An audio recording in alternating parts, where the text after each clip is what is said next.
Oh,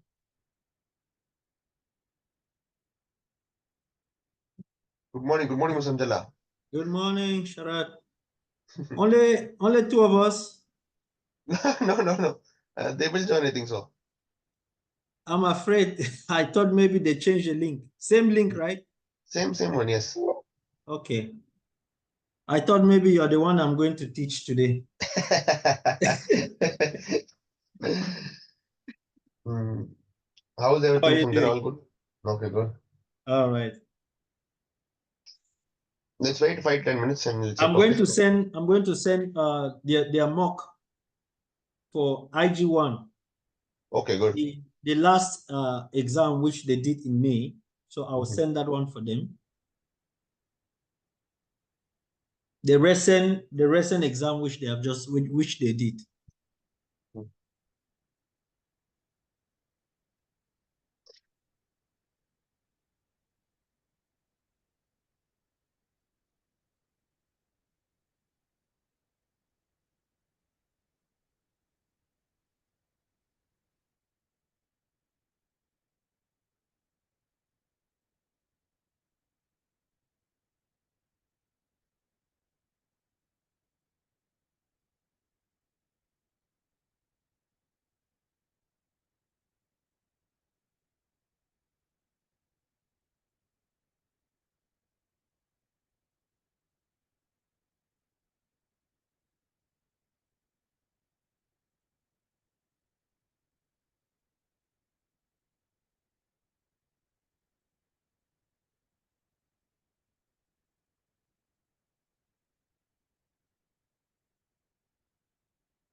Mr. Sharat, is this a new link?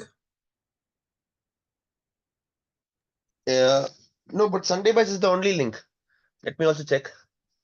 Hold Please on. check, because I can't imagine that up to this time, nobody has joined.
They're joining.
Good morning, everyone. Good morning. Good morning, sir.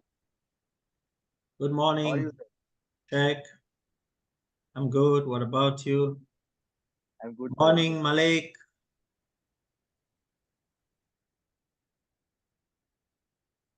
Andro, good morning. Stella, good morning. Good morning, sir. How are you today? I'm good. What about you? Excellent, excellent. Wow, that's nice to know. So how is the preparations and the review and everything? How is it going?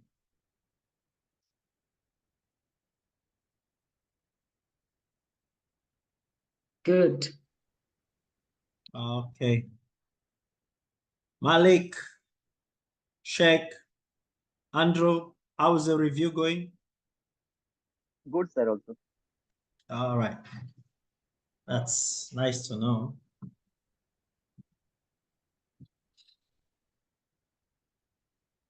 So let's just give ourselves some 5 more minutes for others to join, and then we can start.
Okay, good morning once again for those who are just joining in.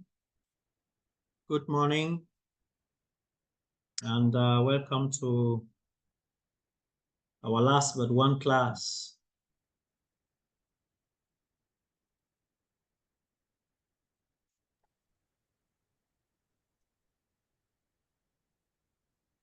Hey man, good morning. Ali, good morning. Good morning.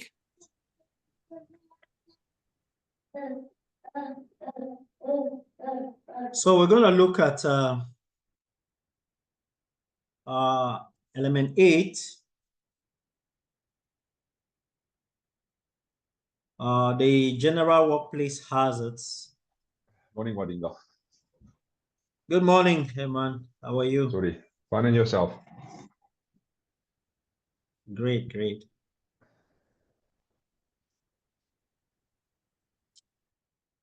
Yeah, like I was saying, we'll be looking at element 8, which is all about the general workplace hazards. We look at different activities. We identify the various risks involved in these activities and how we can control them. Last week, we looked at work equipment hazards and control, which indirectly that is element 9. So when we get to that, we will not waste any time because we already looked at it in the last class. So once we complete this element, I will just review it and then we move to element 10. So any feedback from the last class? Anybody who can just give us a summary of what we discussed in the last class?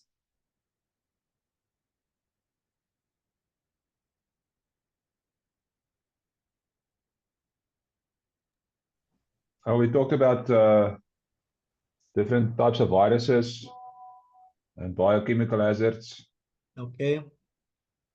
So that was some of the discussion was around about that. Yeah. But I talked a lot last time, so today I'll be quiet. Sorry? So I talked a lot last time, so today I'll be quiet. Keith is having issues joining. What could be the problem? There was a new link sent out yesterday. I don't know if that's the issue. Yes, I think that's the link we're actually using now. Andrew also is getting, I think he's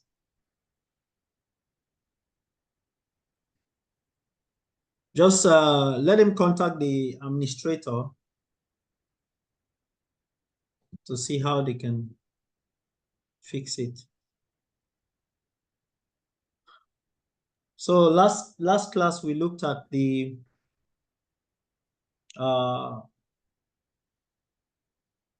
biological hazards. We looked at the chemical hazards. We looked at how we could classify these hazards. We looked at how these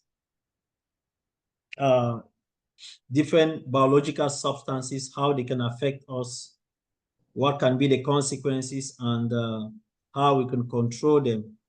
We also looked at work equipments, different types of work equipments, the hazards that they represent, and the controls for these different work equipments. So we talked about mechanical hazards, and we mentioned, we gave an acronym for mechanical hazards. Who can remember that acronym for mechanical hazards and what it is all about? Oh no, I can't remember it. It's too early.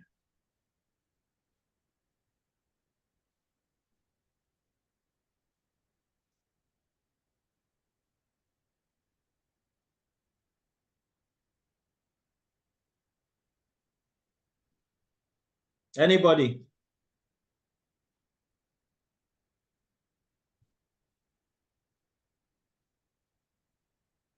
I think the guys are still waking up.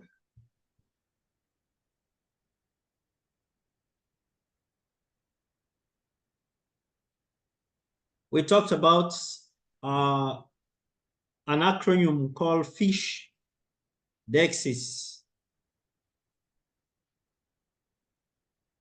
There are 8 words.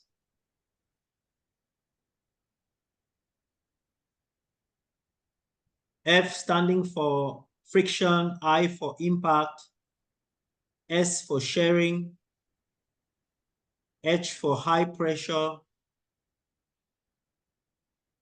D for drawing in, E for entanglement, double C for cut and crushing, and S for stabling.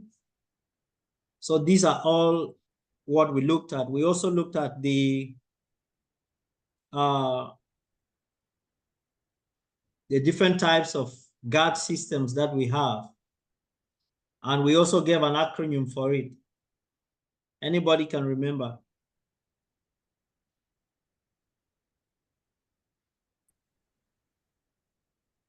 Good morning, everyone.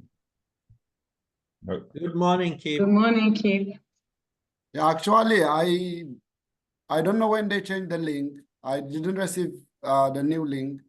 I was struggling to join this training because Sorry for the that. previous I don't know. There is a communication gap now between the consultancy. I don't know. I was a bit disappointed. No, from Yes. since 9:30 I was struggling, and Herman he shared it with me the new one, so at least I managed to join. Mr. And I tried. Mr. Kirbib? I tried. Yeah. Sorry to I tried interrupt. to call. No, I tried to call. Also, no one is answering. No one is responding to my message. It's Okay. really disappointing. So yes, sorry for that. So this is Sharath here. Okay, this was it's the same link. It's the same link like last time. Okay, this link has not been changed. Only thing is, you know, every Sunday the link is fixed. It's not changed. So I think so. Other students have joined with the same link, right, or different link?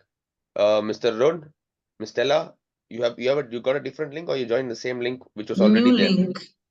New link. I was sent a link. The coordinator sent you a new link. Today is a new link, the one you sent to us. It's a new over link. WhatsApp.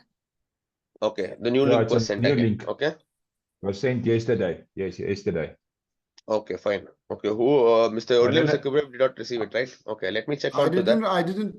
didn't receive anything. And Fine. the disappointing part is at least someone have to respond to the message. We have this hotline number. I tried to contact, no one is answering the phone even. Yes, we're just back to office. We're just coming back to the office. So you know it's Sunday also, right? So we're just coming back. Don't worry. Okay, sorry for that. You can start with that. Mr. Samjala, you can start with the color coding today, if possible. Yeah, I'll do the distribution today, and the next class to do the color Okay. coding. No worries. Okay. Anyways, you can start guys. Any doubts? Let me know, Samjala. Okay. Yeah. All right. We're sorry for that change, and I think it was just very sudden. So for Keep and the rest who were not well informed, we're sorry for that. I hope this will be the new link, and we continue with this link in the subsequent classes, or in the subsequent class that we have. I think I should not maybe see if I can get hold of Andrew, because Andrew is now missing on their class. I don't know. I'm just asking. Sorry? Should we not ask them to see if they can get hold of Andrew?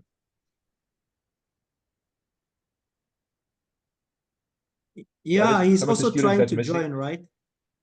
Yeah, because I don't think, because like Keith said, they didn't get the link. Yeah. Most people don't have. Yeah, I mean, no one is communicating with us, guys. We didn't receive any email. I will communicate this to the coordinator, and they will see how to manage this issue. Subsequent. Yeah. So- My coordinator sent it via WhatsApp yesterday. The Mhm. new For link. those who got it yesterday, what time did you receive the link? Afternoon.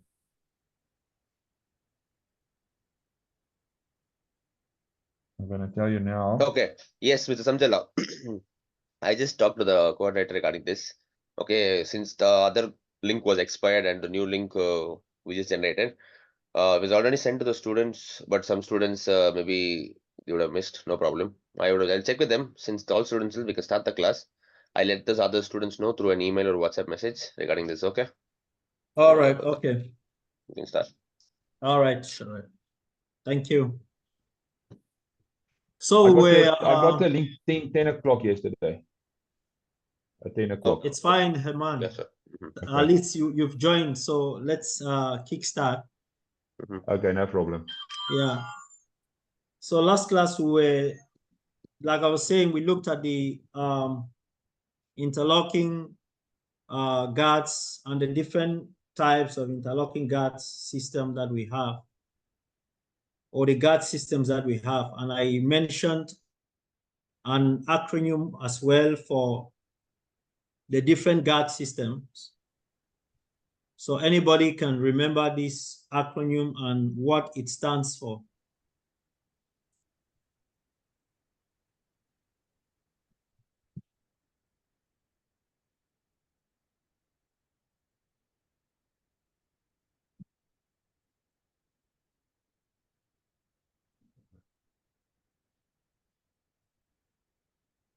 Anybody?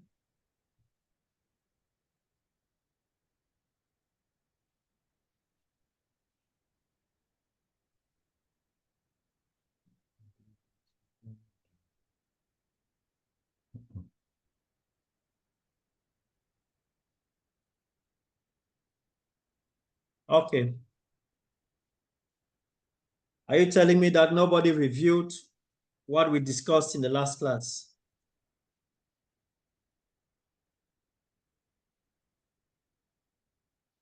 We talked about fixed guards. We talked about interlocking guards. We talked about adjustable, self-adjusting guards and trip devices. We looked at the advantages, their disadvantages, and how they can fit in different equipments. Remember, the objective of these guards is just to protect the individual from the equipment while in operation. In case of any failure, the individual or the operator is not affected in any way. So today, we're going to look at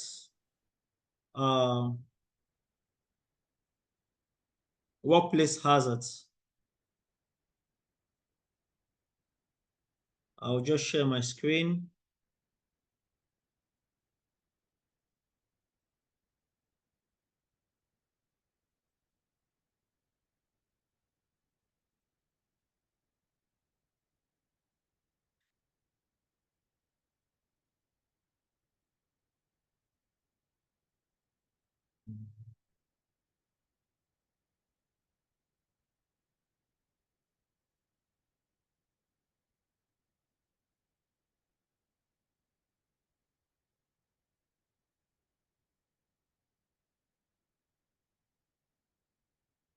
Can you all see my screen? Yes, sir, I see. Yeah, so we'll be looking at the general workplace hazards, and for the learning outcome, we'll be outlining the common health, welfare, and work equipment requirements in the workplace. We explain the hazards and control measures for safe movement of people in the workplace, explain the hazards and control measures for safe walking at height, hazards and control measures for the safe movement of vehicles in the workplace. And then we outline the factors associated with driving at work that increase the risk of an accident and the control measures to reduce work-related driving risk.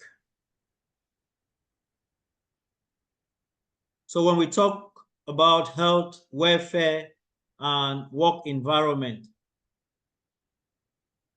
what are the things we are looking about or looking at?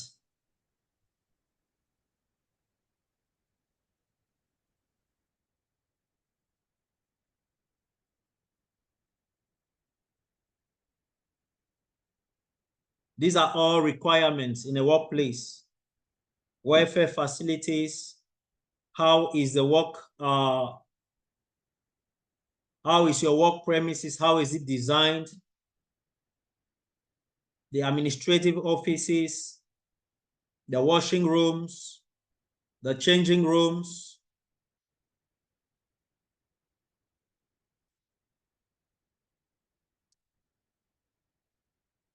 So for welfare provisions, what are some of the welfare provisions we can have in the workplace? Other welfare provisions, I already mentioned some of them. Drinking water. Drinking water facility. Changing room. Changing room, yes. Rest area. The rest area, that's good.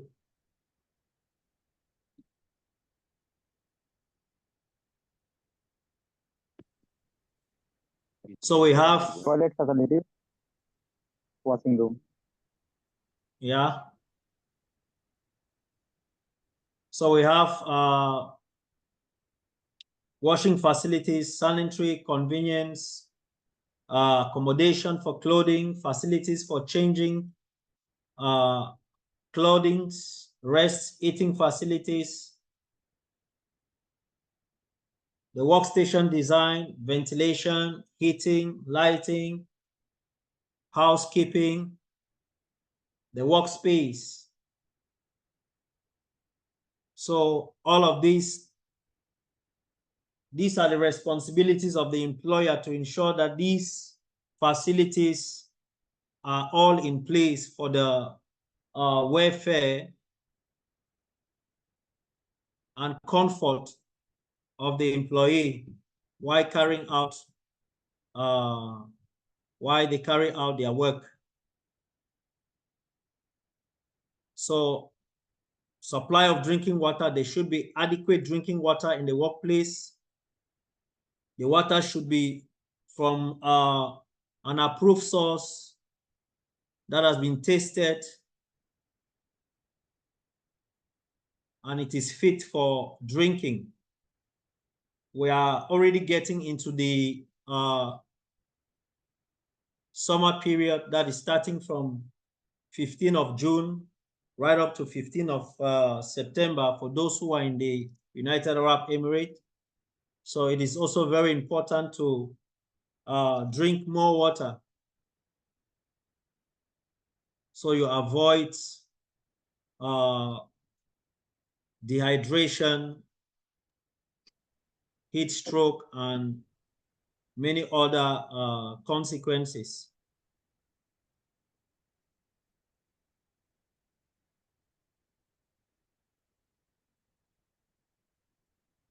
So we can see two pictures. Who can say something about these pictures? There's somebody drinking water directly from the tap and another person drinking water from a cup. What can you say about that?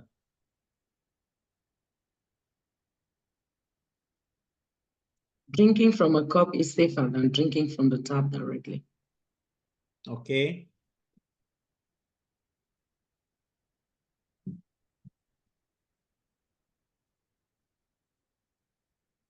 Any other person?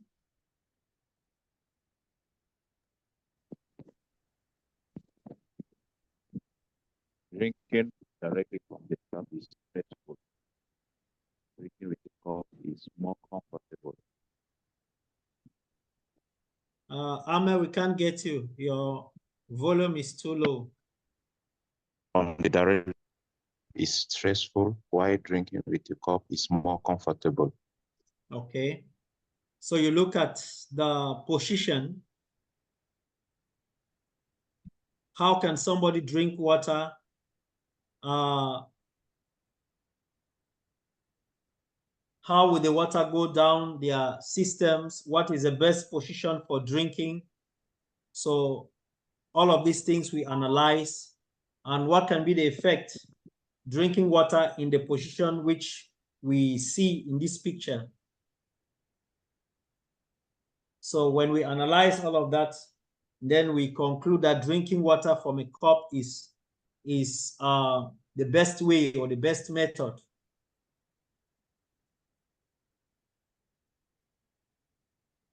When you consider issues of gravity,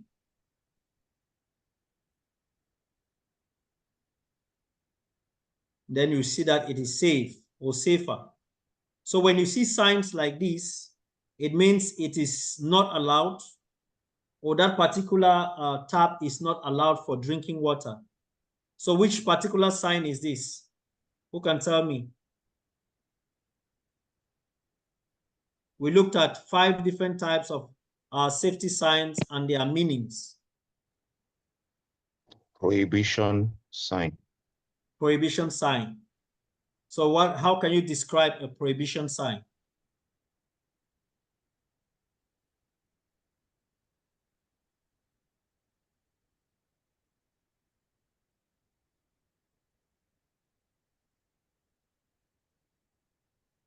Because it's in a red circle within a cross.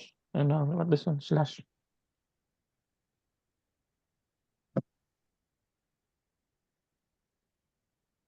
Okay. Any other person? Circle, white background, and White background. black Black symbol. black symbol, yes. Okay. So we look at washing facilities.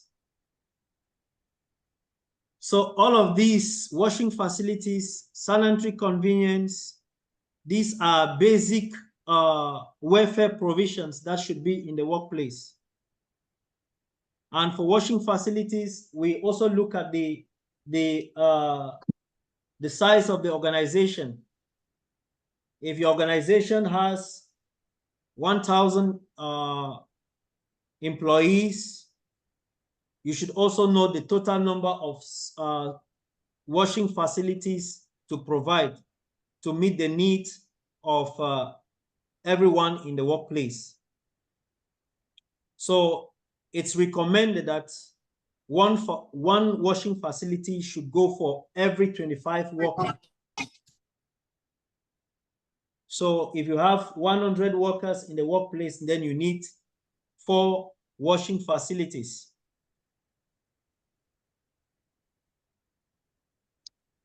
Same for sanitary convenience.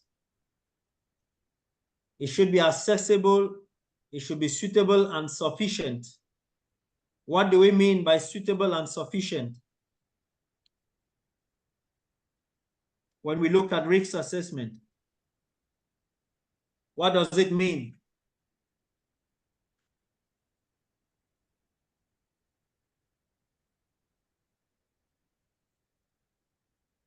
Suitable and sufficient.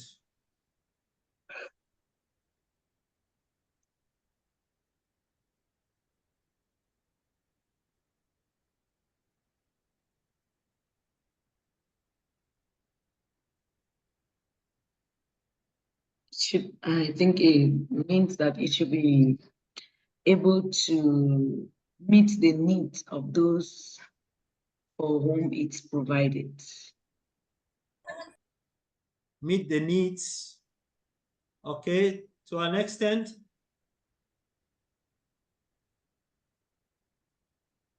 Any other try?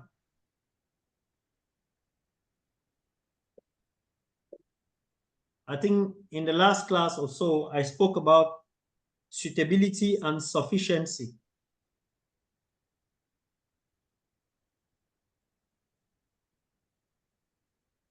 In regards to a risk assessment,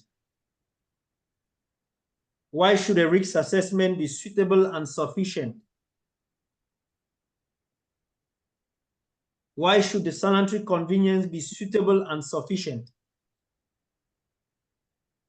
It means you've done a thorough check.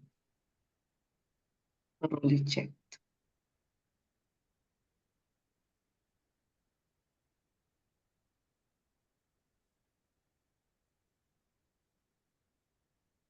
We said that for it to be suitable and sufficient, it should be able to identify all the hazards. So for whatever design of sanitary convenience that you have, then it should take into consideration all the necessary hazards in place. These hazards, they must be reliable.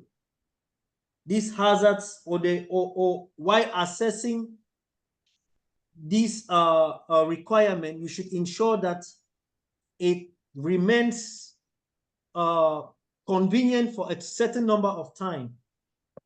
So if you look at the sanitary convenience, the design of the sanitary convenience, same like PPE. Why is PPE considered a last resort?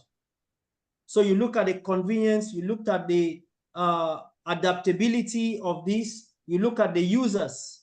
Who are those who are using this? Are they comfortable using it? So you assess all the risks that are involved.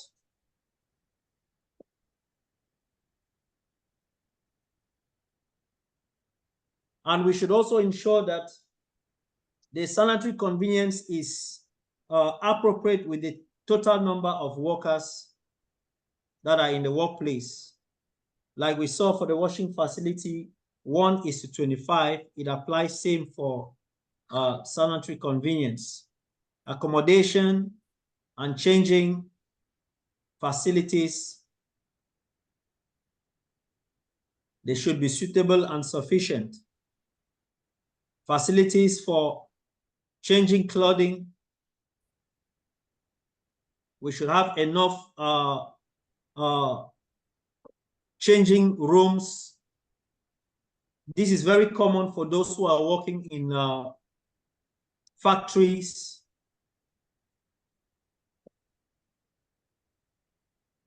Maybe some manufacturing industries, automobile industries.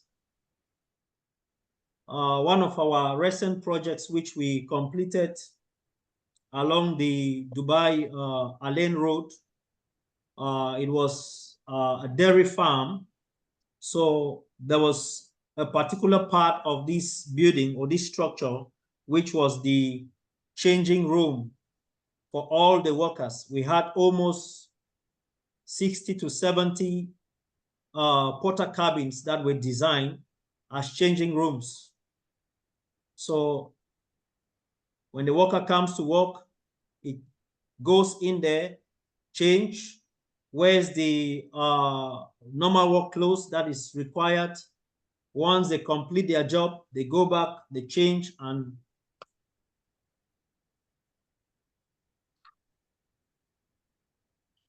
rest and eating facilities.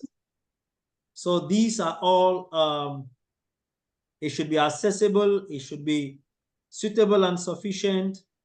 We should have suitable rest facilities if we have special needs, maybe pregnant women, nursing mothers in the workplace. So these special considerations should be given to this category of persons as well in the workplace.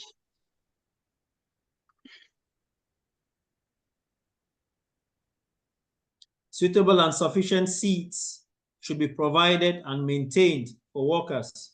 So the workstation design, when you look at the ergonomic of the office, maybe how is your sitting, how is it arranged, what is the height of your table, your computer, what is the distance from your computer and your chair? Is it adjustable? So all these aspects we look at just to ensure that the worker is comfortable where he or she is working. There should be proper ventilation in the workplace.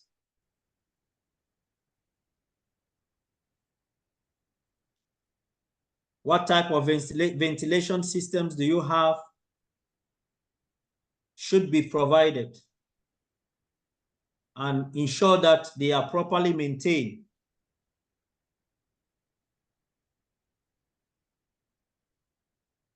The heating, the lighting. If we are in a cold environment, then there should be a system for heating the room at an appropriate temperature.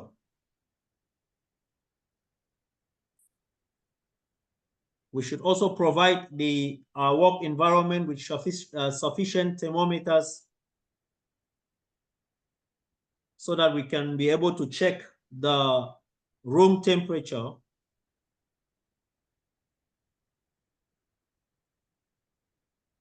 Suitable and sufficient lighting system should be provided.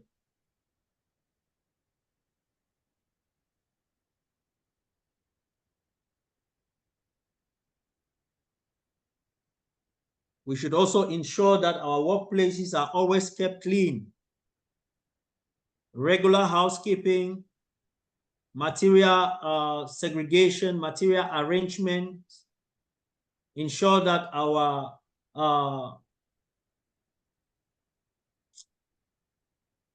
storage areas are well arranged.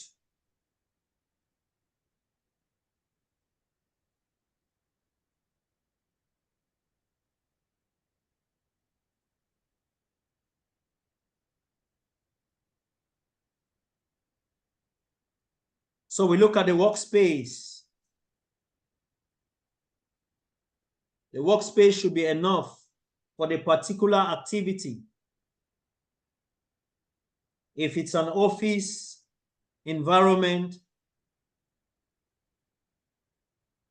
the size of the office should be sufficient. The number of persons using that particular office should be appropriate with the size of the office. So if you have 2 persons, 3 persons sharing an office, they should have enough workspace that is convenient.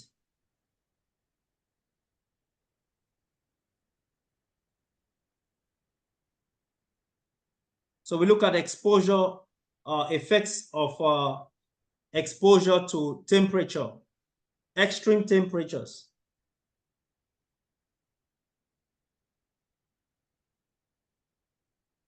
Like I said, we are entering the summer season where we'll be having very harsh or high temperatures. So what is your organization doing to combat these 3 months of extreme heat? What are the provisions? What are the things that have been put in place?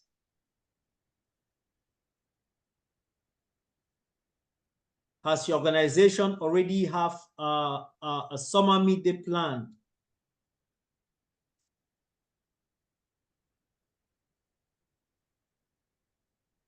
So these are some of the things as a safety professional you start looking at.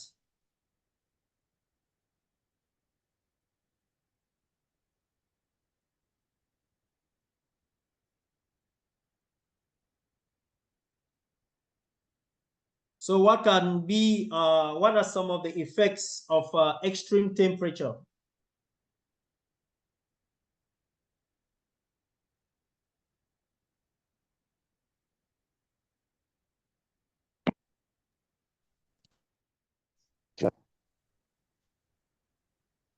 Stress. When you're exposed to extreme temperature, high temperature.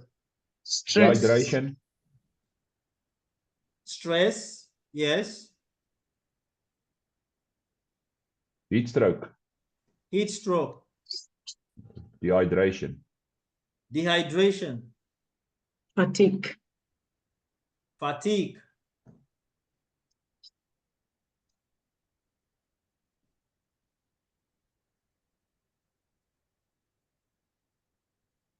Low productivity.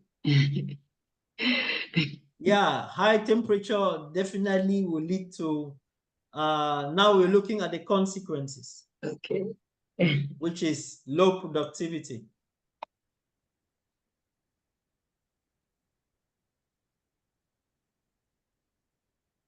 So when it comes to effect of heat, we are looking at dehydration, heat stress. Heat stress can lead to, it can be the inability to concentrate, muscle cramps, heat rash, you know, heat exhaustion. It can be fatigue, moist skin, nausea, headache, heat stroke. It can result to what? Confusion, loss of consciousness,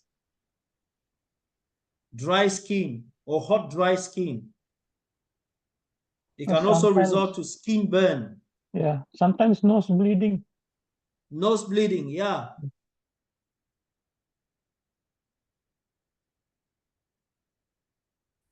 So what kind of controls can we put in place?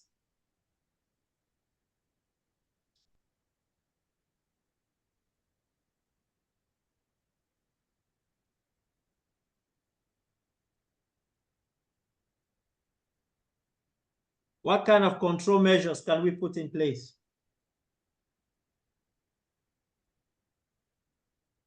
Drinking water frequently. Drinking more water frequently, that's good. Summer midday breaks. Yes, we observe in the UAE, we observe the summer midday break from 12:30 p.m. to 3 p.m.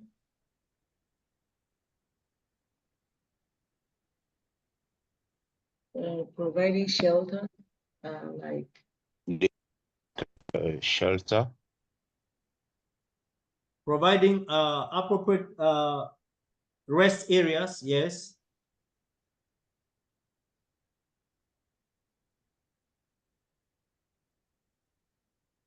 What again?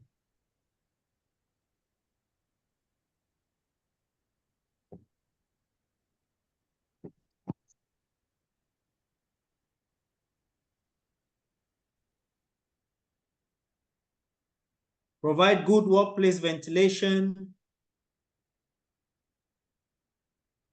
shelter or shield from the heat sources,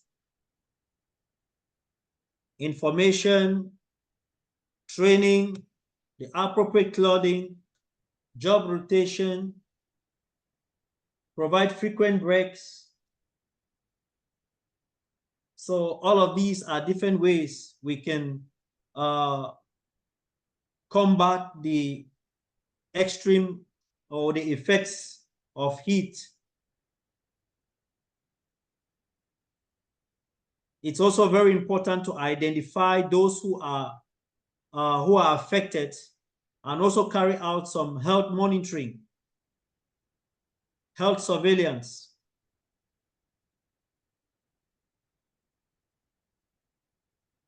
We should also maintain an appropriate level of humidity. These are some engineering controls that we can implement.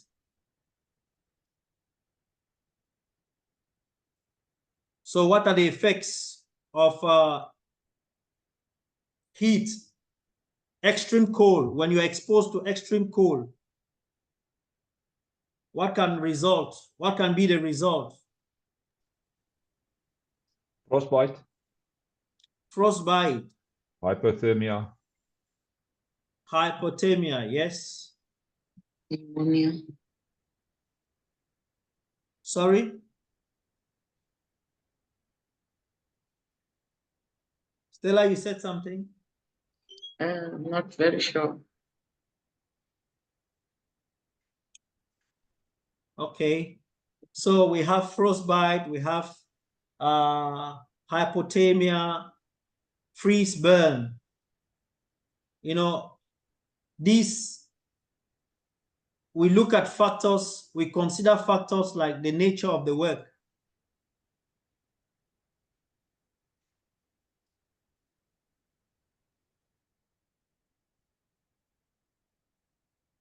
So the health and safety effects, like I said, hypothermia, that is core temperature drops below 35 degrees Celsius, causing shivering, mood swings, drowsiness. It can even result to death. Frostbite, this is body tissues are frozen. It can result to tissue damage. In extreme cases, it can result to gangrene or maybe an amputation. So you see some long-term effects, sleep hazards,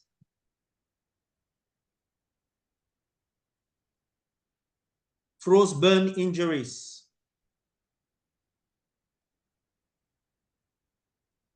when your skin is in contact with very cold surfaces. So, like I said, the factors we need to also we should consider is the nature of the job.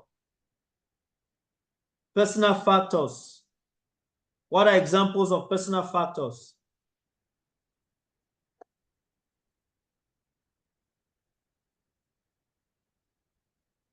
Personal factors in relation to? In relation to the health and safety effects of working in an extreme cold environment.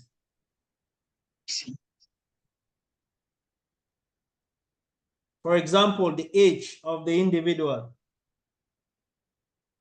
the type of clothing, the sensitivity. How does that person's body react while working in that kind of environment? So what are the controls we can put in place?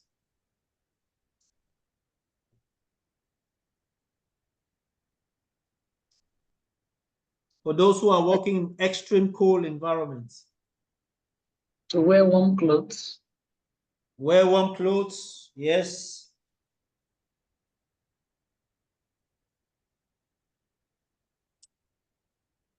Age restriction.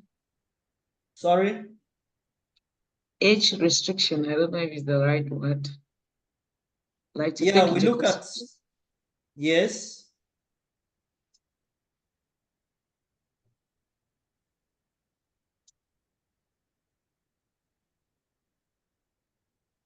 What again? These controls are similar to that of extreme temperatures. We provide heaters to warm the work environment, some form of shading,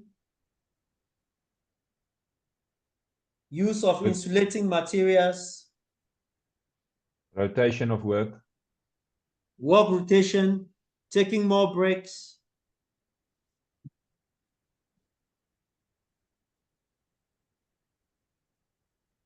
Provide PPE such as insulated jackets, trousers, boots.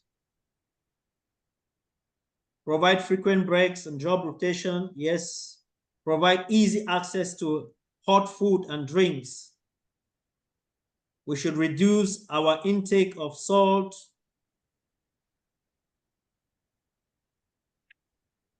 or working in icy floors. Also training. We should always put IITS, information, instruction, training, and supervision.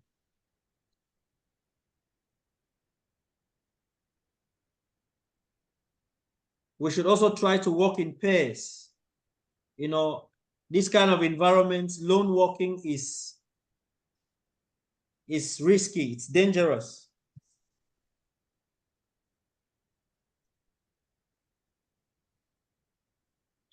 So we look at work at height.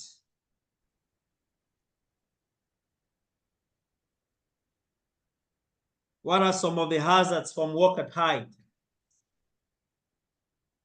Fall. Yes. Fall from Accident. height. Yeah.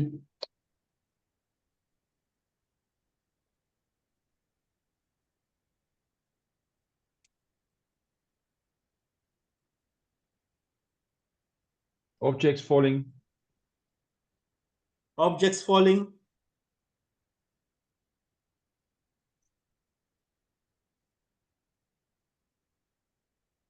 What again?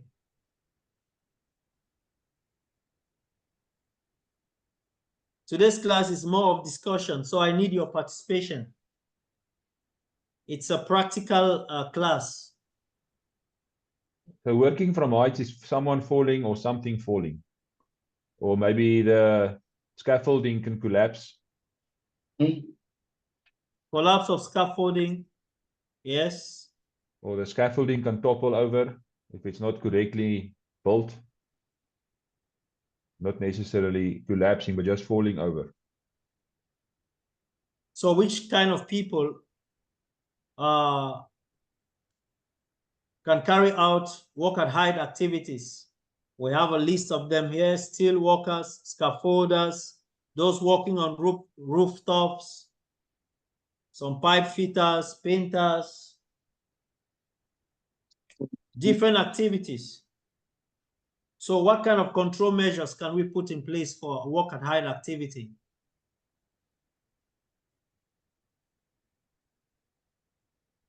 Safety belts. Okay. Use of safety harness, safety nets. Yes. Well, you must make sure that the scaffolding was erected by somebody who's qualified. Great. So scaffolding erection should be by competent person. Yes.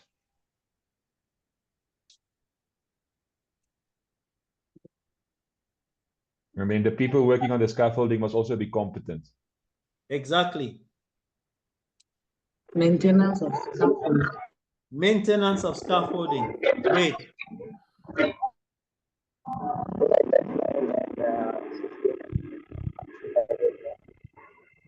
So what can we do to avoid a scaffolding collapsing? Inspections. Regular inspections. Maintenance. Maintenance.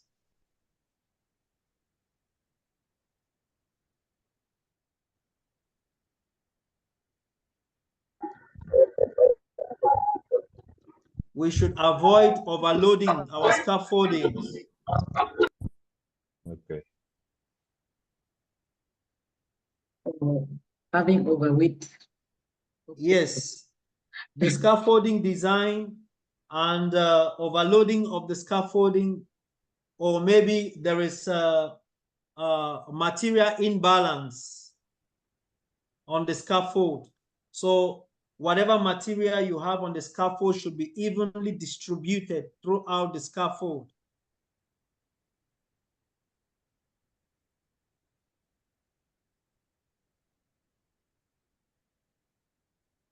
So we can see working at height activities, we can see two workers erecting a scaffold. So how many types of scaffold do you know? You get mobile scaffolds. Mobile scaffolding. Okay. Suspended scaffold. Yes. Have independent scaffold. Sorry? Independent scaffold. Independent scaffold.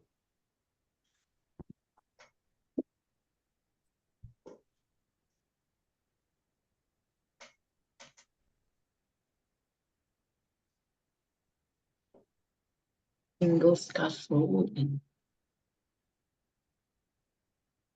Mobile scaffold. Mobile scaffold. Suspended scaffold. Okay.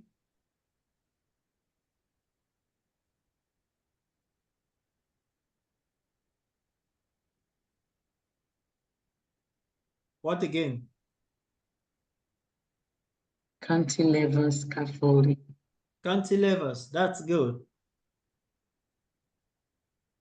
So we have 6 different types of scaffold. So look at them. Anyway, let me just share with you some of these scaffolds so that you can see how they are and how they are designed.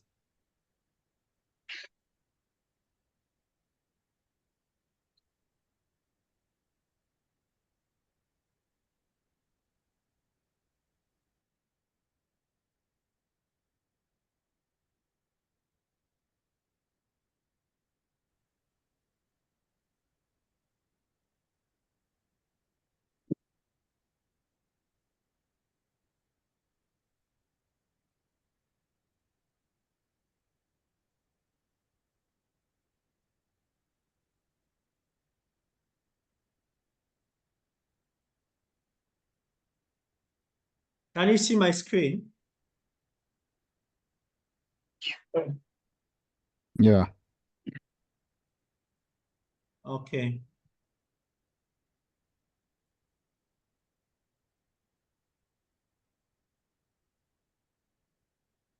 So that's a basic definition for scaffolding. It's a temporary structure to provide a platform at different levels of a building for workers and materials. It is used when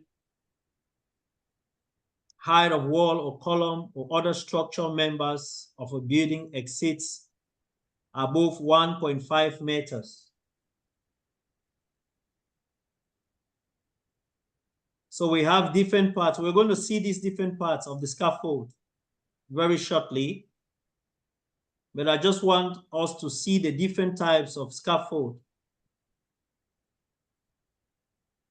So there are 6 different types of scaffold. We have single scaffolds, double scaffolds, ladder scaffolds, cantilevers, suspended, steel or tabular scaffolds. They can be more than that. We have a P-stage as well,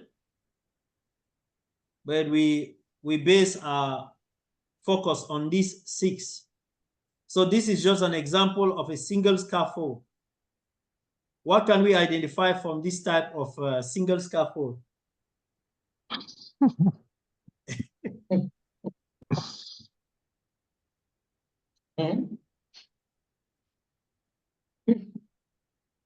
What are the hazards you can identify from this scaffold? What is the material? Sorry? There's no, Yeah, there's a lot of audio coming through. there's no barrier, there's no landing, no blocks. There's no Who is Alejandro. It's Alejandro. Alejandro, please mute yourself. You can mute him. I don't have name. You can mute him. Maybe he doesn't know that. Okay, let me. Sounds like there's a party going on there. Also stop this music. Maybe that's good for Nintendo.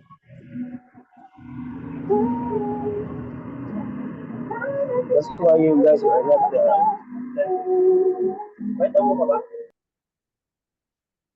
Yeah, thank goodness. I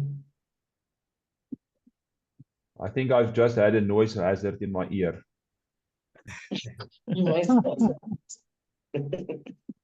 Okay, so that is an example of a single scaffold. There is no platform.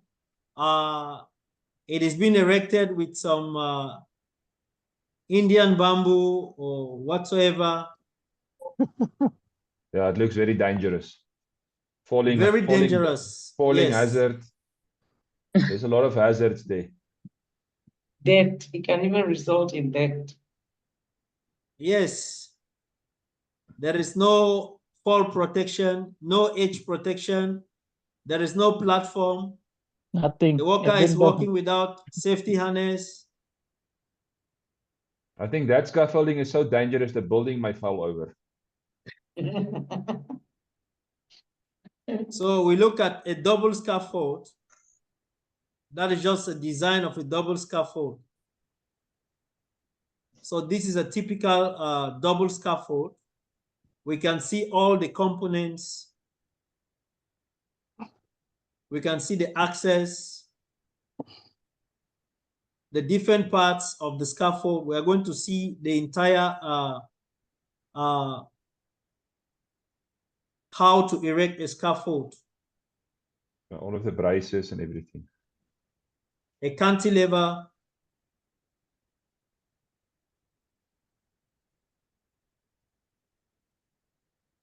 So this is how a cantilever looks like.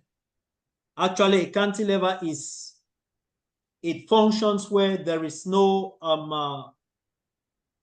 base structure for erecting a scaffold.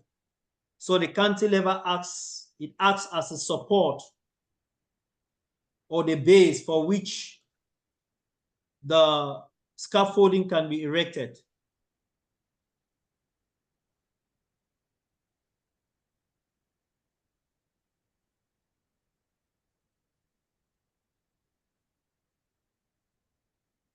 So this is a suspended scaffolding. We can see this mostly for those working or cleaning facilities. Window cleaning.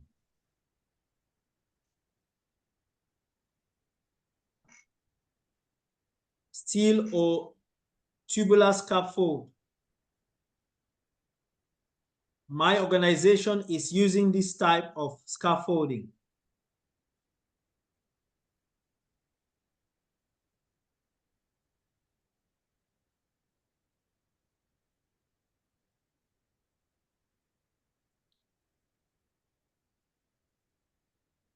So that is it. I just wanted to show you the different types of scaffold and how they represent, what they represent.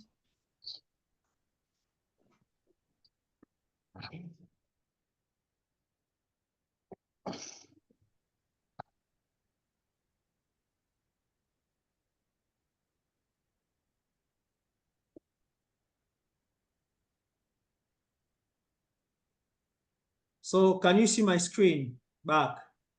Yes. Okay. Yes, I can see it. All right. So we looked at the different hazards when it comes to work at height. So what kind of control measures? We were discussing some of the control measures for work at height. And we've seen the type of working platforms we can erect. We should ensure that our working platforms, they don't have holes or pits. The different parts of the working platform should be well erected, and should be erected by a competent person.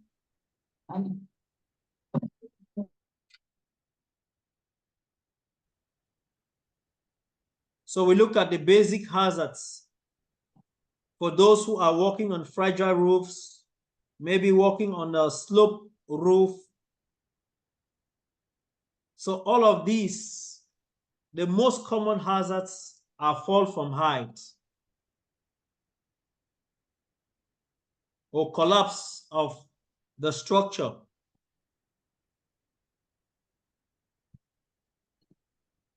For those working on unprotected edges, what can you say about the picture?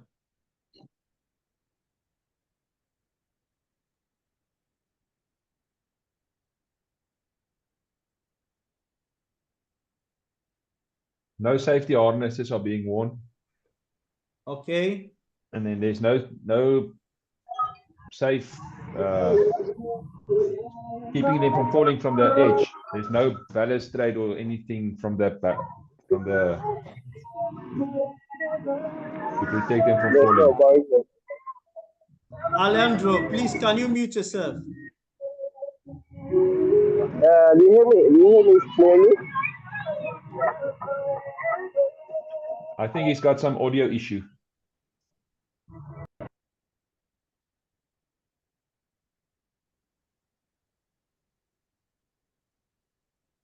Maybe he is listening song and also this stuff.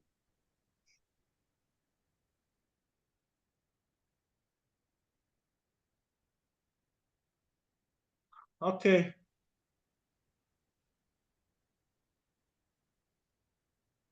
So we see an activity where the edges of the building are unprotected, There's and no guardrails. there is an imminent risk for workers, fall from height. They are working on scaffolds that are poorly erected. There is no fall protection or protection system in place. There is no edge protection. So these are things we need to identify when we go out for our inspections. If we have this kind of activities in the workplace, and for such high risk activities, we should take immediate action. Remember that work at height or fall from heights is it accounts for almost 50-something% of the accidents that we have in the workplace. So we should pay particular attention or focus for most of the work at height activities. We ensure that there is total compliance with the procedures, the work at height permits. Everything should be in place.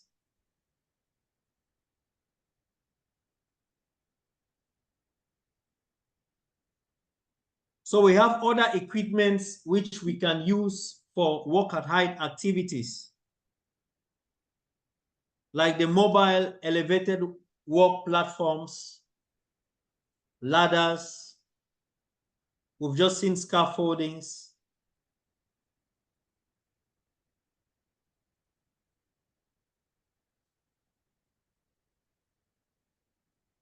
So we look at the weather condition as another effect. When there is poor weather, what kind of actions should you take? We should stop all activities or all work at height activities.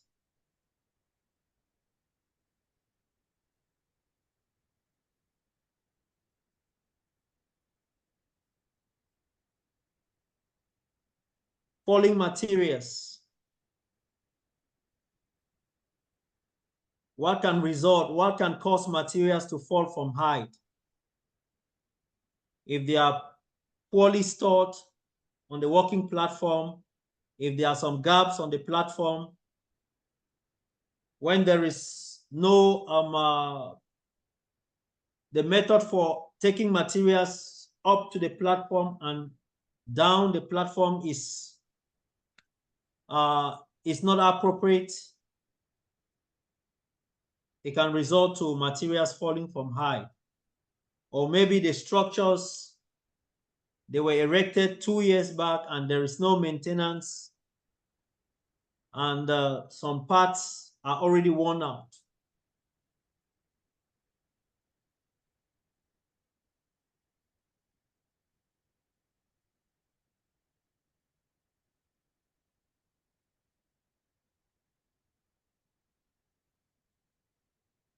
So avoiding work at height, if there is need for you to, when you use the hierarchy of control,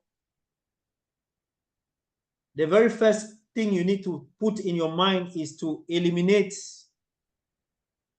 If there is a possibility for you not to work at height, then go ahead and use that method just to avoid the issues or the consequences working at height. You can modify the process. For example, cleaning windows from maybe using some other mechanical means while working from the ground surface. You can also modify the design. It could be the design of the building.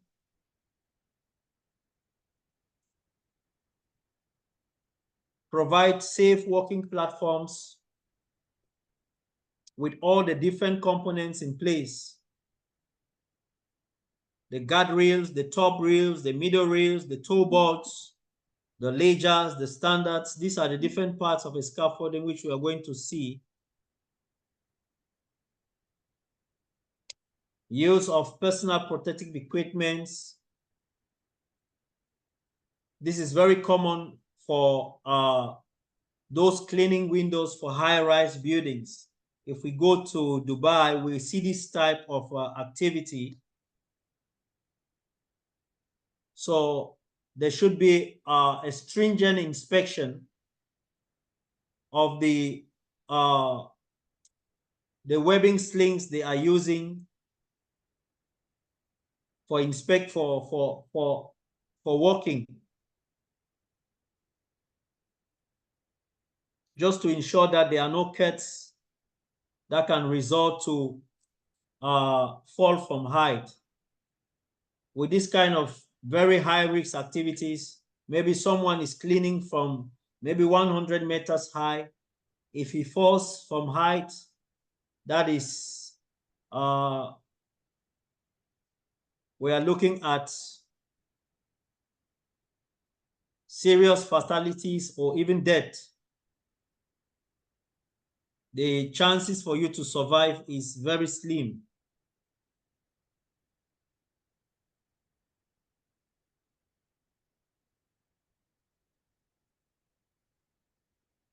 So how can you prevent materials falling from height?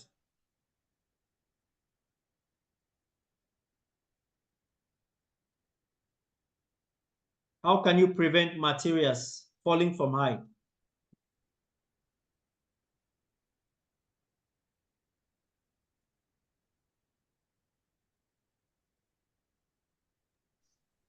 If you're working on scaffolding, you should have toe boards or tools.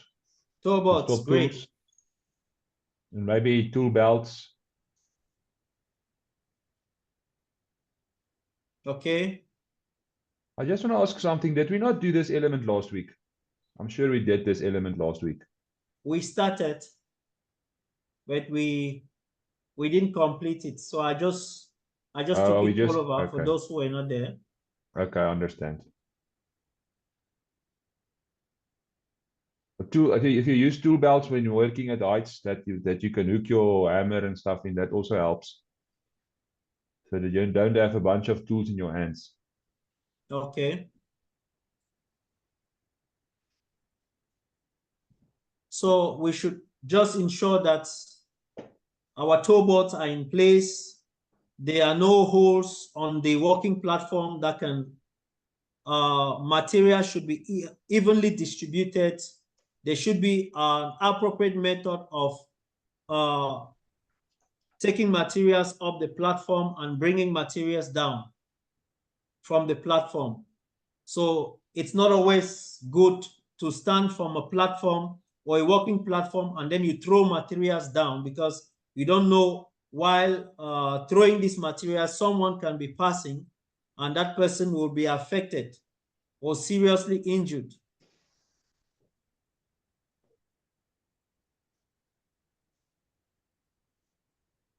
So we should also ensure that our emergency rescue is in place.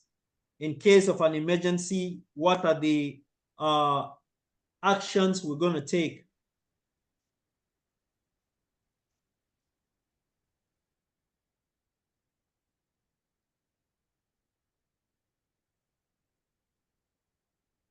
We looked at training and instruction for all walk and hide activities.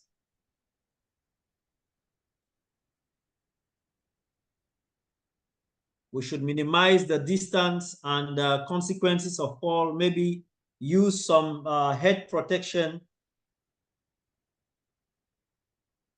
avoid loose materials on the scaffold.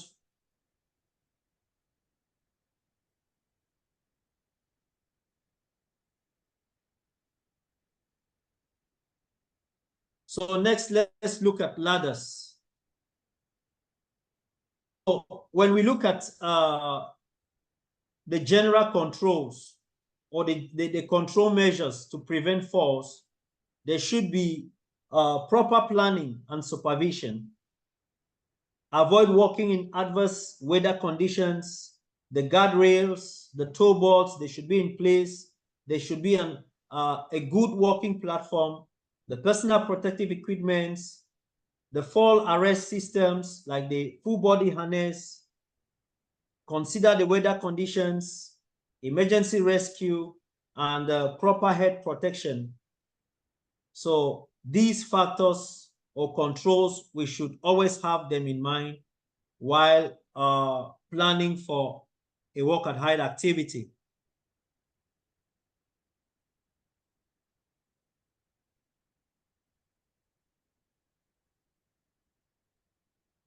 So we look at ladders. We have different classifications of ladders. And we should understand that when we misuse these ladders, it can result to serious accidents and fatalities, especially in the construction industry. It can result to fall from height. The ladder sliding or slippery, it's been slipped away from the wall. And if you can see the picture,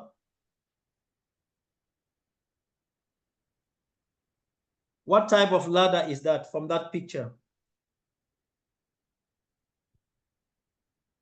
We have different types of ladders. What type of ladder is that? Sliding ladder. A sliding ladder. Yes.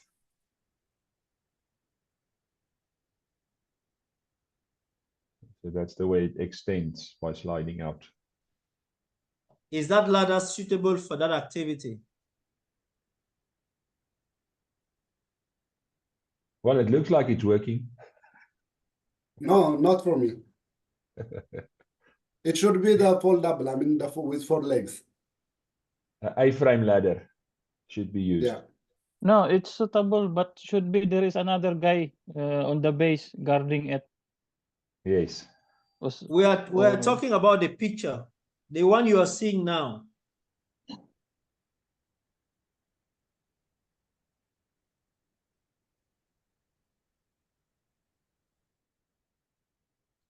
Or I should put it this way, is that activity safe or not safe?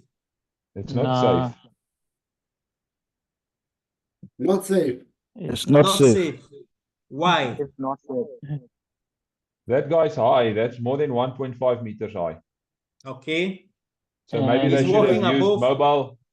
They should have used mobile scaffolding rather, I think. That's good, Heyman. Any other opinion?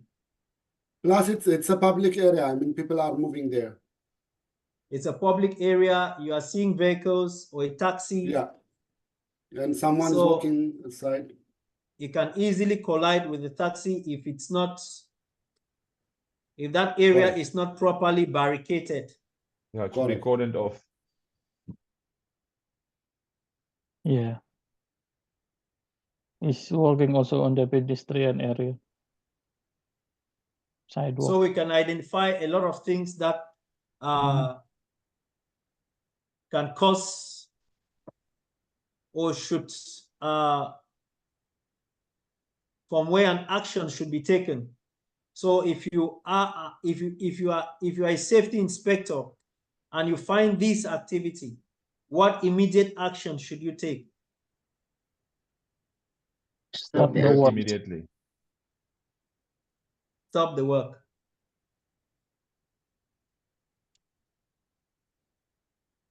So we look at classifications of ladders.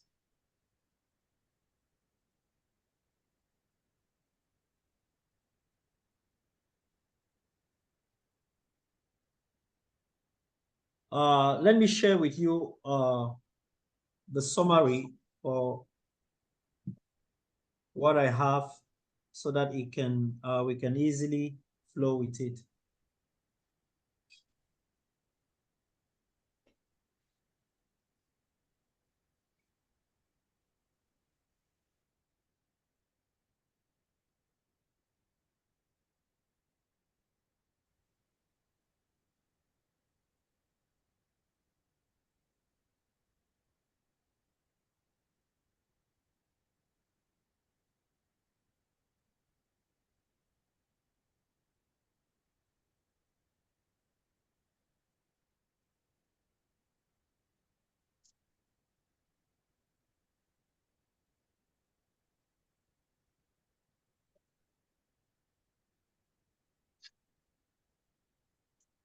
Okay, can you see my screen?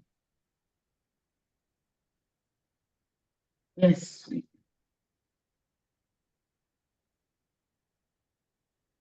All right, so when we talk of classification of ladders, we have three different classifications.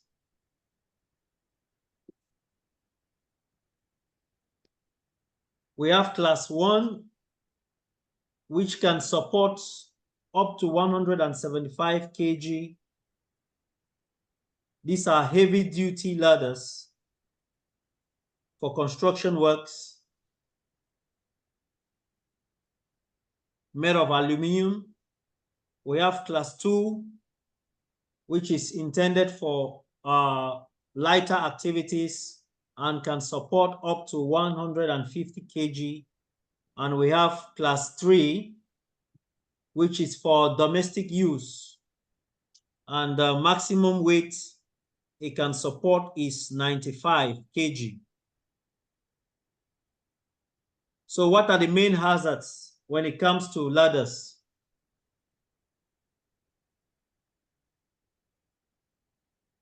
What are some of the main hazards?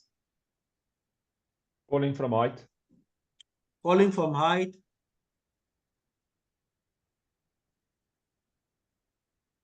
Overreaching when working on a ladder. Overreaching, great.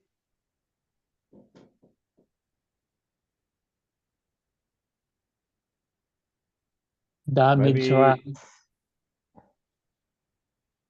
Sorry?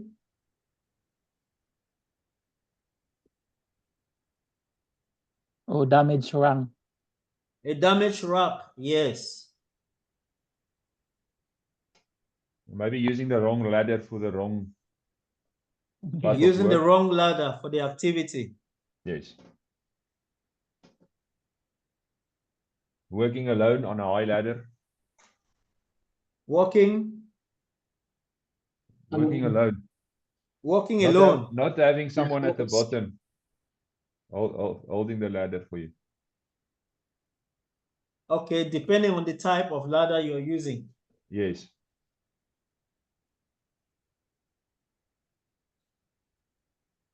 What again?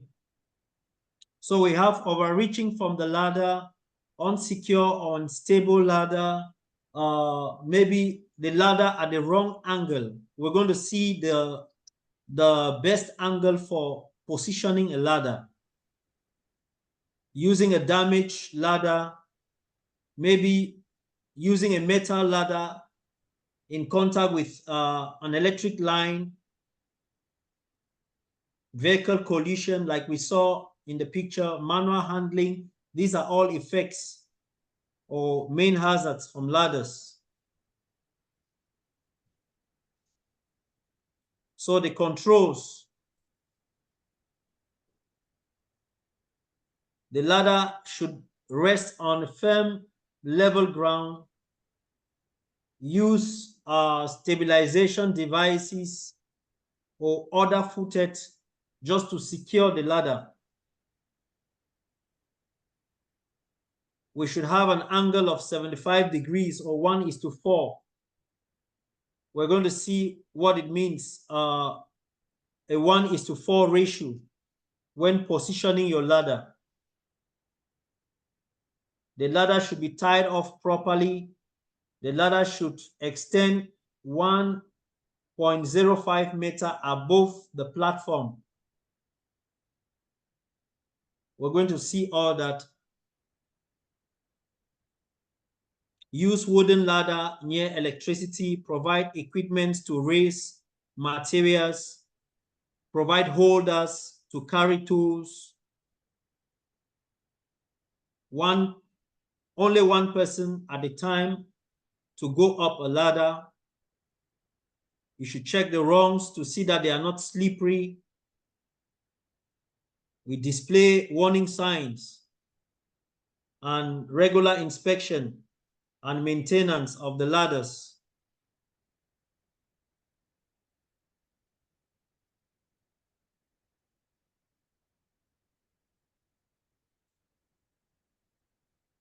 So we can see which one is the best position and which one is not a good position.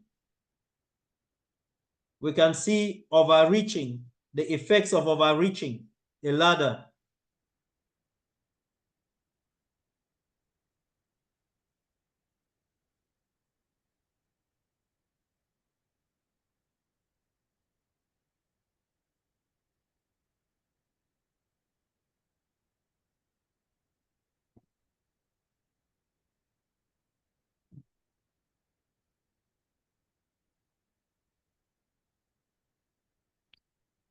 So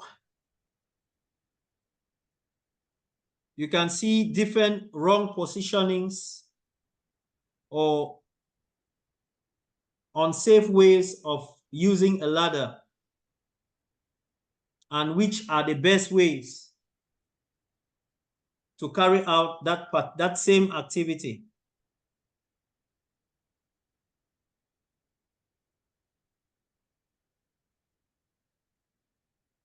So the type of ladder and the positioning of the ladder matters a lot for every activity.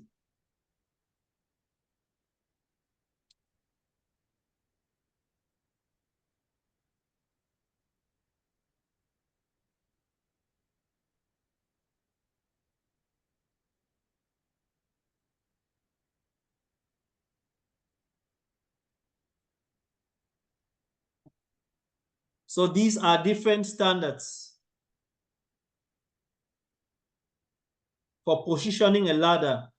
So we have here an A-type ladder. The ladder is undamaged. The right height for the job.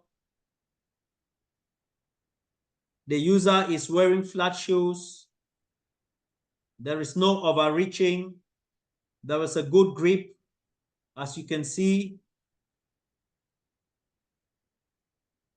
There is a good angle.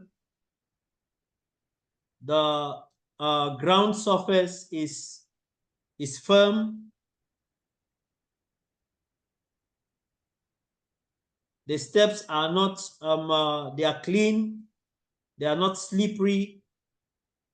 So that's just an example for what to consider as the best way to use a ladder.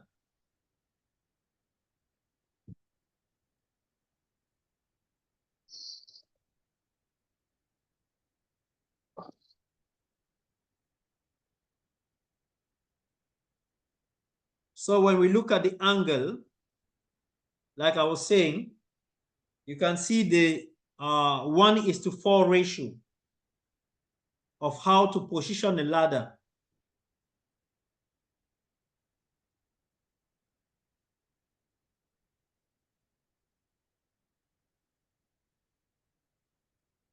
So depending on the length of the ladder,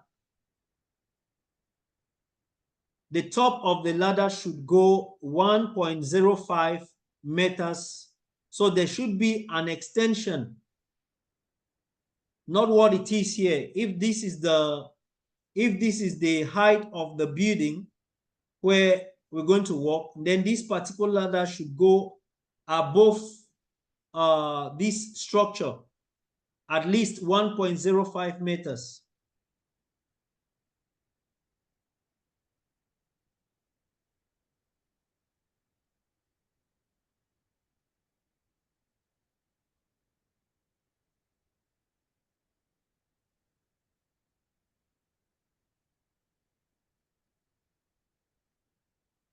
So at this point,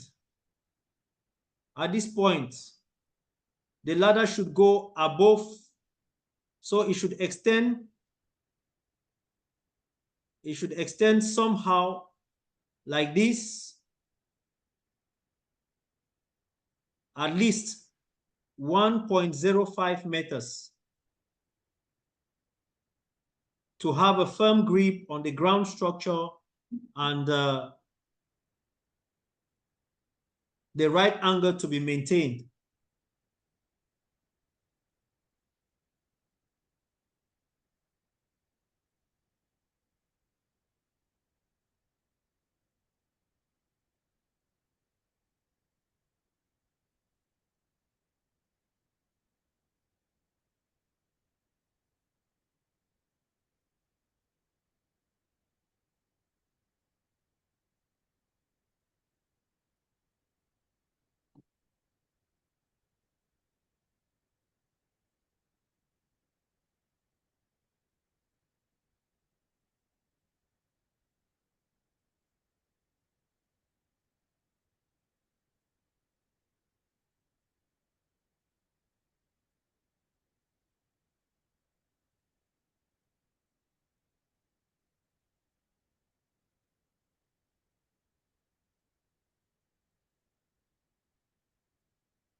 So we see different types of ladder sittings and the types of support. So what can we say about this picture? What picture are you talking about? The one with the pallet ladder? The one with the That's guy at the top of the roof. It's a special type of a ladder. It's called a pallet ladder. It also extends from a pallet to a ladder. I'm joking. Hey man, can you say that again? It's a pallet ladder. It's Okay. extending from a pallet to a ladder. You custom build it on site. All right. So No, what can you dangerous, say very about the dangerous. activity? It's very dangerous. Falling from heights, unstable ladder surface. It's not on a safe surface. Using a pallet to extend the ladder. To extend the ladder. Yeah, it's very unsafe. I've done a few unsafe stuff myself, but I've never done that. So now you know the consequences and how you so let's look at the precautions. We've seen some of these precautions already. So what kind of controls can we put in place for these step ladders? They are almost same with the precautions. Ensure that the ladders, they're inspected for defects before use. Yeah, maintenance if possible. Yes. Not They should be damaged. correctly erected. Yeah. They should be suitable for the task to be performed, not what we see with the man walking at the roof. Compatible person using the ladder. Yes, it should not be overloaded. The right angle of the ladder should be maintained. Not more than one person on the ladder. Yeah. Avoid overreaching. There should be a firm ground surface to avoid slipping of the ladder. There should be an inspection, and your ladder should be appropriately stored, not what we see on the picture, just to avoid damage of the ladder.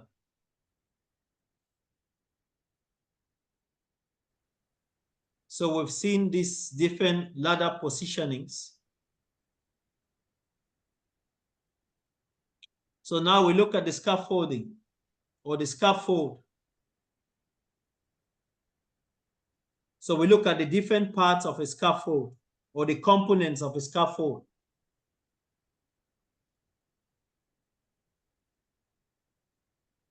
So we have the sow plate, the base plate, the ledger, the standard, the transom, the toe board, the guard rail, that is the top rail, and the mid rail, the couplers. So, and the bracing. The bracings. So for each of these, you will see the red arrow indicating which particular part of the scaffolding we're talking about, and what is the function. So first we look at the standards. The standards are like the pillars of a scaffold. Upright and vertical tubes used to support the load to the ground. So that is the foundation. That's the pillars, the main structure that supports the scaffold. So you can see 3 vertical tubes.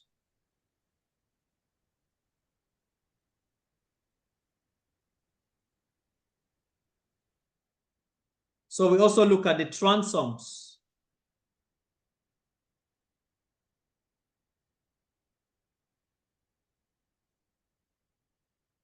Short horizontal tubes spanning across ledgers, normally at right angles to the face of the building. They may also be used to support a walking platform. So we have different types. Most common type we use is the intermediate transom. For example, a scaffolding that maybe you're using the steel or tubular type of scaffolding. The working platform or the planks on the working platform might not be able to reach the standards. So you use the intermediate transom to support the working platform.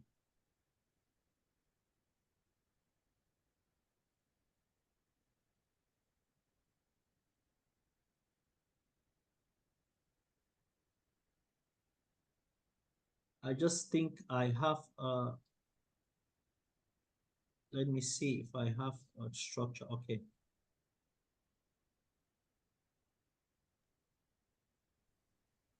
So from this picture,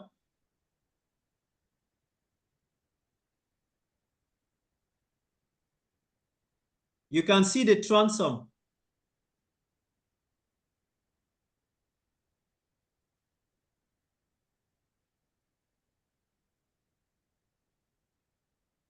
So here is the transom.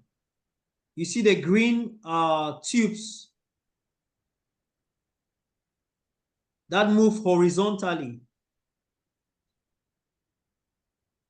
from one standard to the next. So it is there to support the working platform so that it doesn't collapse, or whatever materials that we have. So this area, which I'm indicating with red, is the transom.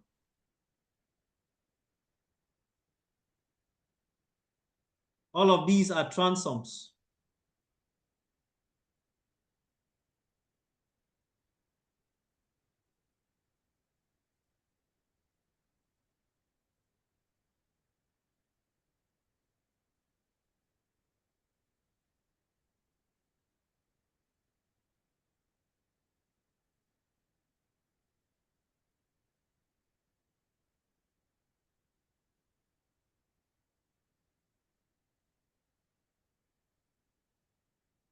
So we look at the bracing. These are diagonal tubes that give the structure rigidity. It also helps to make the structure very solid. You know, that even if some kind of heavy load or material, it might not cause the structure to collapse.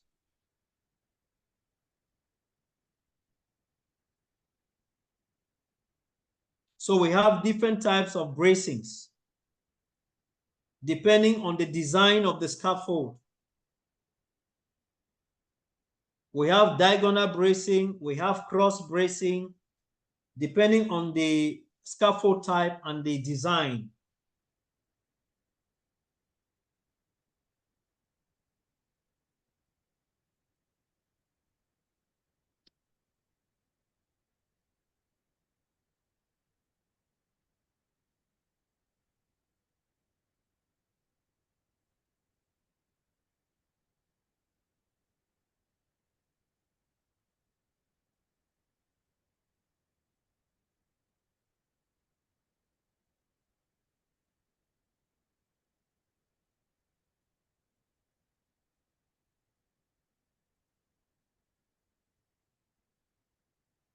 If we have another structure that comes like this, even though mine is not straight, then that particular type of bracing is a cross bracing. So we have like an X, letter X. So if it's a single structure or a single type of bracing that runs across different standards, then that will be a diagonal bracing. So like I said earlier, it depends on the type of scaffold, the design for whoever is designing the scaffold, and the type of activity.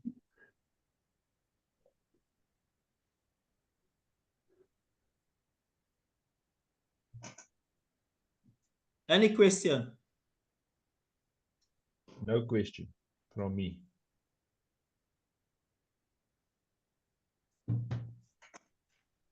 None so far. So we look at the base plates.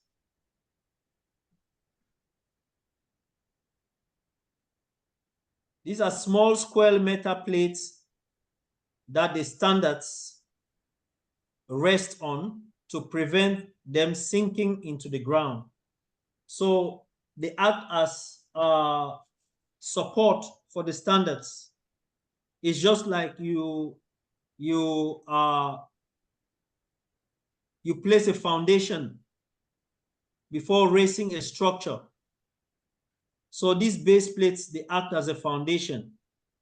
We also have the sole plate. The sole plate, the base plates will rest on the sole plate just to ensure that the ground surface is level, it is well compacted, and to prevent maybe sinking or collapse of the scaffolding structure. We have the ledges as well.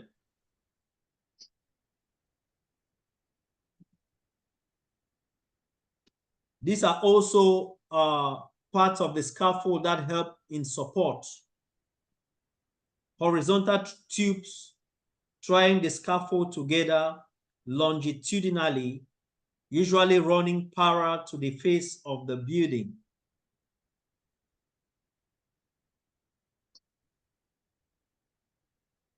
So it is very important that when you go out and you see some of these while you'll be doing your risk assessment, when you go out for the inspection, these are some of the things you can identify, look at them. How is the scaffold erected? Does it meet the standards? Is the design okay with the type of structure? So these factors we need to consider. So you look at the working platform or the work platform, it should be fully boarded. So your whatever type of working platform you want to use, there should be no gaps or whatsoever. And the type of material should be able to support the weight of whoever is using it, or the weight of the materials to be placed on the platform. Most often we have specially designed scaffolding planks to act as the working platforms.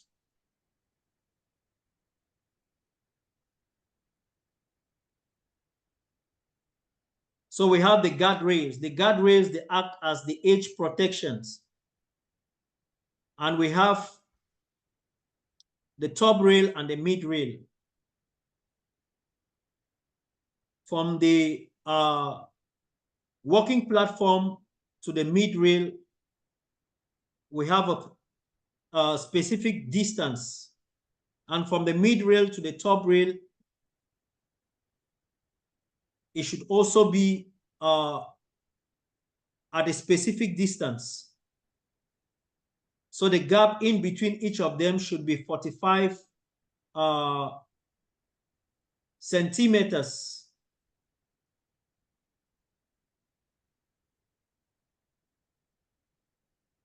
Some will make it 46.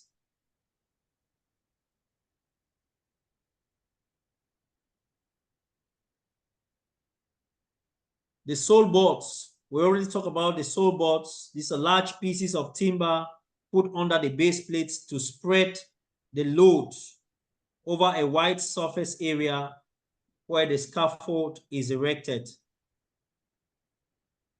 on soft ground. So it is always advisable to use the sole boards for all scaffoldings.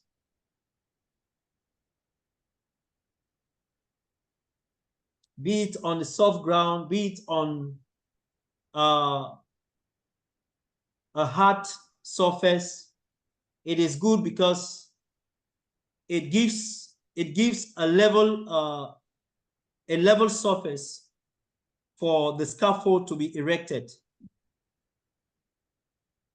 So at the end of your erection, you will not find the scaffold maybe being twisted, or the working platform has some slopes because the ground surface is not well or it's not level. So all scaffolds should be erected on level ground surface. And these are some of the causes of scaffolding collapse.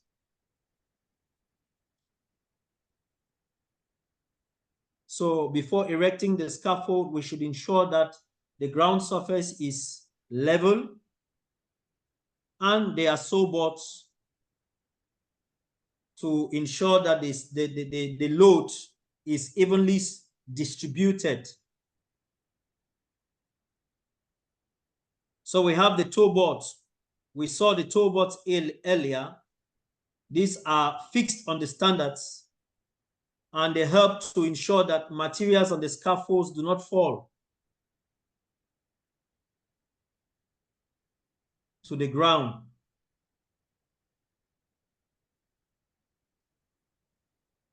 So we can see a typical example of an independent tight scaffold with just one single working platform.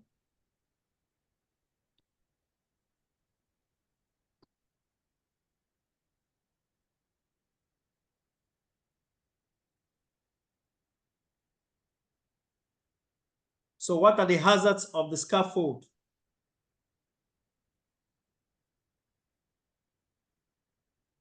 What are the hazards?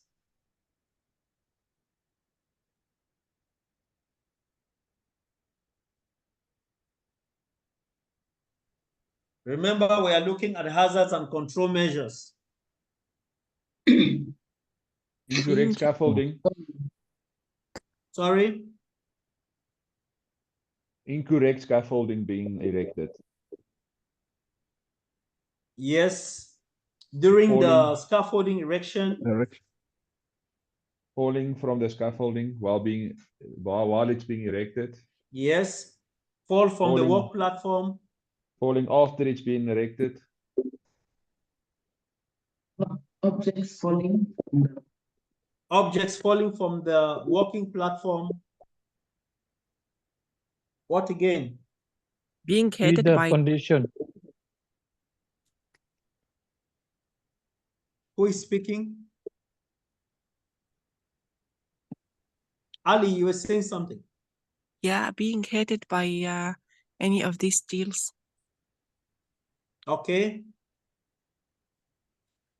Scaffold collapsing. The scaffold If not- collapsing. If not erected correctly. Yes. So these are all the scaffold hazards. So what are the control measures? Competent people building the scaffolding. Yes, competent persons. Regular inspections.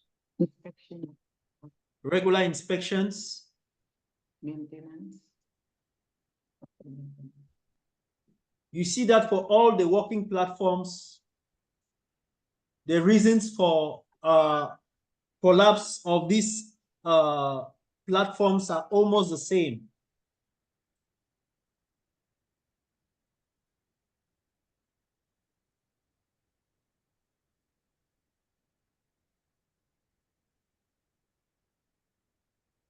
From incorrect erection, overloading, uneven distribution of the loads, poor ground conditions, adverse weathers, insufficient or inappropriate ties, vehicle collision, unauthorized alteration of the scaffold.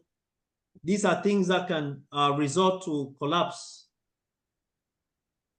Or maybe some common misuse, like while the scaffolding is already erected, maybe someone comes and removes some of the bracings or the ledgers or the support, you know, or they modify the design of the scaffold.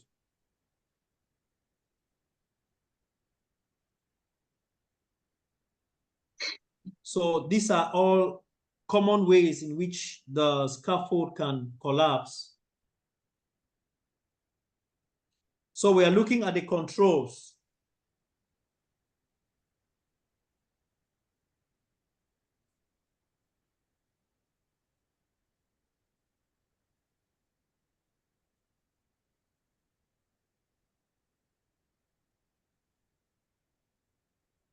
So we can see different types of scaffolds being erected. And the types of bracings.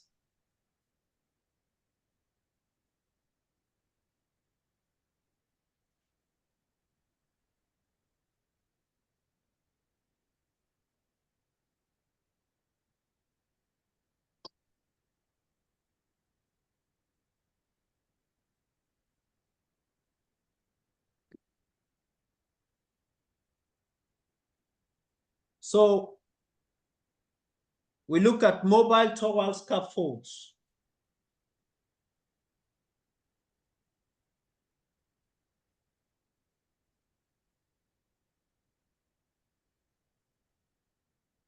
What are the hazards of a mobile tower scaffold? It's all there on the screen. Yes, fall from the work platform, objects falling from the platform, collapse of the structure, overturn, unintended movement of the wheels, or contact with live overhead. So what are the controls?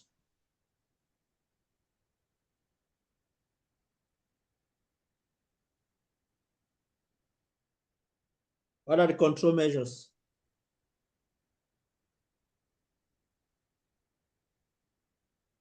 Regular inspections. Regular inspections. Maintenance.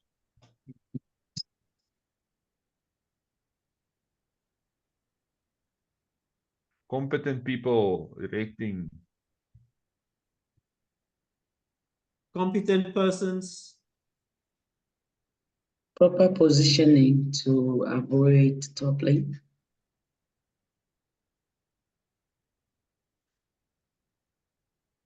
Good erection. Okay. Wheel should be Guide locked the when the rail. tower is not in use.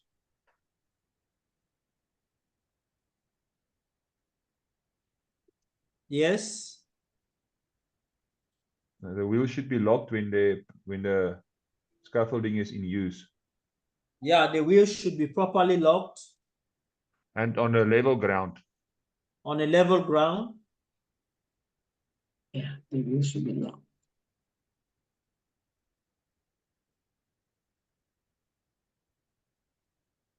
What about the outriggers?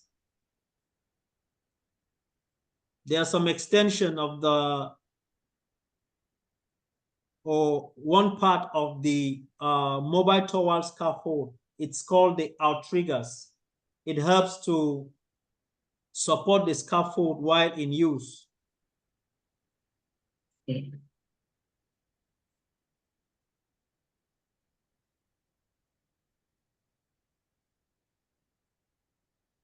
So we can see a typical example of a mobile tower scaffold.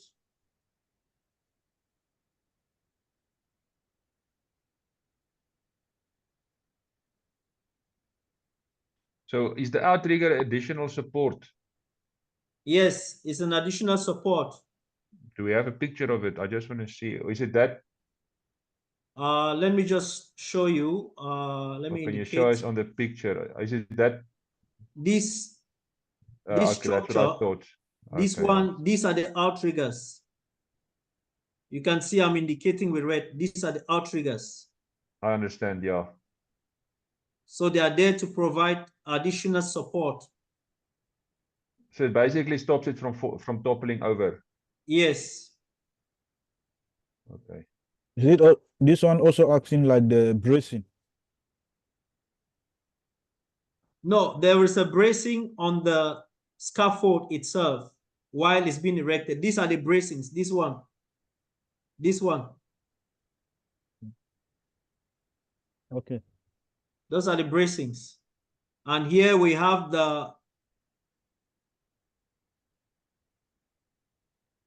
that is the top rail. This is the mid rail. And this is the toll board. Okay. This one is a toll board. The outrigger would be like somebody holding the. If the Yes. outrigger was like a person standing on the side holding it so it doesn't fall over. That would be like an outrigger. Exactly. Okay. Okay. Thank you, sir. Or if you were working on a ladder, a person would be an outrigger holding it on the bottom, almost.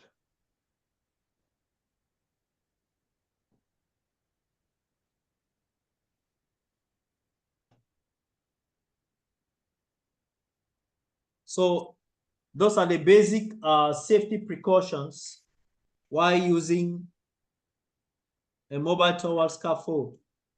We have different designs of mobile. This is another type of mobile elevating work platform. It's always abbreviated MEWP.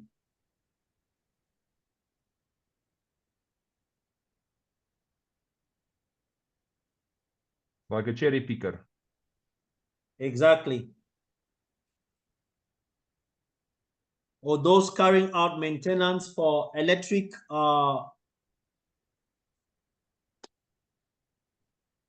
street lights. So all those equipments they use, they are MEWPs. It has a man basket. It has outriggers, and it is operated at the top or inside. It is operated from the man basket. It is operated at this point where the where the guy is standing. That is where these equipments are being operated. So we have as hazards fall from height, objects falling from the platform, same like mobile elevated platform or collapse of the working platform, overturning, contact with life, overhead, power lines, unauthorized use. What are the controls?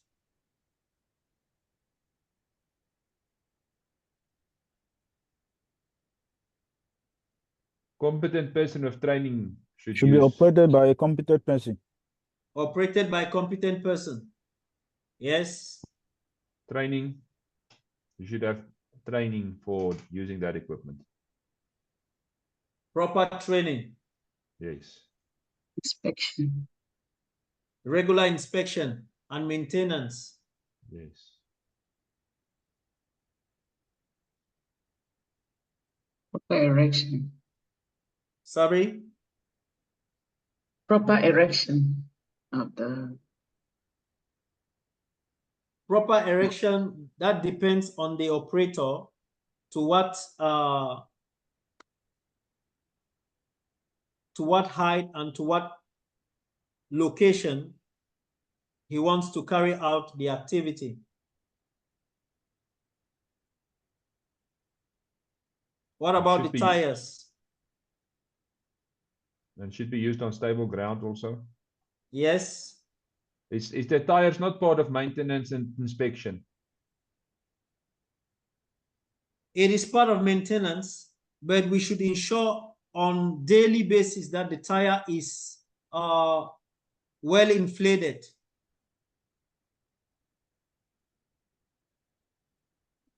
You might not carry out maintenance on daily basis, but during your pre-use, we should check the tires at all times.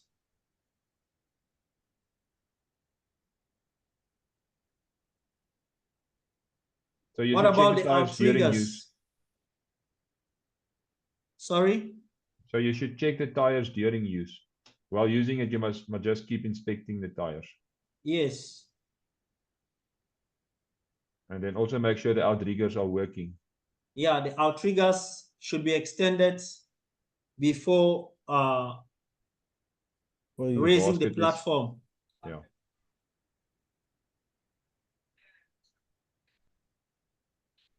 And also work on a stable ground. Yes. So we said this kind of working platforms or equipment should not be used close to overhead cables or attaching our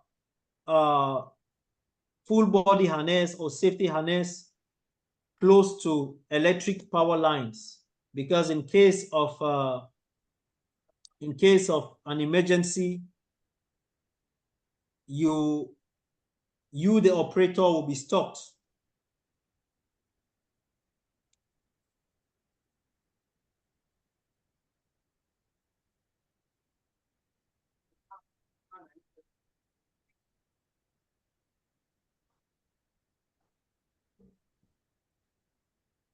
And you should also be wearing a body harness when working in a cherry picker or a platform.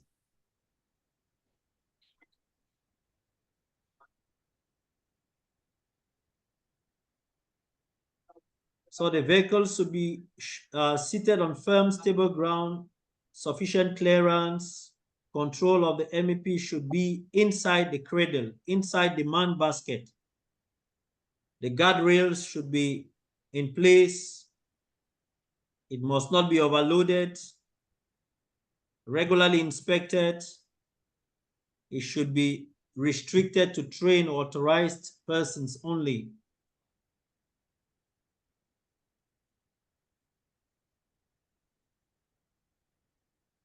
So we should always ensure that the operator is trained.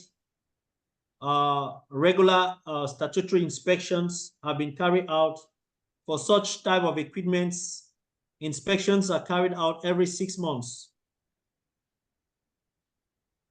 And the use of it should be used on suitable, firm, and level ground, and the work area should be properly barricaded or cordoned off.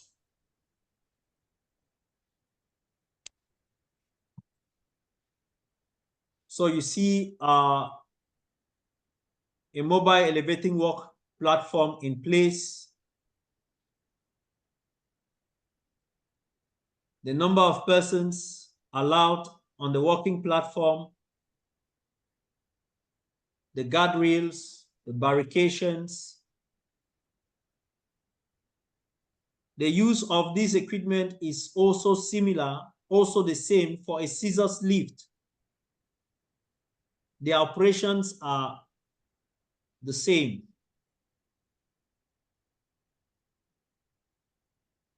So it's another type of a mobile elevating work platform.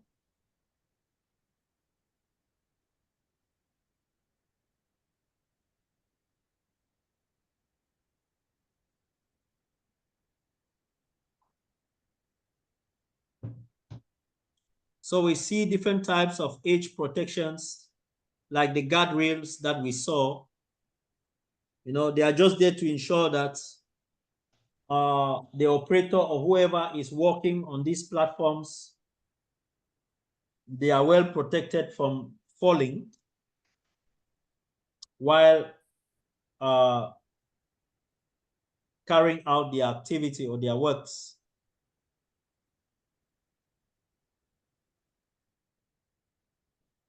So the scaffold should be inspected when they were first erected. After maybe some substantial or alteration, if there are changes to the scaffolding design, then it should be re-inspected.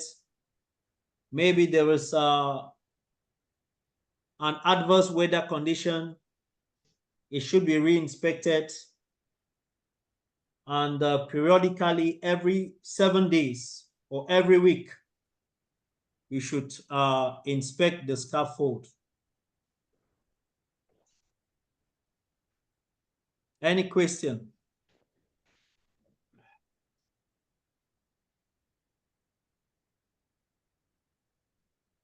No question from me. All right, if there are no questions, we go to confined space. What is a confined space? What are the hazards? What are the controls?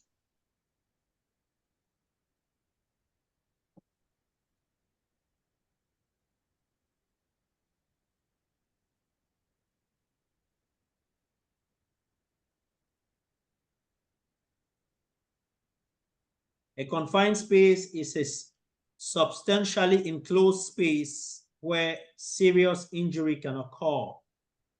It may be any place such as a chamber, a tank, a vat, a silo, a pit, a well, a pipe, a sewer, or a flue.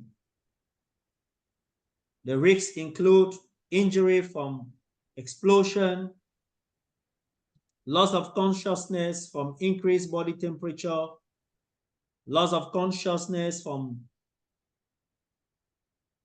asphyxiation from gas, fume, vapor, or lack of oxygen, drowning, asphyxiation as a result of being trapped by a free-flowing solid. So hazards of confined space, we have atmospheric hazards, slip, trip, fall. What again? What can we add as hazards? Drowning. Drowning. Suffocating. Suffocation. Burns. Yes. Fire, explosions. Loss of consciousness. Yes. Loss of consciousness, it can result from oxygen deficiency or maybe oxygen enrichment. Death.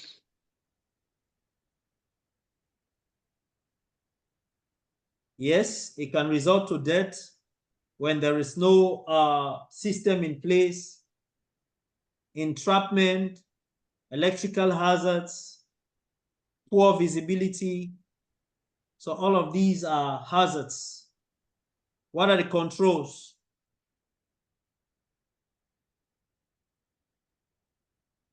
Control measures.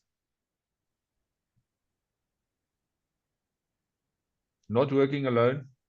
Having a second person outside the confined space. Okay. Maybe testing of the air inside of the confined space. Yes. Gas tests. Gas test, yeah. Correct PPE. The correct PPE. Permit to work systems. Appropriate ventilation. Close communication system in place. In case of an emergency. Training, inspection, Competent instruction, person. supervision. Yeah. Experienced person. Monitoring. Yeah. Monitoring, supervision. So only competent persons should, those who have been trained should be allowed to work inside confined spaces. We also have what we call a logout tagout system. Yeah, I remember we spoke about that last week. So these are examples of a chamber, a tank, a vet, a silo, a pit, a pipe, a sewer.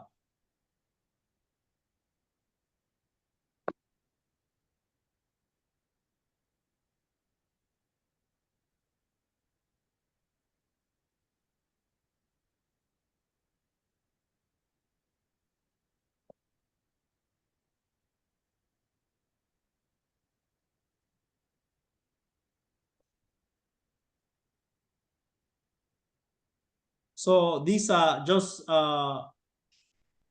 things we need to check. Testing the atmosphere, the type of respiratory protective equipment we need while working inside, harnesses, first aid equipments, in case of an emergency. So what's the name of this equipment? And what is it used for? Anybody?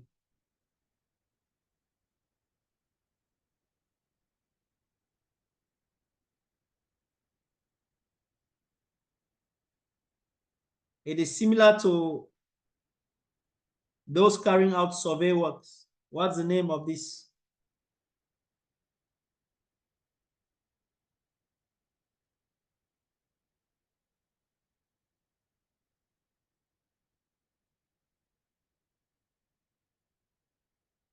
What I can say is they dress like firefighters. Yes, they dress like firefighters, but we are looking at the equipment that is used for lowering them. Maybe it's an emergency situation, and you see somebody with carrying a respiratory or with a respirator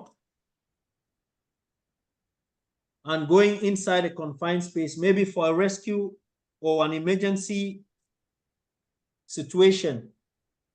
But now I'm looking at that instrument that is used to lower the person inside the confined space. So we call it a tripod stand. a tripod stand. And what is being used to lower that person inside is called a winch. Winch. Okay.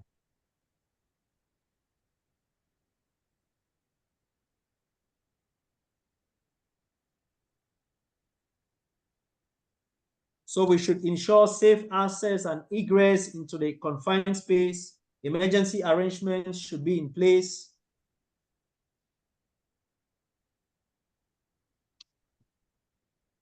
What kind of emergency arrangements? The means of raising the alarm, first aid, special arrangements, firefighting in case of fire, means of communication.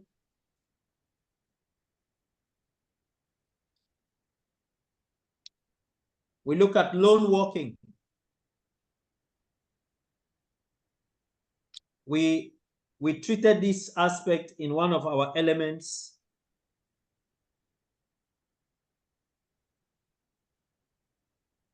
Workers who are separated from their work colleagues.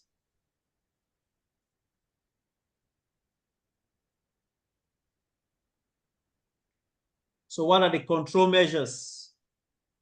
No lone walking for certain high-risk activities such as confined space, arrangements for remote supervision, procedures for logging workers when lone walking, the use of mobile phones or radios to ensure good communication. So for those workers who are working outside their working environment, these precautions should be in place in case of any emergency. Emergency procedures, training for workers in these procedures.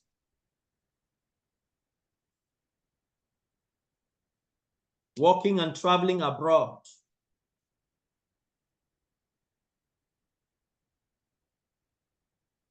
What kind of arrangements did you put in place before traveling, moving from your country to the United Arab Emirates?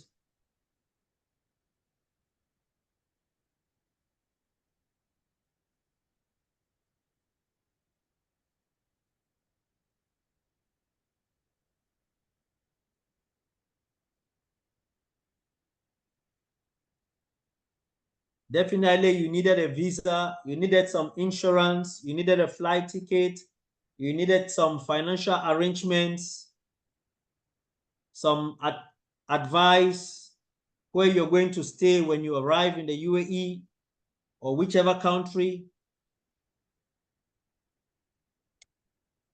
You needed some contacts as well.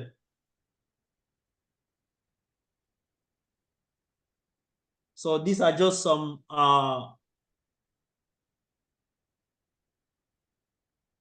tips that can help us while traveling.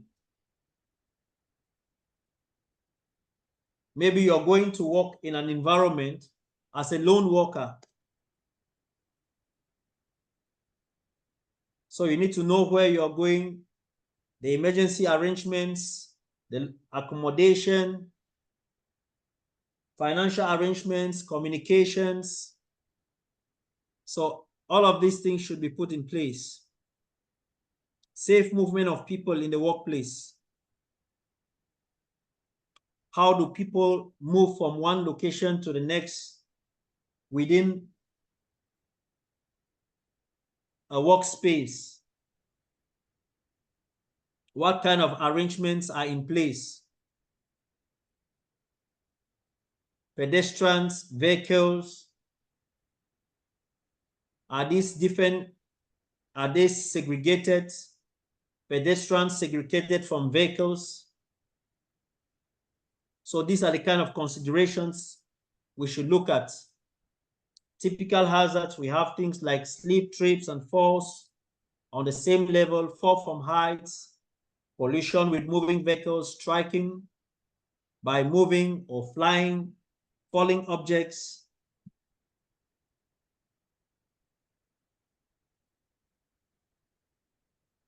So we look at conditions that can result to slip, trips, and falls. Poor lighting, poorly maintained surfaces, general obstructions in the walkways. You can see a picture with a wet surface.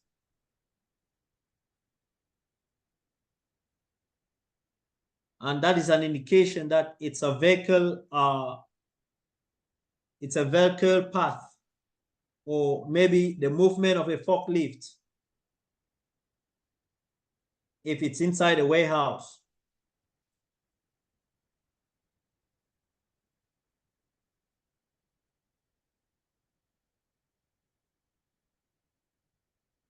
Slip, trips, and falls on the same level. What are the hazards?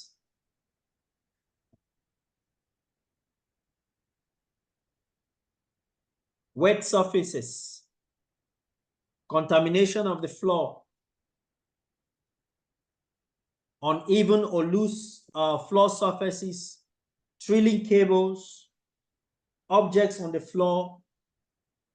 These are just simple ways in which slip, trips, and fall hazards can occur.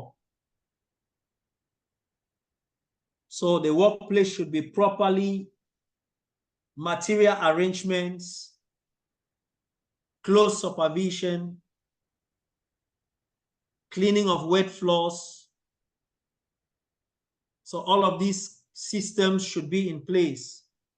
How to monitor the workplace.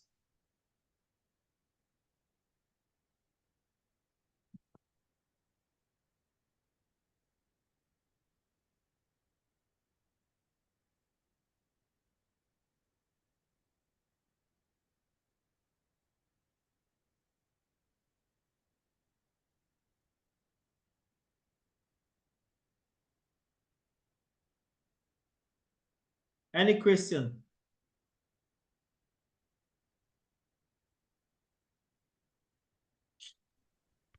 No, nothing from me.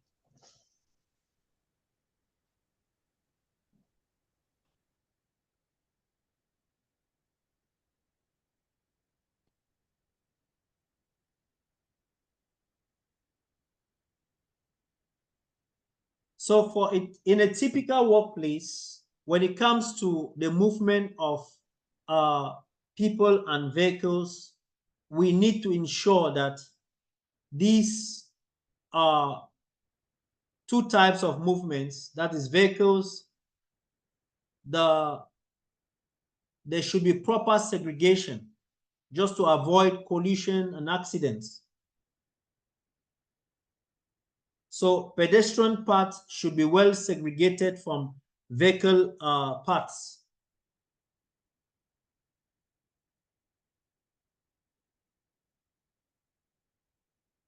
We might have some operators or drivers under the influence of alcohol driving at high speed, and a pedestrian walking in such paths can result to serious accidents. So it is always very important to segregate the pedestrian walkways from vehicle paths.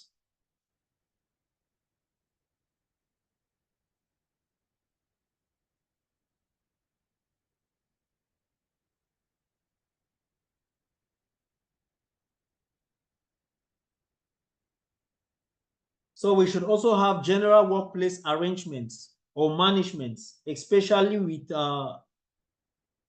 securing materials at height. There should be a level to which our materials are being stored just to avoid materials falling from height. Like you can see the picture,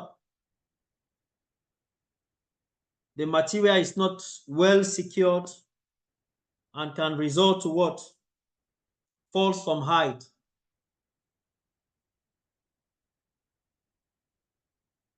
Material damage, serious injuries are the consequences. So for all this, we should also always consider carrying out a risk assessment. For every of these activities, we should carry out a risk assessment just to ensure that the risk is at an acceptable level.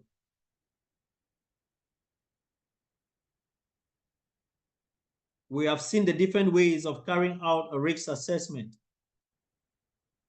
which is one of the basics of the IG2 report, where you'll be identifying different hazard categories,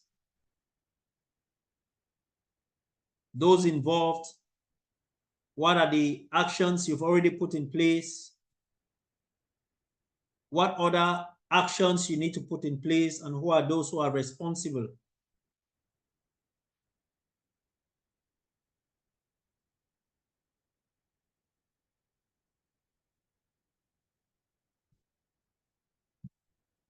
Slip trip hazards may be controlled by designated slip-resistant walkways, using high grip surface coating, providing good lighting, introducing procedures for reporting defects.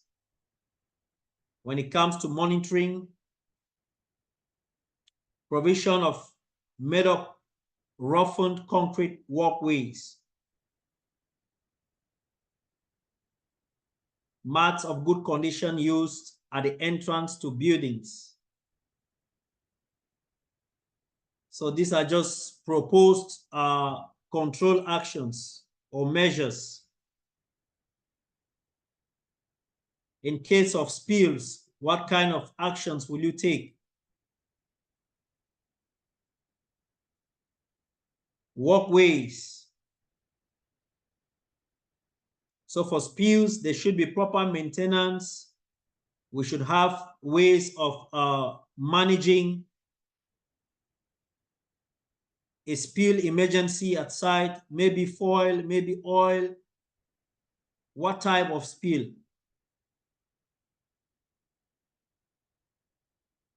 So things like a spill kit that can control the spill from spreading, we should have them installed in the workplace.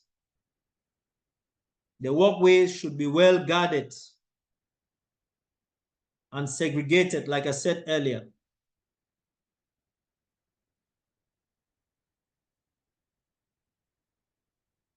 Loading and unloading areas. How are they designed?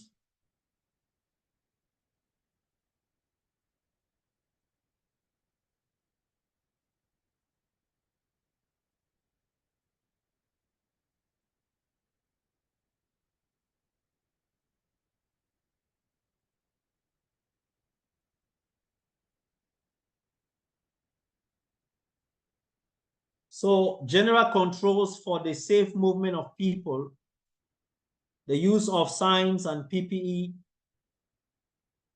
Signs must be clearly visible and be easily understood.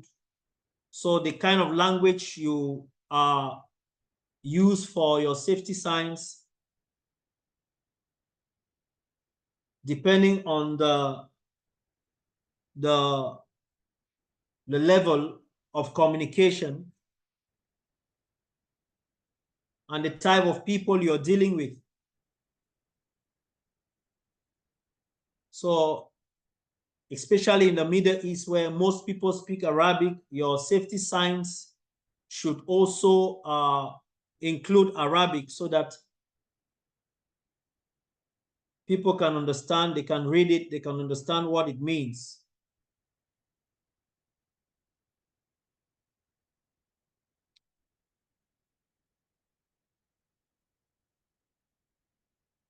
Hazard signs may be used where excavations are present. Appropriate footwear is important to avoid slip and trips.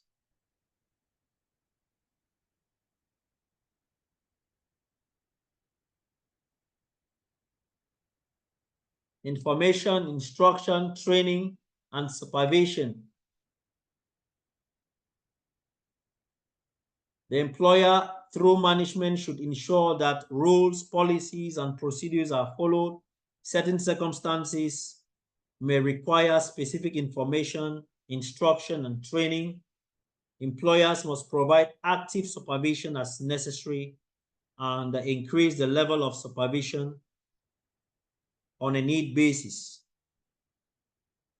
So as an employer, you should ensure these resources and provisions are in place.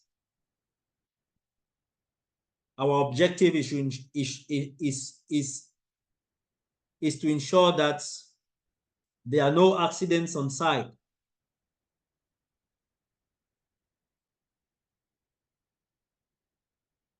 Also, regular maintenance, the access, the egress, the lighting, general housekeeping. So these are all general controls that we should put in place in the workplace.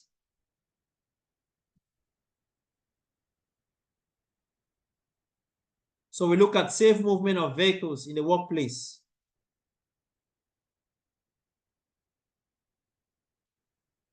Loss of control or overturning, collision, non-movements related hazards.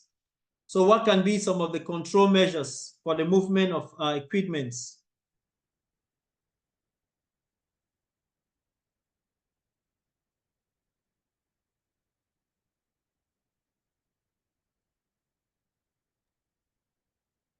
What can be some of the control measures?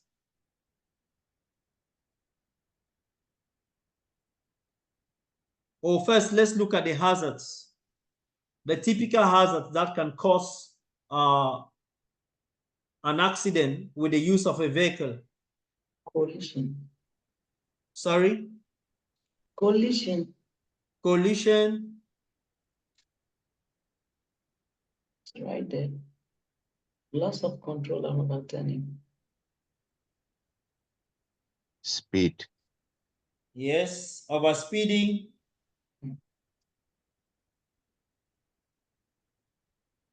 Overturning.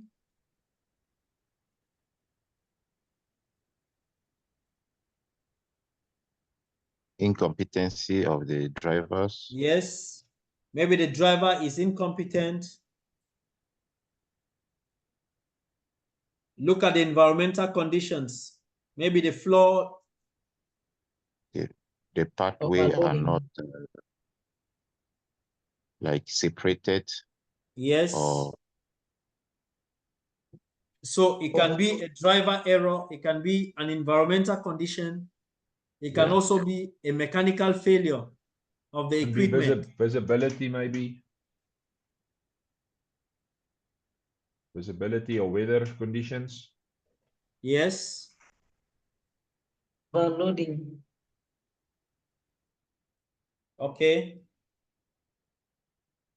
What control measures can we put in place? Speed limit. Speed limits, great. road marking. Road marking. Yes. Supervision. Sorry? Supervision. Supervision, yes. Adequate training. Adequate training for operators or drivers.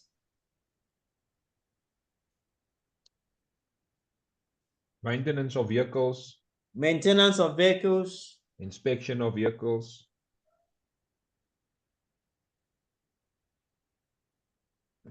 Inspection of roadways, of driveways. Okay. The road conditions. Area, road conditions. In the UAE, we have a one-way system. We can also ensure a one-way system. Sufficient lighting.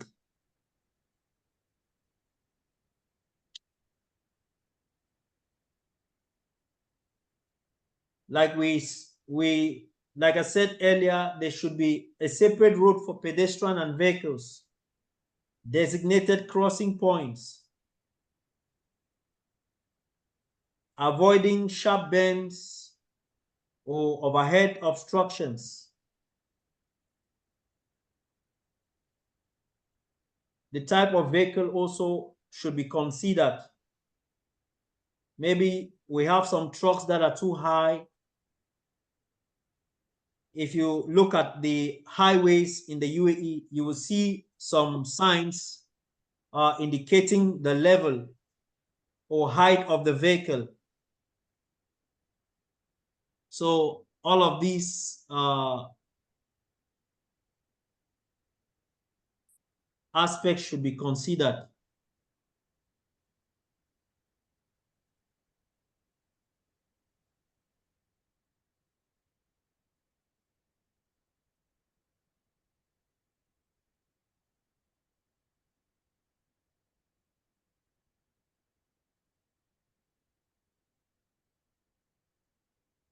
So I think we've touched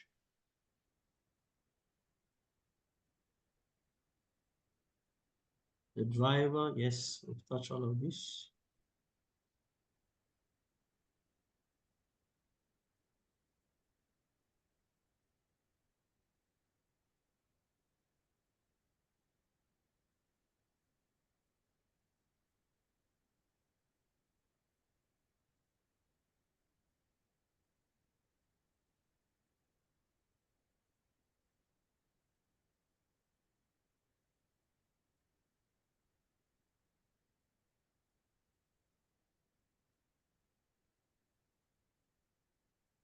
So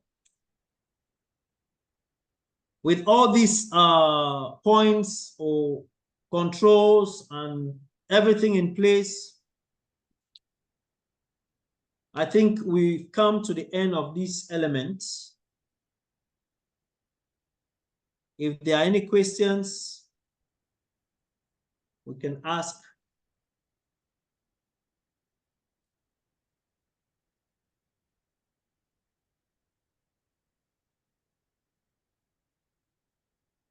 If not, we go for a 10 minutes break, and then we go, when we come back,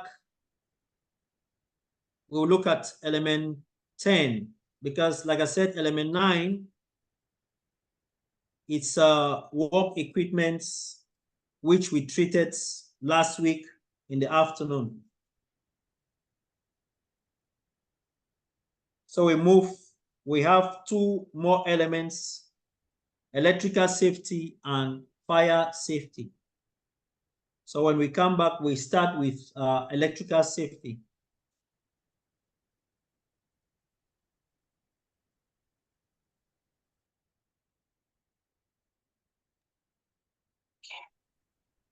So 10 minutes break.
Okay, welcome back.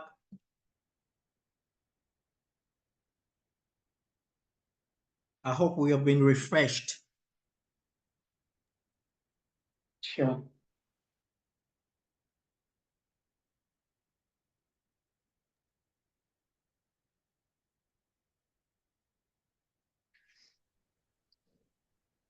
What do you think, are we gonna do element 10 or 11 now? We do 10, which is fire. Okay.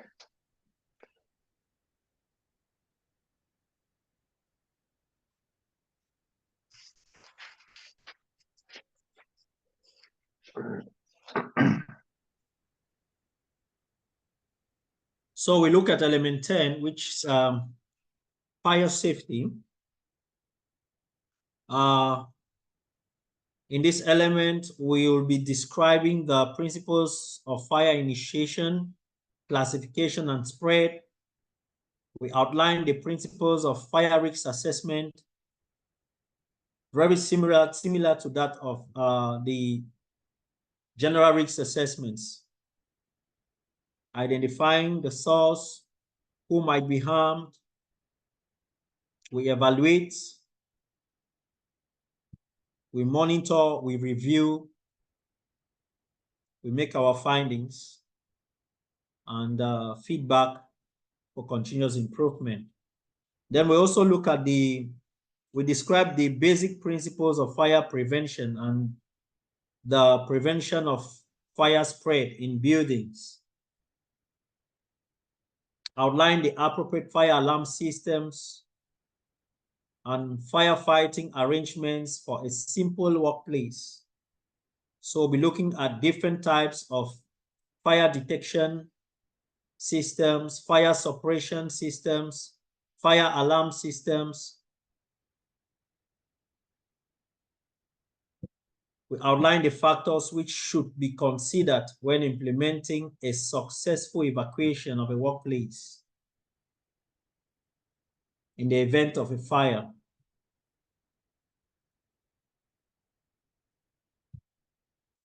So what is fire?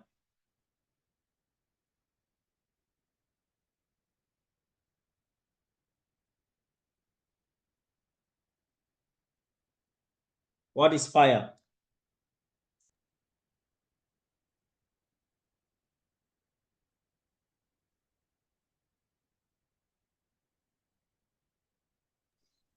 Fire fire. is okay. Okay, Go. go Herman. Go Herman. No, go. You can go. Okay, thank you. Fire is a chemical reaction resulting from the combination of heat, fuel, and oxygen. Okay. Great. Yes, Herman, give your opinion. Exactly what he said. All right. Yes. So fire is a product of a chemical reaction between oxygen and fuel in the presence of heat at an appropriate temperature.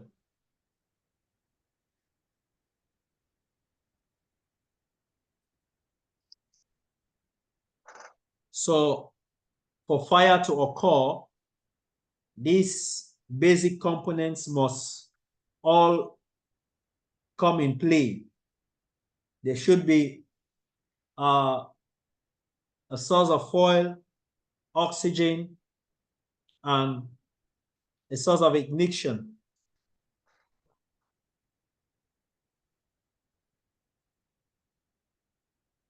So we can get fuel from combustible materials.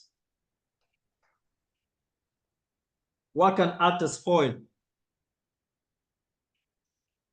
What are sources of fuel or fuel? Wood, paper. Wood, yes. Petrol. Petrol.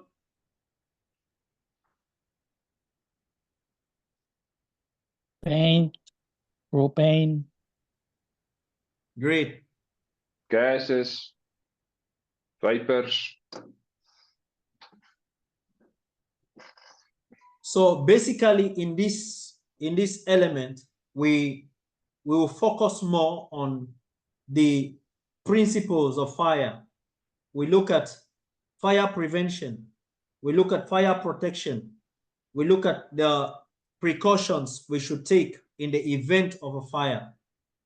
When I talk of fire prevention, I mean those things we should do to ensure that we prevent a fire from starting, or we prevent the outbreak of a fire. The ways we can, and when it comes to fire protection, we are looking at design features, systems, or equipments in the building, you know, just to prevent the spread of fire. For fire precautions, we are looking at measures that we can put in place to minimize the risks of fire, you know, or maybe the risks of a fire outbreak, maybe in a building, maybe in a warehouse or whatever.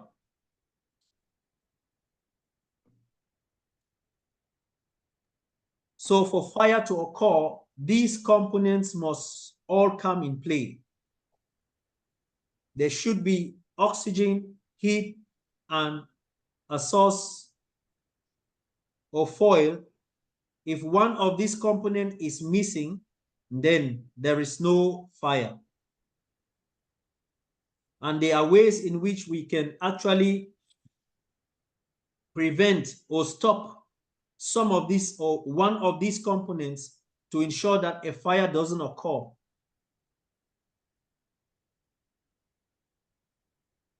For heat, we can remove the heat through a method called cooling. For foil, we can remove foil through starvation or starving. And for oxygen, that can be done through smothering.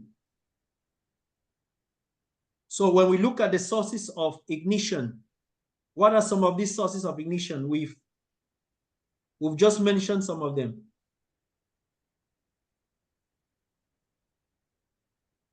Smoking materials, naked flames, hot processes, chemical reactions. These are all sources of ignition. What about sources of oil?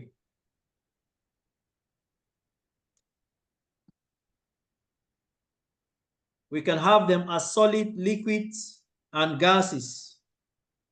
For solids, what are examples? Wood. Wood. Coal. What? Plastic. Coal, yes. Paper. Paper.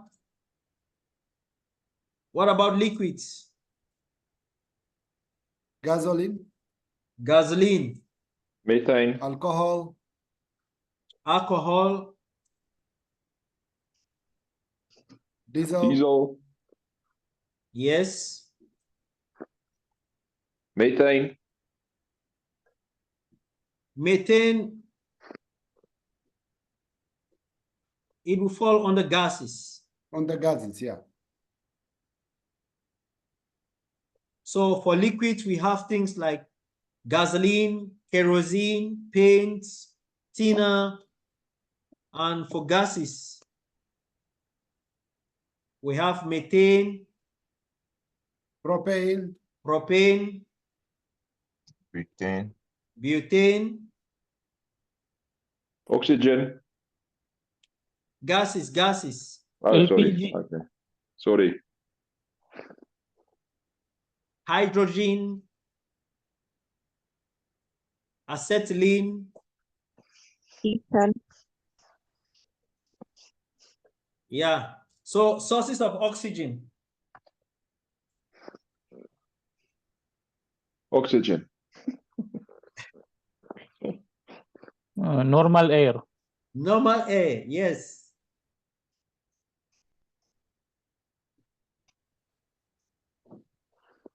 Some chemicals also produce air.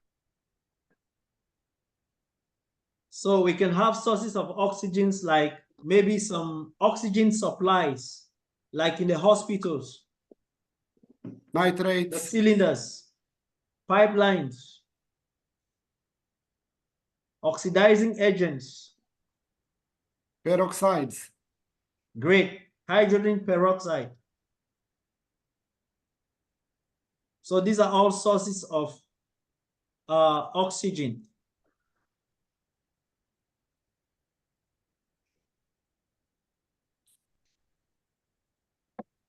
So we can see pictures of different aspects that can cause a fire. Illicit smoking, hot lighting bulbs. These are all sources of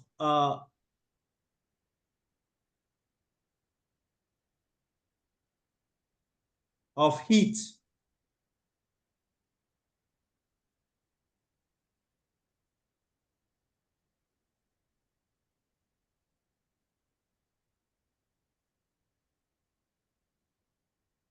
So we look at the classification. We have three different types of classification. We have the American classification, we have the European classification, we have the Australian or the Asian classification. But our focus will be on the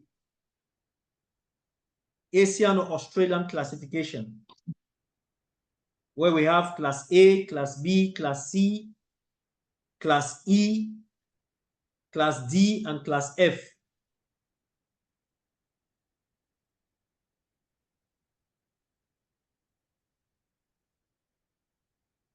Let me just show you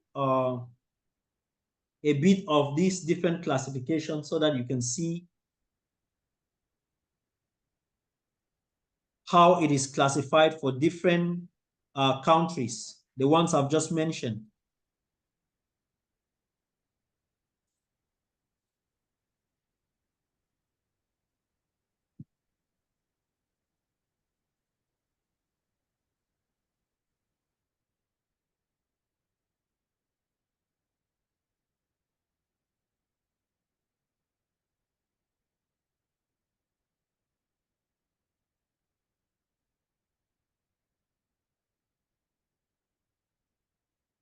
So can you see my screen?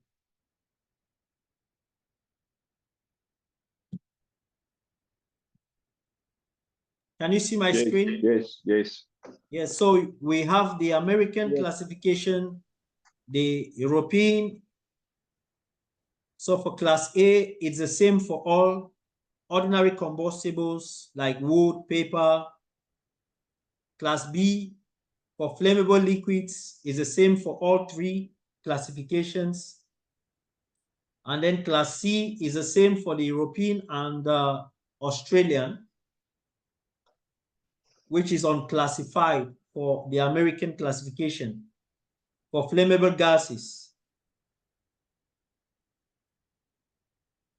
And then class C for American classification is class E for the Australian or Asian classification, which is for electrical equipments. Class D for combustible metals. And Americans will rate class A for cooking oil and fat, while the European or Australian classification will rate it class F. So this is just how this classification is. But like I said, our focus is on the Australian or Asian classification.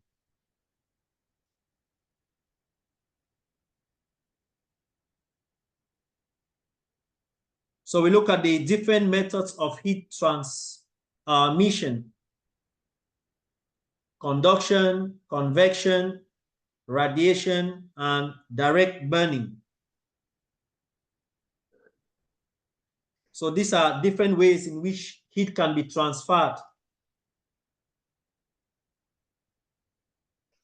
Conduction, the movement of heat through solids. Convection, you can see the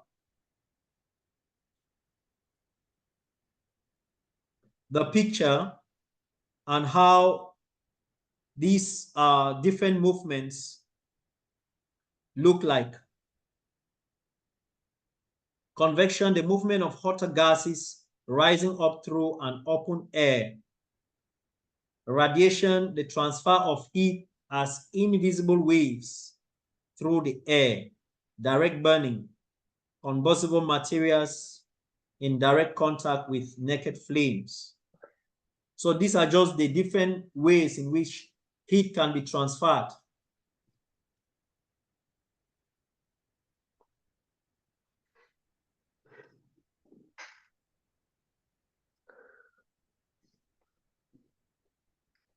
So what can be some of the common causes of fire in a workplace?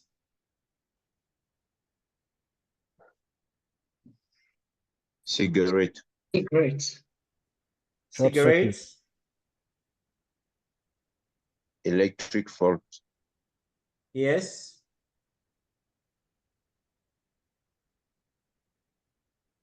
Poor housekeeping. Poor housekeeping.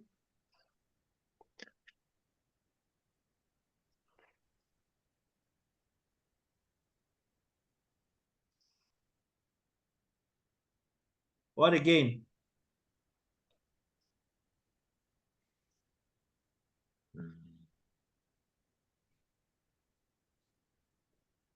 Negligence.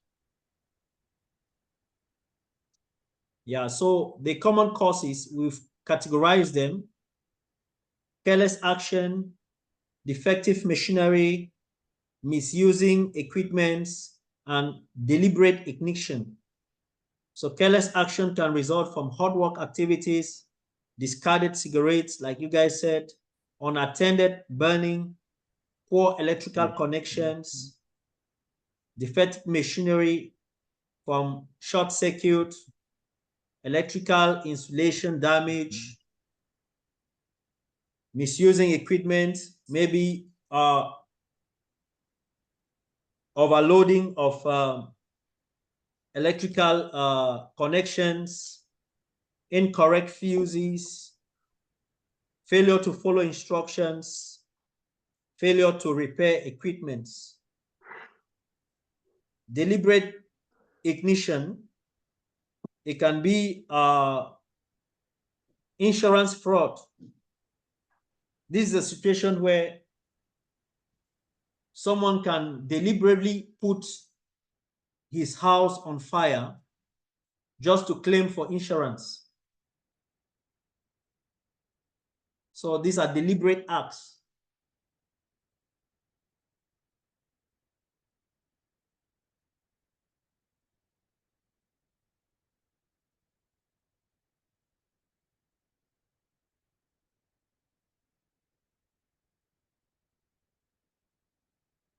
So we see the common causes and consequences of fire in workplaces.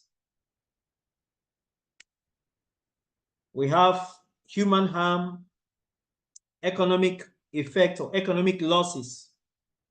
It can be direct and indirect.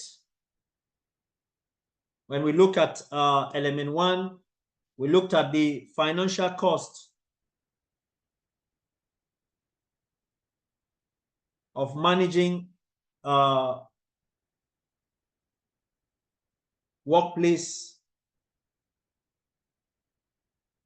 health and safety practices. So we also look at the hazards as a result of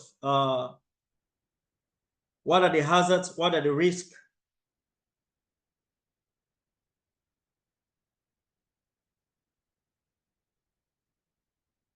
So some of the common hazards, we have heat and flame, and the risk is heat stress, burns, coma, property damage. It can even result to death. Smoke, restriction in breathing, poor visibility, toxic gases. We can have asphyxiation, environmental damage. So these are just common hazards and risk.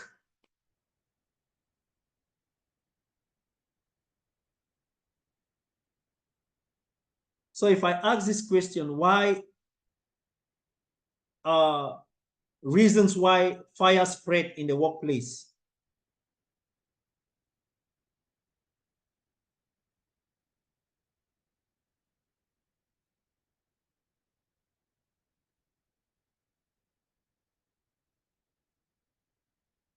Why can a fire maybe at the starting point, it can cause a serious spread if it is not if proper action is not taken? What could be the reason? Or failure of early detection. Yes, great. Also poor housekeeping. Yeah, poor housekeeping. Yes. If people have not been trained correctly for fire emergencies. Yes, lack of training.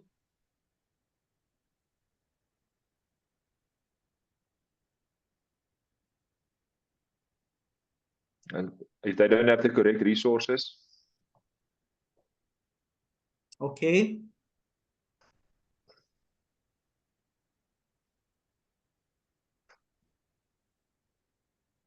So we look at reasons for fire spread. Like you guys have said, failure of early detection,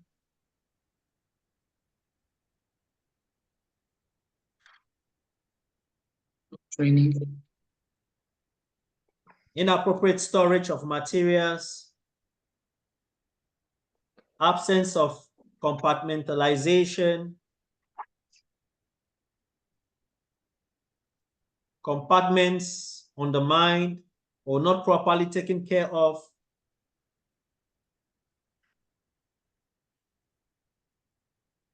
poor housekeeping.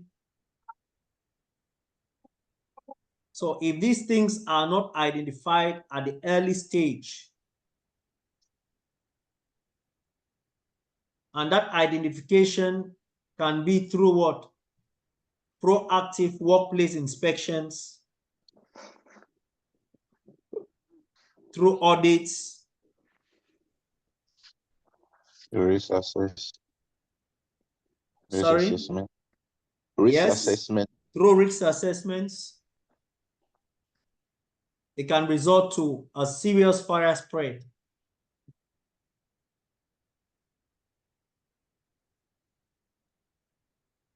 So next we look at a fire risk assessment.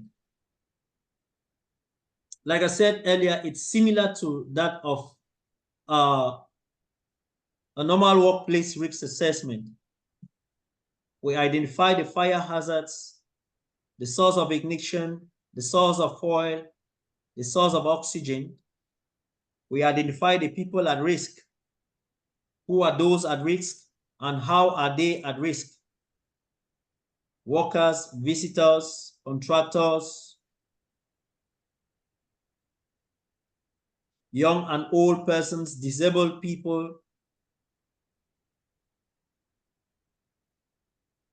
We look at the fire spread. It can spread through conduction, convection, radiation, and direct contact like we saw earlier.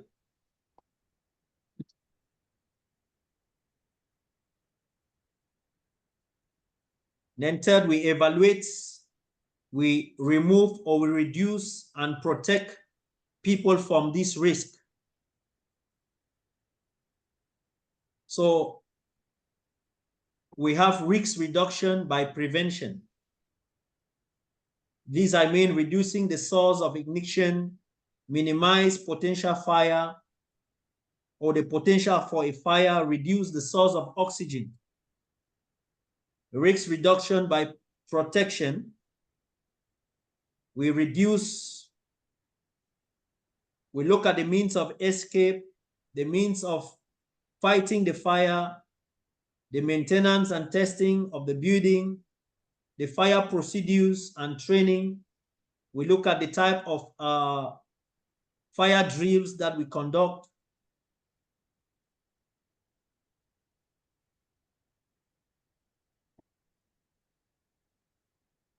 And then step 4, we record, we plan, we inform, we instruct, and we train.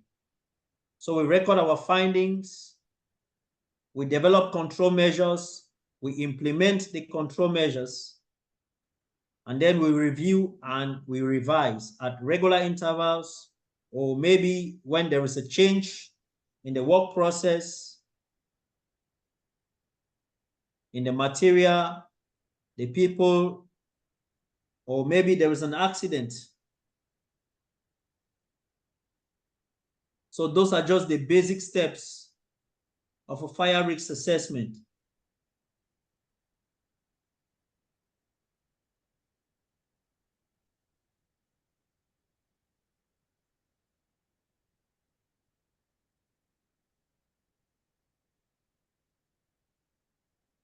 So next we look at fire prevention.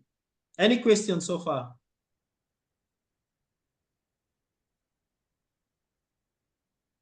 Any question? No question from me. No questions.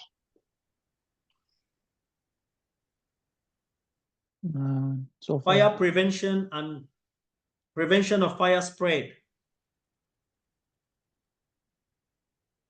So we look at the controls for ignition sources. And a typical example is a hot work activity. So if you have a hot work activity, let's just say welding or gas cutting,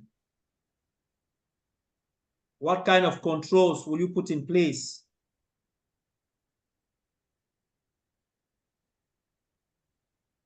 A permit to work system, removal of combustible materials from the scene.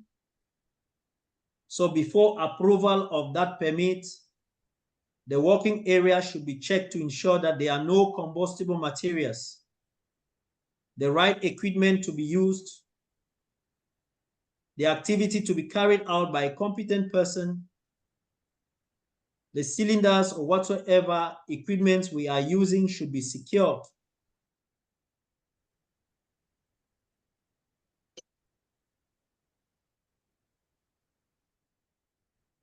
There should be appropriate supervision, training, instruction, firefighters or fire watchman, fire extinguishers in place. And in case of an emergency, what kind of actions will you take? So this control should be put in place.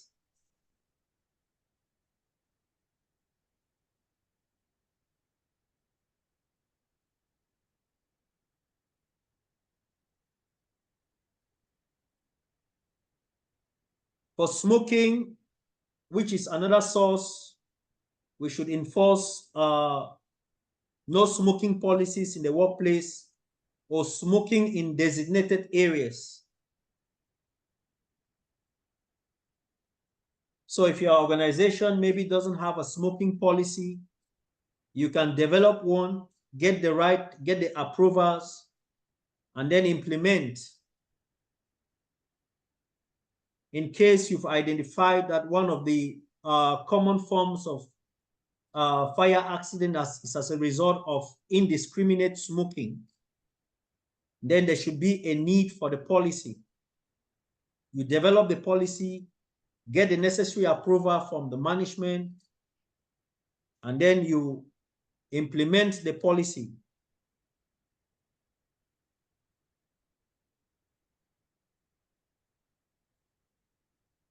You get feedback from your stakeholders on the implementation process. to see how you can continuously improve the workplace.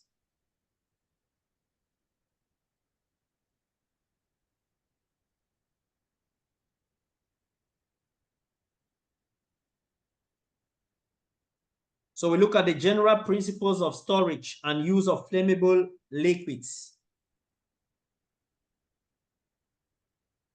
So for most organizations, we have what we call ventilation, ignition, containment, exchange, and separation. So if we have foil tanks in our workplaces where we store foil for refoiling our equipments, it should be properly ventilated. It should be kept, the tank should be separated from the workplace at an appropriate distance. It should be approved. If we look at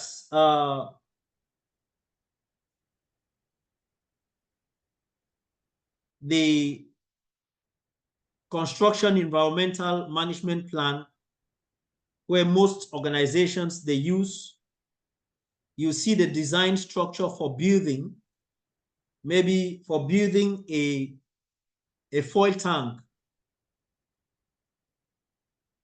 What is the size of the bone well with respect to the tank size? What are the necessary precautions that we need to put in place? Maybe some earthing systems, how to prevent that structure from direct sunlight. So this principle can be used to erect such structures in the workplace, and it will help to ensure that our flammable sources are well controlled and well stored.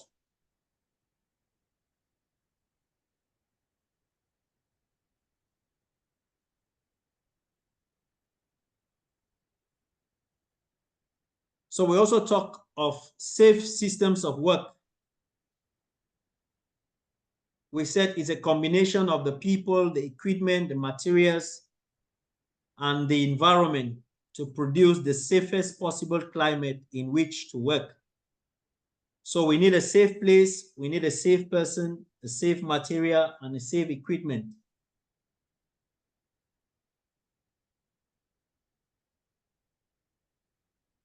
Good housekeeping.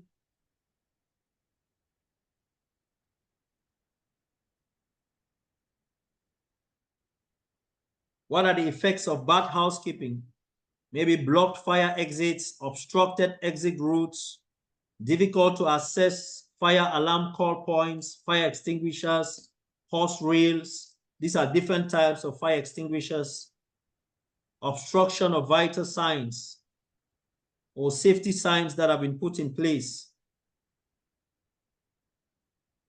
Reduction of the reduction in the effectiveness of automatic fire detectors and sprinklers.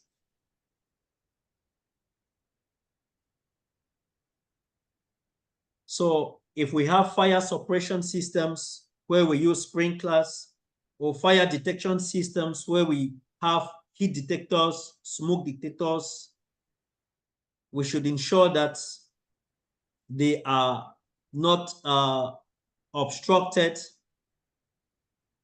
and they are regularly tested for their effectiveness.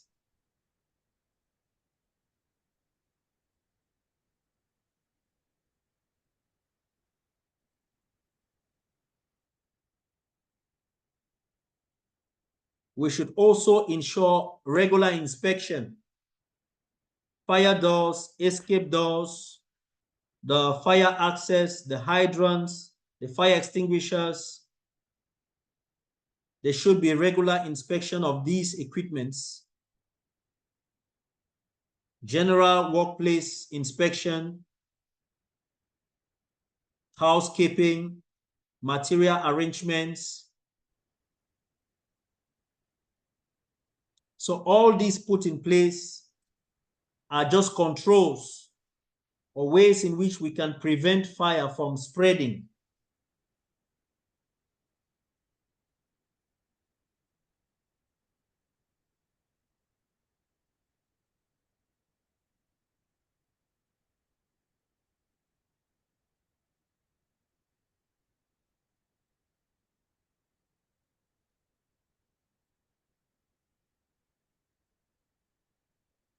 So when it comes to the storage of flammable liquids, like I was saying, these are the precautions.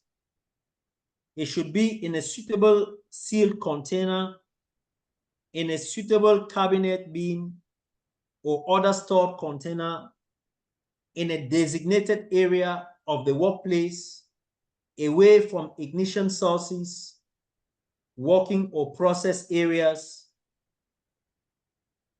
capable of containing any spillage. When this point, we are looking at the burn well. So there should be an inbuilt area where this container is being installed. So the size of the container, the quantity, maybe a container that can carry 2,000 liters of oil. So we need a burn well that can contain at least 2,500 liters of oil.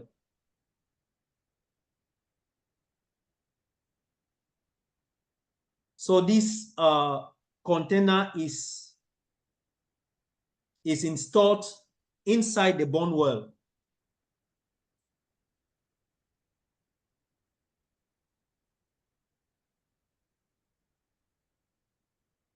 The workplace must be fire resistant. Materials must be fire resistant. Odinga, Yes. I don't know if everybody knows what a bun wall is. I don't know if you must maybe just show them. I know what it is, but let me maybe just ask. Yeah, let me look for an example of one and just show you guys.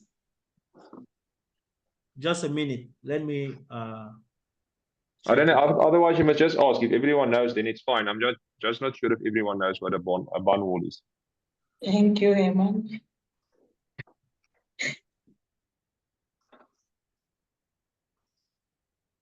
Pleasure, Stella.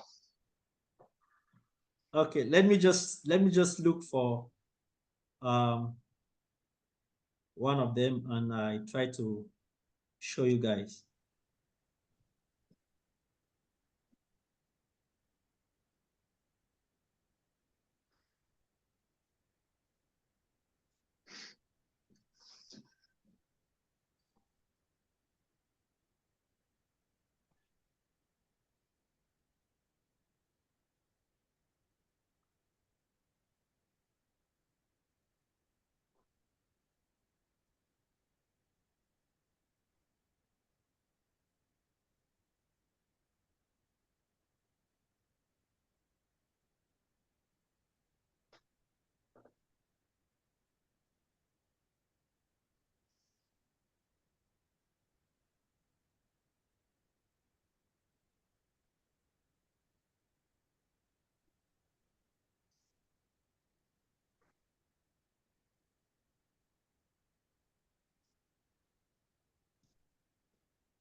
Okay, can you see my screen? Yes. Yes, we can see. Okay. So this is Yeah. a typical workplace. And this is let's just say a fuel tank installation. So the concrete wall that has been built where the tank is seated, that is called the bone wall. So the length, the width, and the height of the bone wall should be equivalent to the size and quantity of the tank, so that in case of any spillage, the foil will be contained inside that tank, inside the bone wall. So the bone wall is just a concrete is just the construction of a like a concrete wall to contain the foil in case of any spill or any leakage. So we have different specifications of how a bone wall can be constructed, depending on the capacity of the container. So when you have a construction environmental management plan in place, these are things you need to look at. If we have a 2,500 liters, then these are the specifications of the bone wall. The length should be 3.5 meters, the width 2.5 meters, and the height 3 meters to be able to contain this number of liters. For 5,000, for 15,000, for 20,000, they have their different specifications.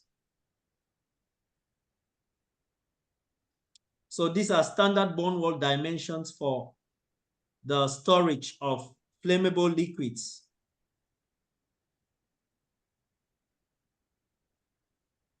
So do we understand that right now? And also it should be treated so the liquid can't go, it should contain it. Sorry? I think they must also understand that the bond wall must be able to contain the liquid. It mustn't be able to pass through or leak through or anything. Yes. It It must should be be like able to water. It should be contain. like watertight. That's why I said it should be built with concrete materials that that cannot allow the liquid to infiltrate into the soil. The essence of the bone wall is to prevent damage to the environment. So this is a typical ADNOC design of a bone wall or approved tank for any workplace. So once you have installed the tank and everything, then you get approval from ADNOC, because they are the ones refoiling the tank, depending on the organization and depending on the type of systems they have in place.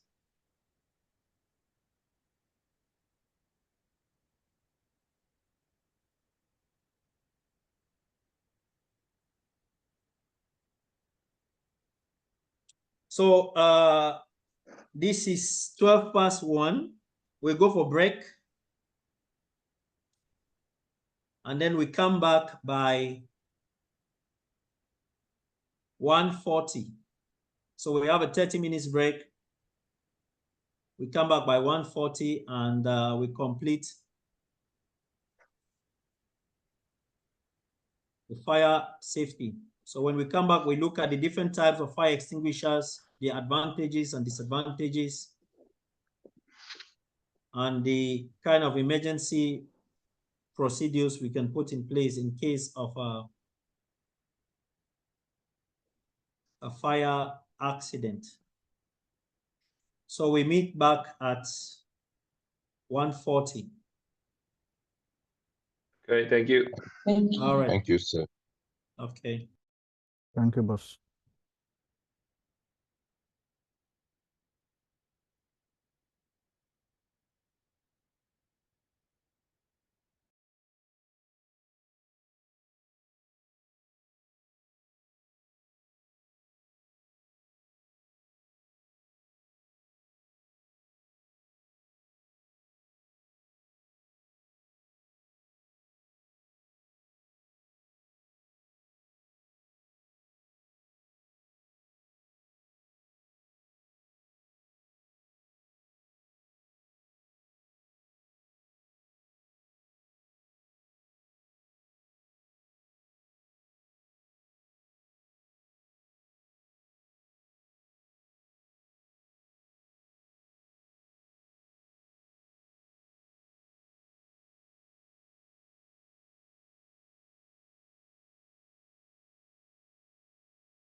Welcome back.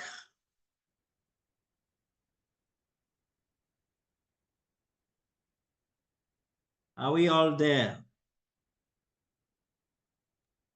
Hi, Wadinga, I'm here. I'm here, sir. Great, man. Welcome. Before we continue, there are some few things I just want to. Next week we'll be having. There's an aspect of our training, which it's called NEBOSH groupings. It's just like a group work where topics will be given and you guys will be placed on different groups and then you work on the topics and then we do some short presentations. So I'm going to place all of you in 3 different groups and then give you guys topics to work on so that next week I will assign you in breakout rooms and then you share your points on these different topics, know exactly what topic you're working on and the people you're working with so that you can share your points and then we do short presentations on your understanding of these topics. So right away, I will just call the names for the different groups so we know. So wherever you are, just take down the names of those in your group and then the topic with which you work on so that you know exactly who you have to work with. So within the week, you can carry out individually, you can do your research, you work on the topic, and then once we come on Saturday, on Sunday next week, I will just send you guys breakout rooms, and then you finalize on the different points, and then you do a short presentation. So for group one, I have Antonio, Kip, and Stella. And the topic will be accidents.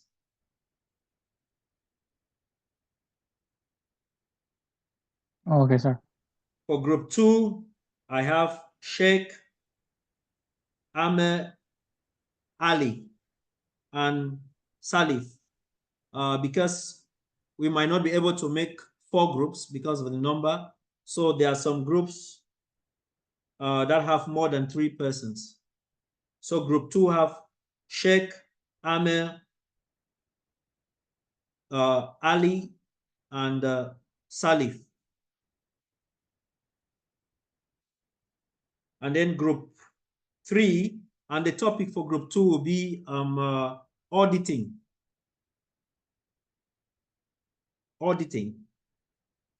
Group 3, we have Heyman, Malik, Alejandro, and Fabrice.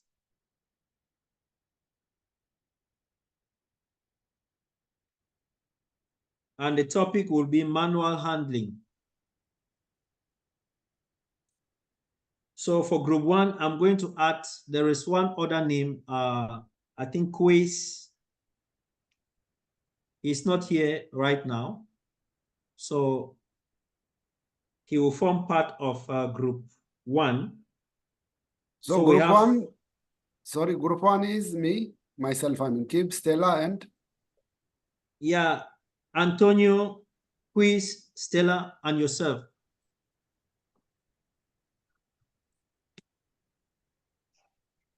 Group 2, Sheikh, Malik, no, Sheikh, Amer, Ali, and Salif. And then group 3, Heyman, Malik, Alejandro, and Fabrice. So these are the three groups. And the topics, group 1 is accidents, group 2, auditing, group 3, manual handling. So we carry out this exercise next week, but it's very important that you know whichever topic you'll be working on or reviewing within the week. And I'm also going to send right now the latest May exam. So this exam is going to act as your mock exam. The one that we had to do for last week, is that not the mock exam? The one Sorry? that we had to give in. The one that we did this past week that we had to give in. The one I gave last week, because I gave with the answer sheet, we can't consider it as a mock exam. Are you going to still have a look at those ones at some stage? Yes, we're going to, in fact, next week, because that's our last class. So the whole afternoon period will be full revision. Okay. We'll be looking at all of these aspects. Okay. So right now I'm going to share this the latest exam. That is a May 2024. So I'll share it in the chat group.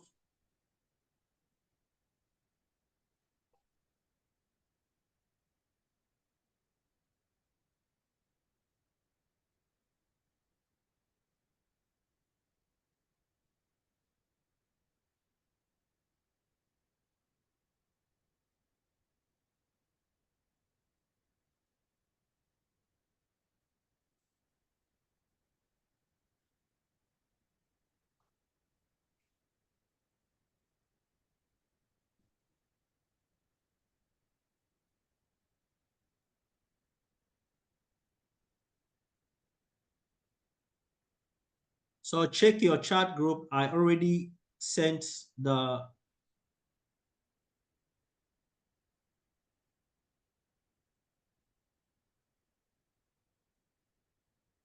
so kindly download it right now before we continue.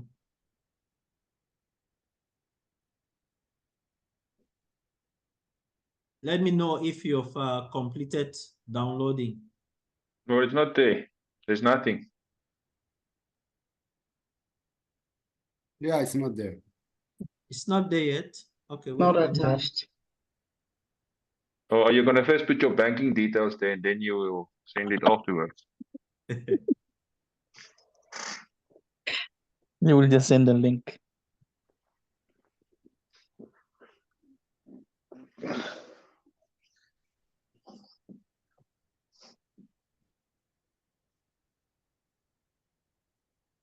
They say the file is already in the compost box and cannot be downloaded again. What does that mean?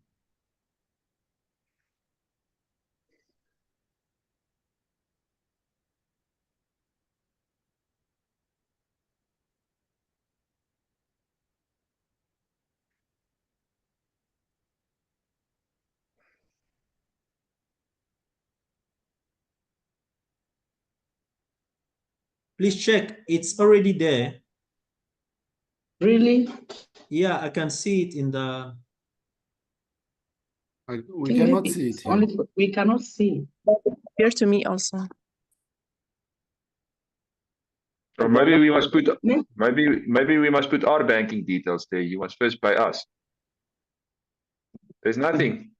Okay, just a minute. Let me.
Okay, just check it now. I think it's there. Now it's there.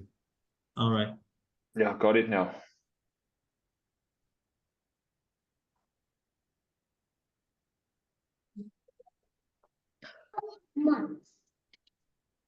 So kindly indicate if you've downloaded so that we move forward. I love this so much.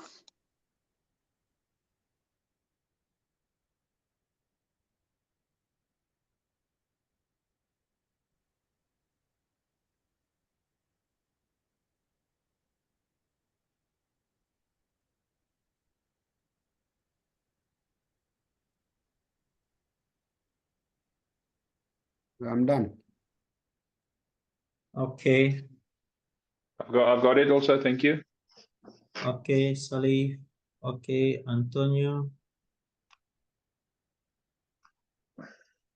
So 4 persons have indicated. Antonio, Eman, Cape, Salih, Malik, yes. Stella, Ali, Alejandro, Amer. Okay, Ali done.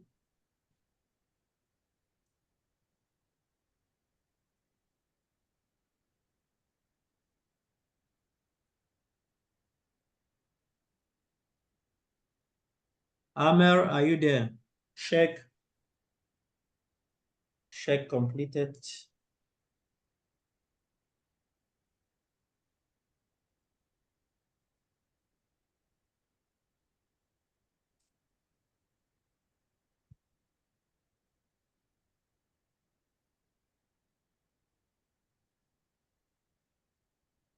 Okay, I think everybody is done except Amer.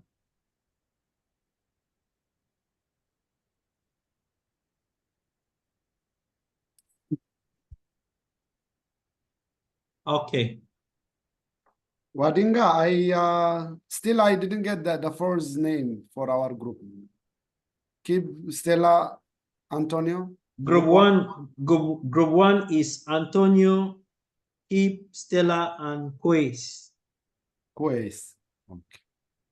Group 2 is Sheikh, Amer, Ali, and Salif. And then group 3 is Heyman, Malik, Alejandro, and Fabrice.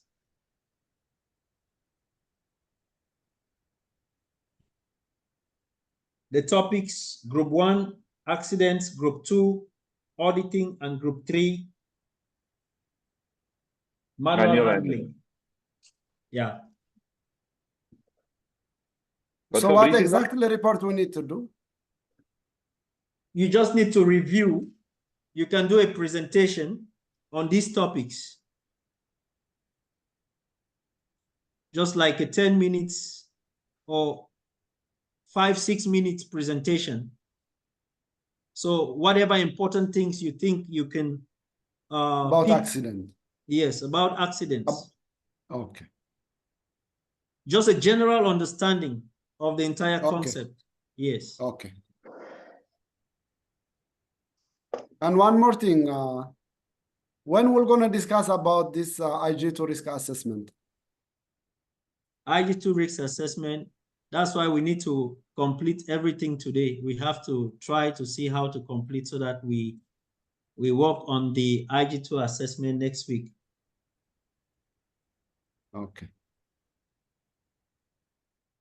By now, you should be looking at maybe your organization on how you're going to carry out your risk assessment or your inspection.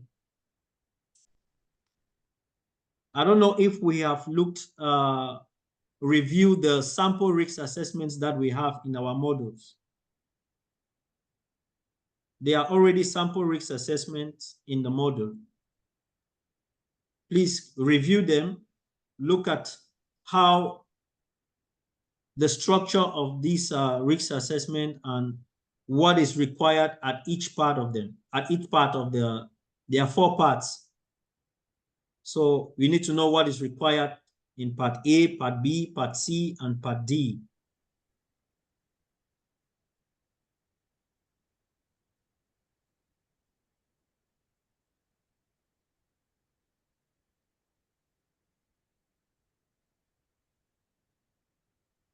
So we're going to continue with the fire risk assessment or fire alarm systems and firefighting equipments. Can you all see my screen? Yes. Okay.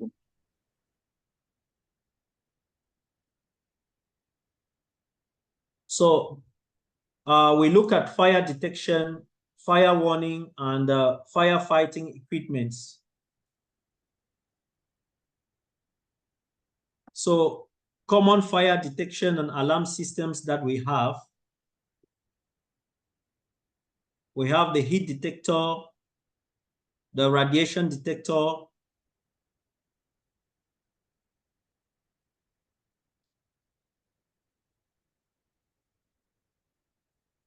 so in most buildings or offices, you will find a heat detector installed. So these detectors, they have sensors that can detect any form of, maybe heat. So they have some sensors inside the detector that at a certain point or at a certain temperature, these sensors, they become melt. They melt, or there is what we call they expand. There is some form of thermal expansion, and then melting results.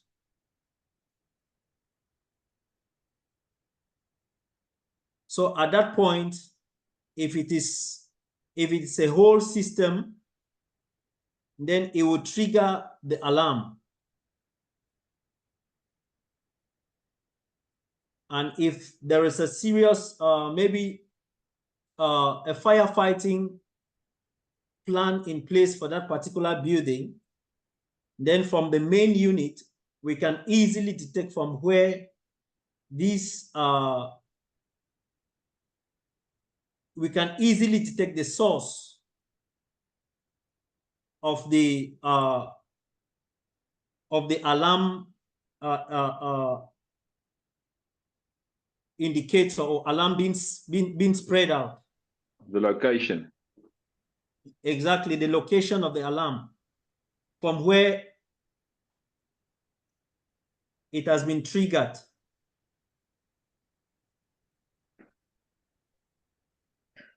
So we also have the smoke detector, which functions in the same light.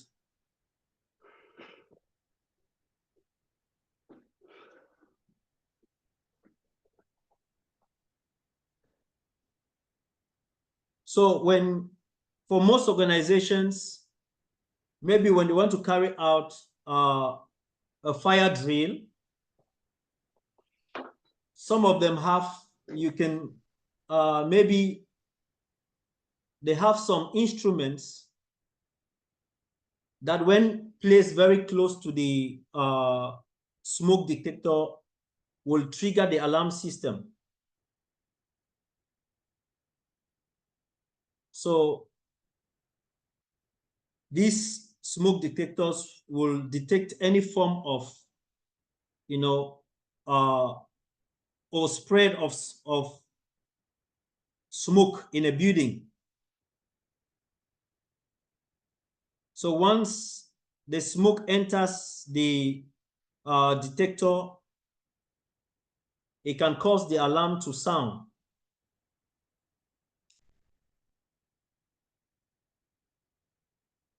We also have the flammable gas detector, which measures the amount of flammable gas in the atmosphere.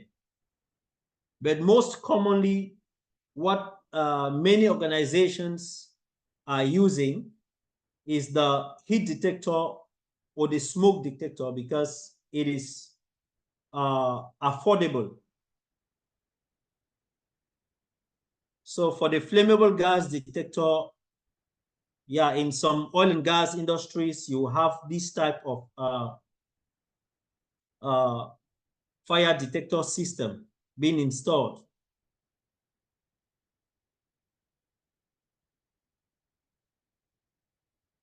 So for fire alarm systems, we have the voice, the manual alarm, call points, automatic systems. So these are the 4 different types of fire alarms we might have in our organizations or offices.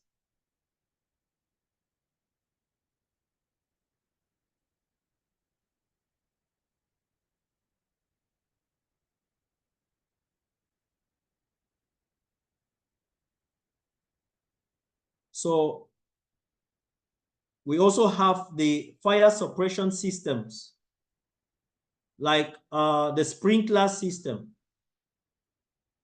It's common in warehouses,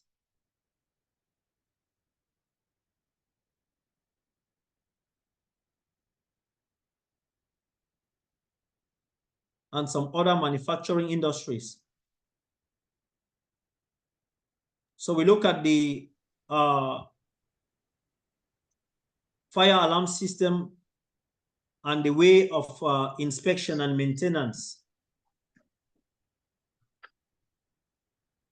So we need to ensure that these equipments are routinely inspected, or we have some sort of a planned preventive maintenance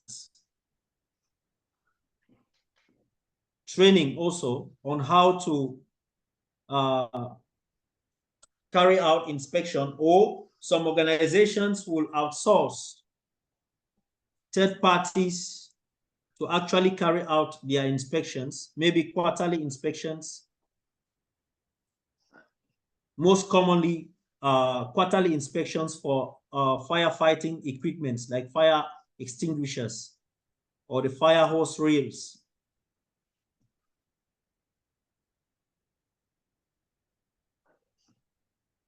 So we have different types of extinguishing medias.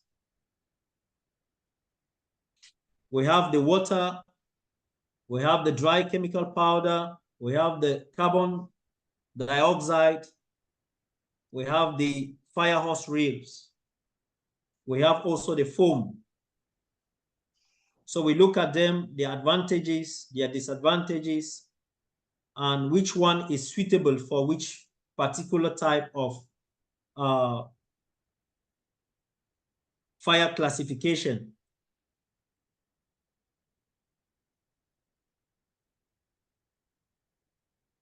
So fire, we have water, its advantages. It has excellent cooling properties, and it is best for Class A fires. So what did we say is an example of a Class A fire?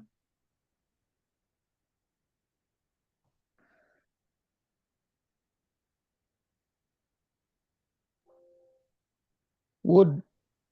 Yes. Combustible materials. Paper. Wood, paper, plastics.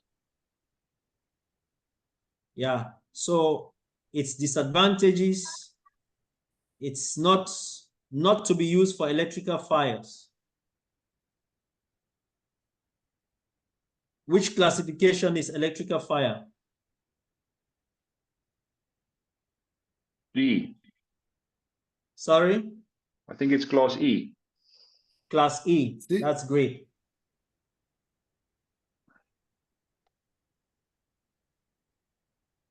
Another disadvantage, it can spread Class B fire. So if you use it on a Class B fire, it can increase the consequences.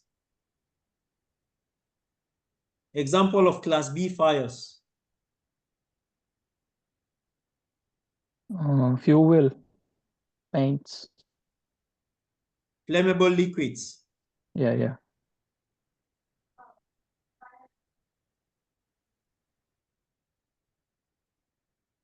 So it must not be used on liquid fires or in the vicinity of live electrical equipment.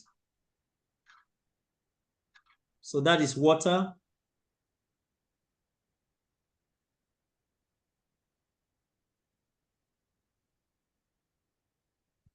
foam. Its advantages: there is a minimum chance of reflash or fire restarting. Can be used from a distance, around corners, and it's best for Class B fires. It's not to be used for electrical fires. It can damage or destroy equipment.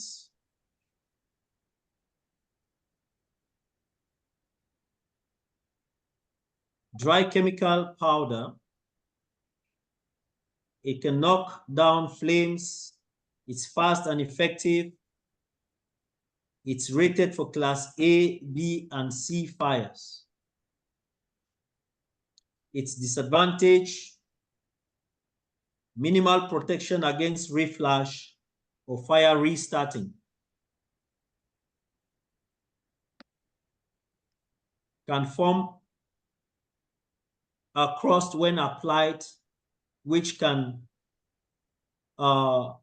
smolder or allow the fire to break back through the crest. So the point here is that we see the dry chemical powder suitable for Class A, B, and C fires. But it is very important for us to understand the degree of the fire from our personal judgment. So if from our personal judgment, we see that even with this particular type of extinguishing media, we might not be able to fully extinguish the fire, then we should not start it. It's very important at that point to call the emergency services or the firefighting services. So we should extinguish fires. We know whatever medium or extinguishing media we are using and its capacity or content can actually put off that particular fire.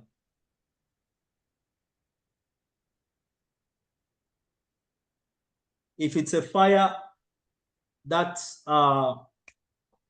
let's just say, a warehouse caught fire, it is practically impossible for you to take a 6 kg dry chemical powder to extinguish the fire. So we should weigh the degree of the fire before extinguishing.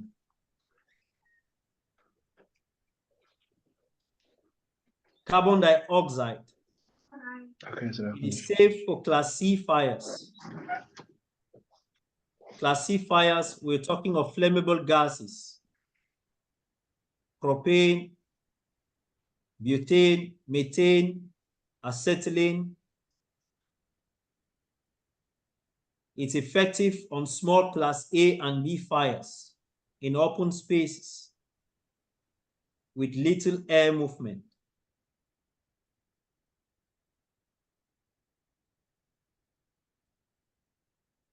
Hose reels. Its advantage: it's continuous and a greater quantity of water can be applied. There is no need of going close or near to the fire, or protection from radiant heat can be achieved with this type of extinguishing media.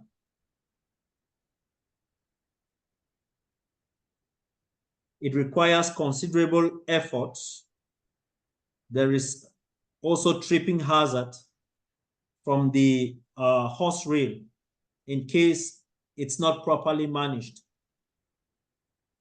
And we need constant water supply. So we look at evacuation, the means of escape. travel distance, stairs, the passage, or doors. So what precautions we should put in place? The distances to be kept minimum, adequate width of the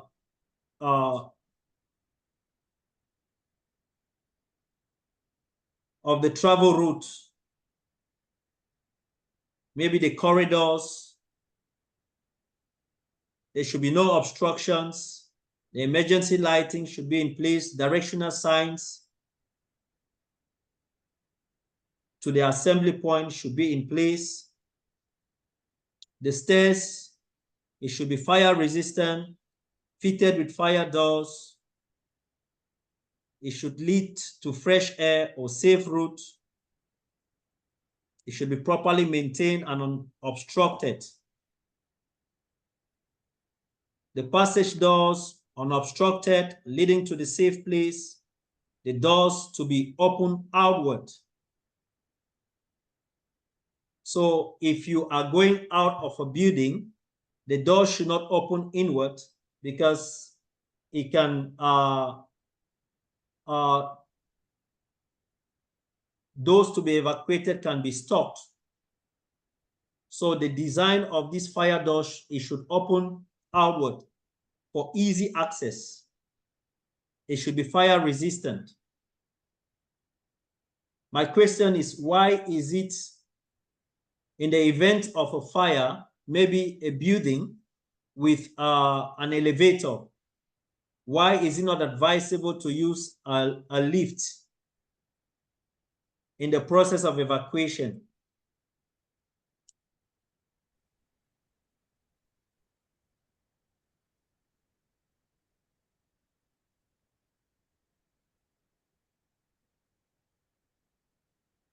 The electricity can be maybe damaged. Wires could be damaged by electricity, and then the lift will stop working.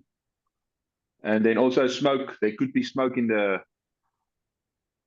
lift. In the lift. That's great.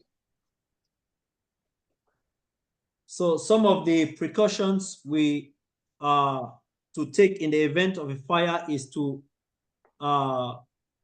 turn off all electrical sources or appliances. So that is why it is not advisable to use a lift, because at that time, maybe the power to the lift might be turned off, and those inside will be stopped, and also inflow of smoke. So people can be suffocated. So it's always advisable to use the staircase in the event of a fire.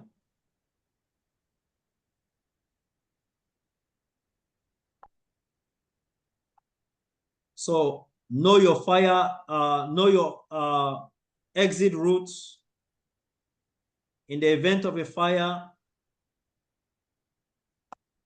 Know your assembly points. Prepare your emergency plan and action. Conduct emergency drills to create awareness. In the event of an actual fire, people know exactly where to go to.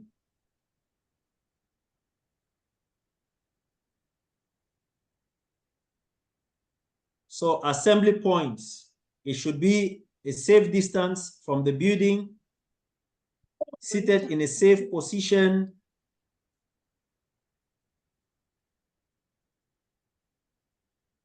not seated so that people will be in the way of fire service or firefighting. So the actual position should be away from a fire fighting service, maybe the ambulance or the firefighting vehicle. So wherever you place your assembly point should be safe and away, so that in case the emergency vehicle is needs to be there, it is not obstructed.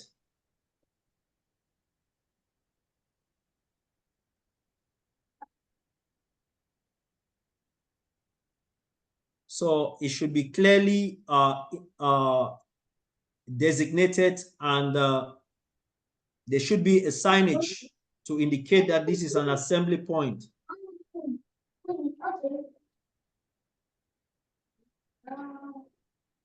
So we can have more than one assembly points in a workplace depending on the design, depending on the size of the workplace. The necessary communications should be in place between different assembly points.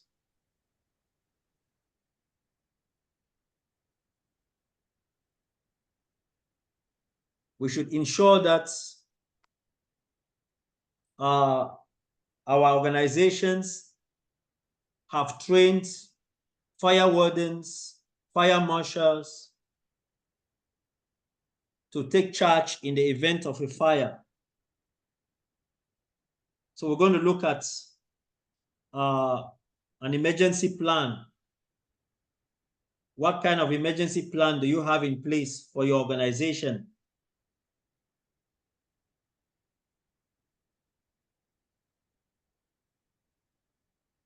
So what are the factors we need to consider? We need to consider the type of emergency, those to be responsible during the emergency, like the fire marshals, what kind of instructions, what kind of provisions have we put in place for disabled people in the organization?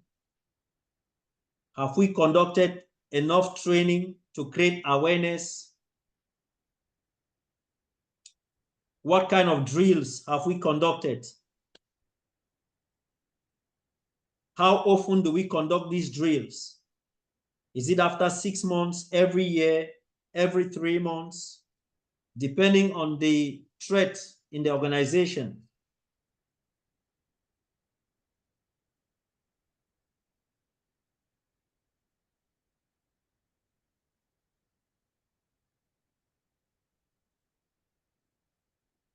Fire marshals. These are competent persons who implement fire safety measures and give effect to appropriate procedures to be followed in the event of serious and imminent danger to employees. They can be called fire wardens or fire stewards. So for you to identify a fire marshal in your organization, or to train a fire marshal or a fire warden, that person should have an excellent communication skill, a level of confidence, and someone who can withstand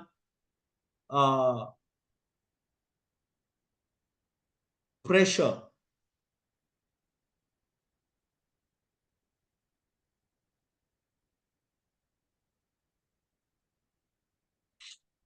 What are their day-to-day responsibilities?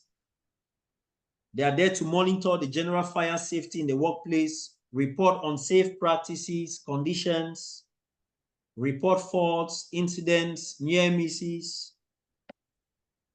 They are also there to discuss evacuation arrangements with staff and offer guidance on procedures wherever necessary.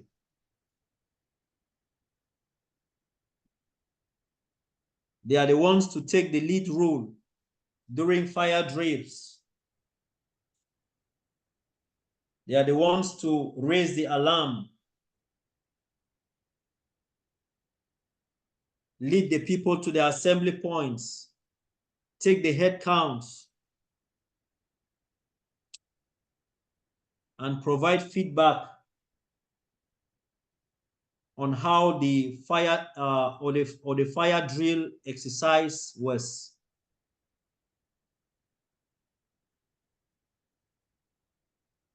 So many people are afraid to be fire wardens because one of their responsibility is that they are the last persons to leave the building in the event of a fire.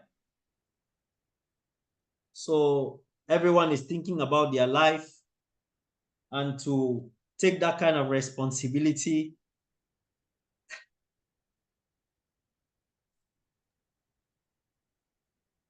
so if you are appointed a fire warden in the event of a fire, these are your these are your responsibilities to help people to evacuate safely until they reach the assembly point. Instruct people to leave through the nearest exit route. You ensure that everyone has left the building to the designated assembly point. You help people to leave.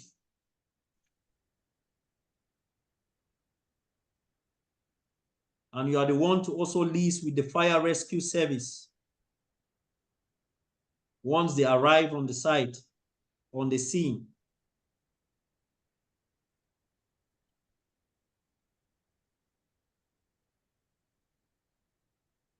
So we look at a fire drill. A fire drill is intended to ensure, by means of training and rehearsal, that in the event of a fire, the people who may be in danger act in a calm, orderly, and efficient manner.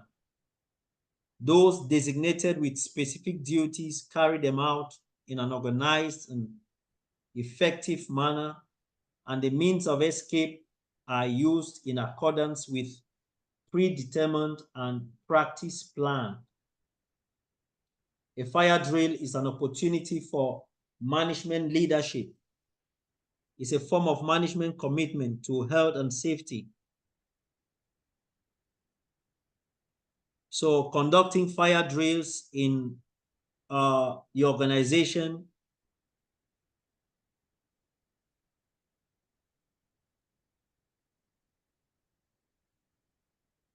management is taking that responsibility to put safety ahead,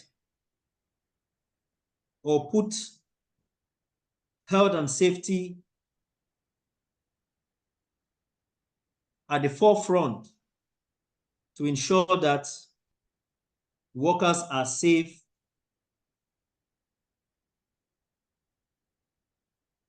and their morals are boosted at each point, at each time. So it is very important for us to know the assembly point.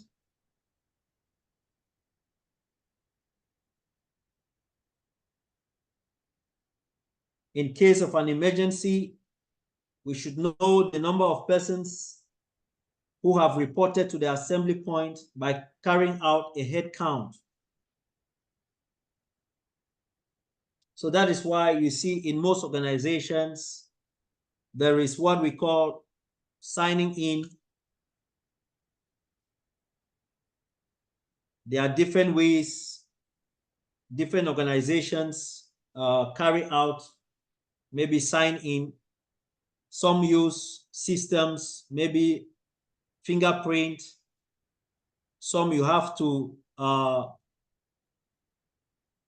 there is a timekeeper who takes charge of all those who come to the building or to the organization, depending on the organization.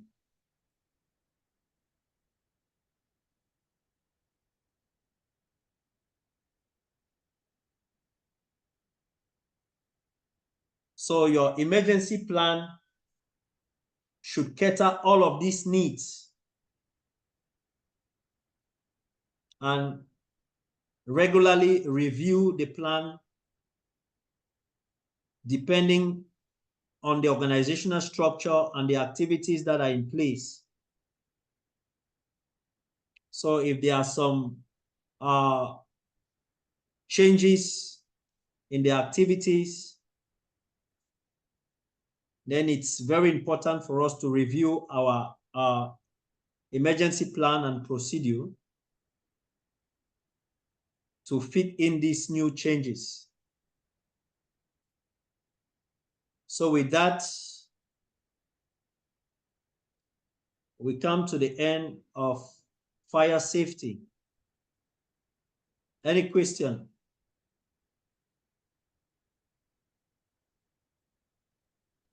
Yes, I have a question.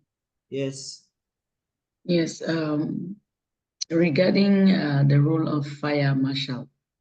Yeah. Is it really true that in the event of a real fire, someone will risk their life to have everyone leave the building except them?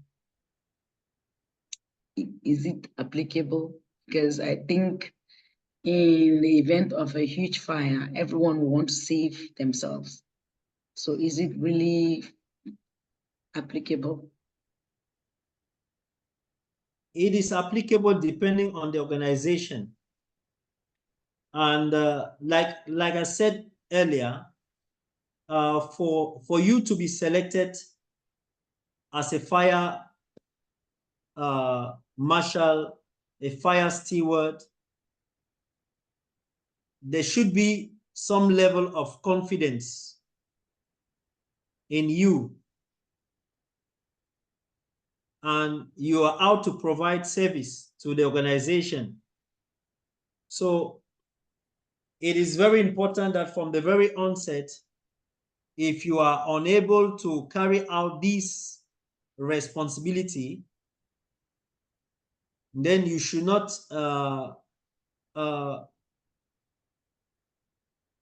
accept it.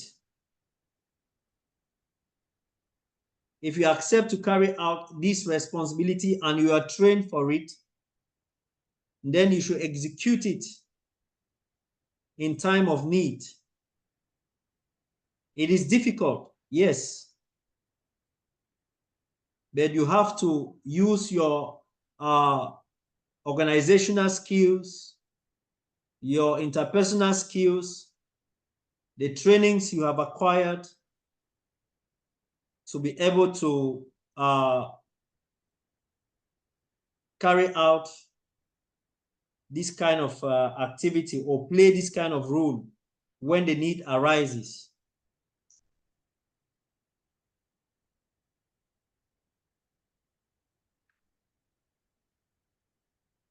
Is that clear? Is that understood? Any?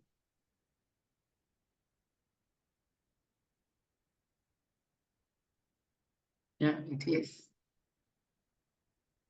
Any other question?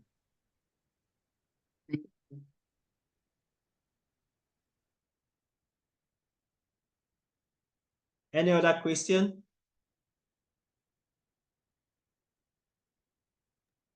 I'm fine, thank you.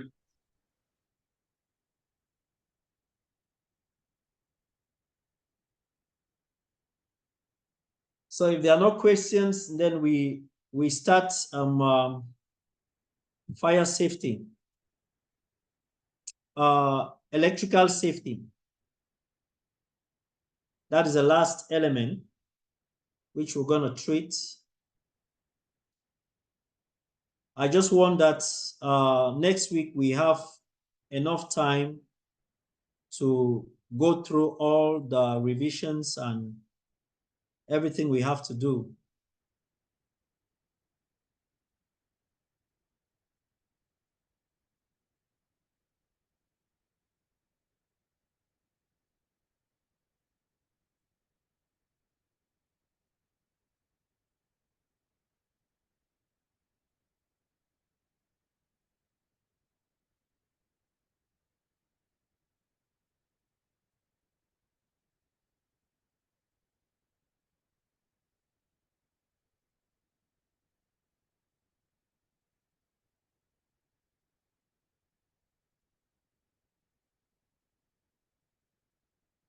Can you see my screen?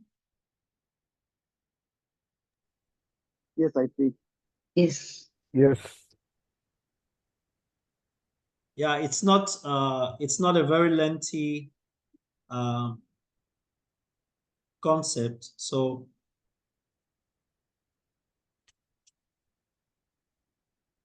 we look at the hazards. when it comes to electricity. So there is this acronym BSAFE, B-S-A-F-E. B for burns, S for shock, C for arcing, F for fire, and E for explosions. Burns resulting from the heating effects of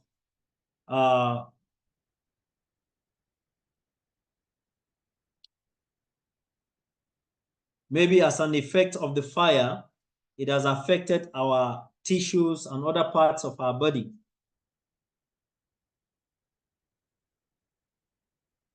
Shock resulting from current flow through our body. I don't know if anybody has ever received an electrical shock. Maybe your body in contact with a damaged live cable or socket.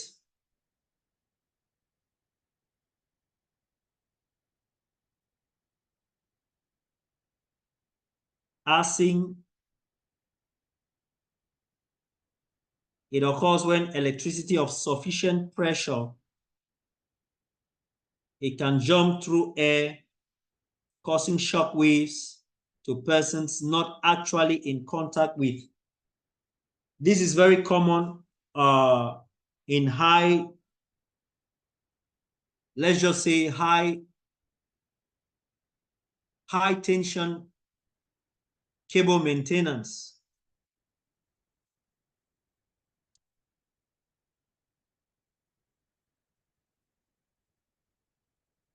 If there is a leakage, let's just say somebody 10 to 15 meters away can be affected by that leakage. So this is just the simple way in which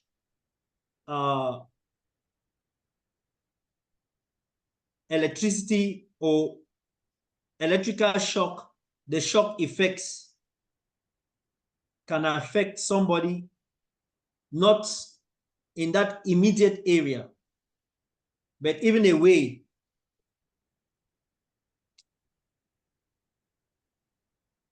Mostly common with this high tension maintenance, those working on these high tension cables, maybe for maintenance, maybe for some live electrical works.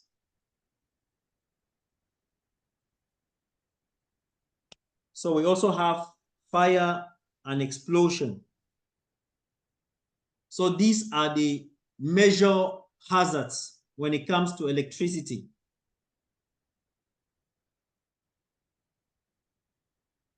So what are the effects on our body as a result of an electrical shock? It can result to breathing difficulty, respiratory failure, unconsciousness, fibrillation of the heart tissues, tissue burns, cardiac arrest. It can result to death, muscle contractions. And we also have secondary injuries, maybe fall from height for those working with or working on high tension cables, like I just said. The severity depends on the voltage, the frequency, the duration, the resistance, and the current pathway.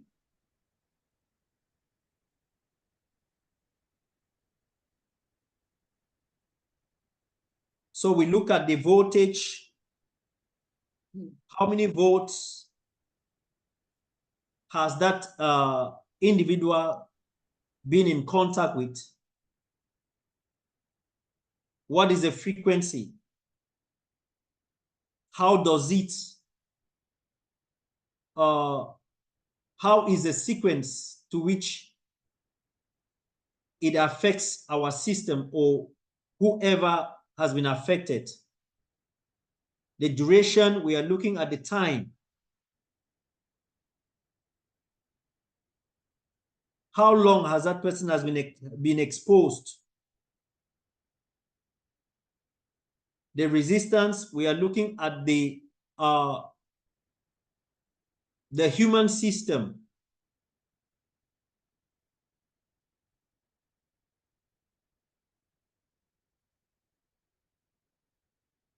How is our system built up to either resist? The resistance can also play a role with the severity or with the impact. Two persons can be affected by an electrical shock, but the effects on one can be very severe to the other. So resistance has a very big role to play, but it depends on the individual. It depends on their systems, because our systems are not the same. We also look at the current path. How has the current flow from the point of contact till the point of discharge? How has it flowed through our body? So what kind of actions can we put in place in case of an electrical shock?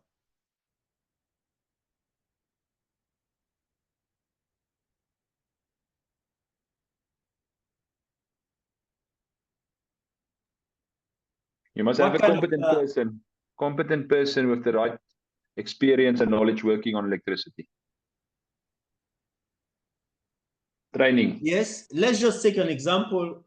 Someone, let's just say 10 meters away from you, has received an electrical shock and is unconscious, is on the ground.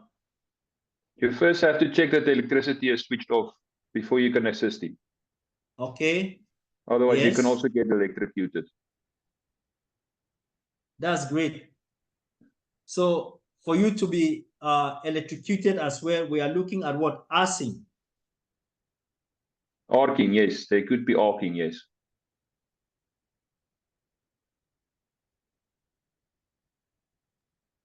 What again? What are the things we need to? How would you know that the electricity has been switched off, as a man just said? You will have to check. How are you going to check? You need to switch off the electricity from the main source. If you are not close to the source. If it's a room, we need to check the main source to that building or to that room, and then we put it off.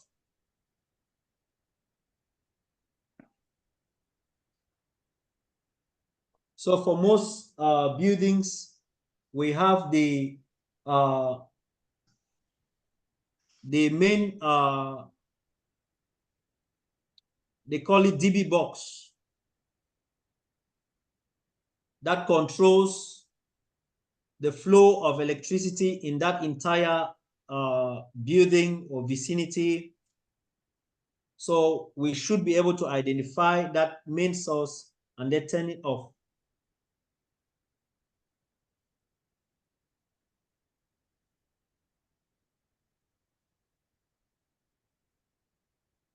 Yes, any other suggestion, any other point?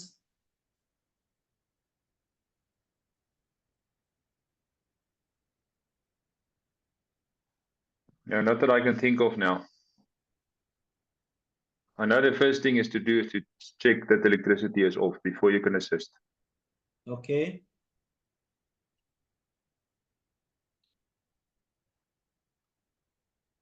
So in a building, we need to know the main distribution panel. Turn it off.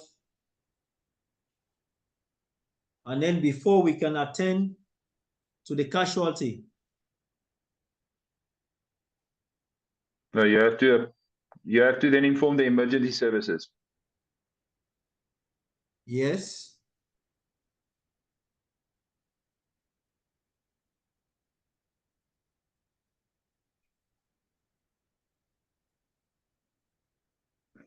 Wadinga, can you quickly go back to slide 2 for me for a second, please?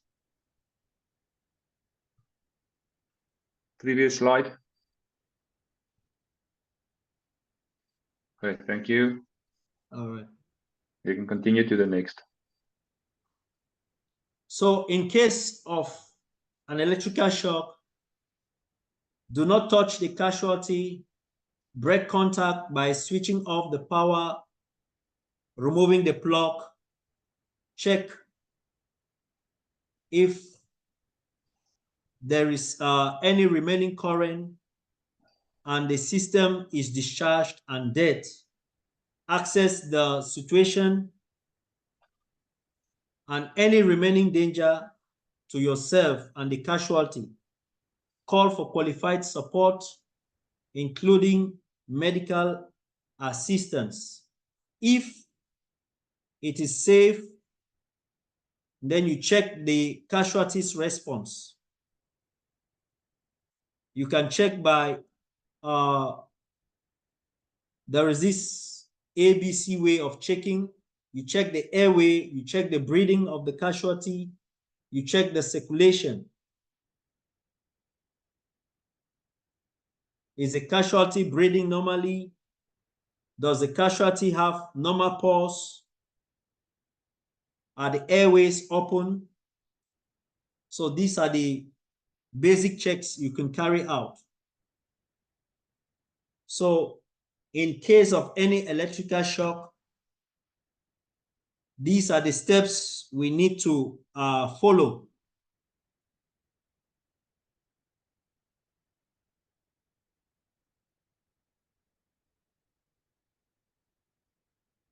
So we look at electrical burn. It can be direct, it can be indirect. Direct, resulting from the heating effect of the current, which burns the body tissues. Indirect, this happens when the live equipment is short-circuited.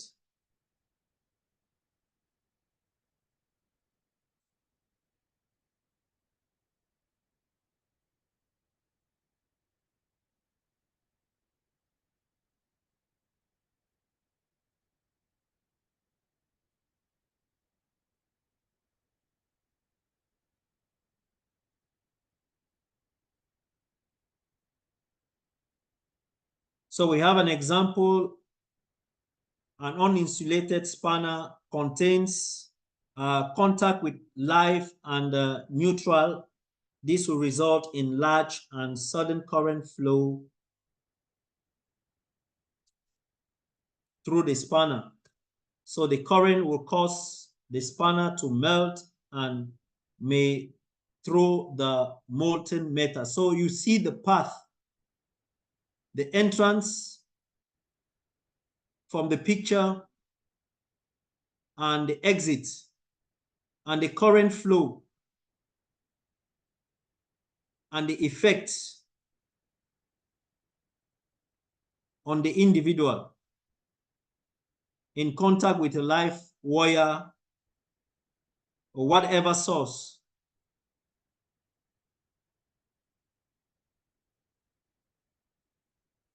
So we look at electrical fires. What are the common causes?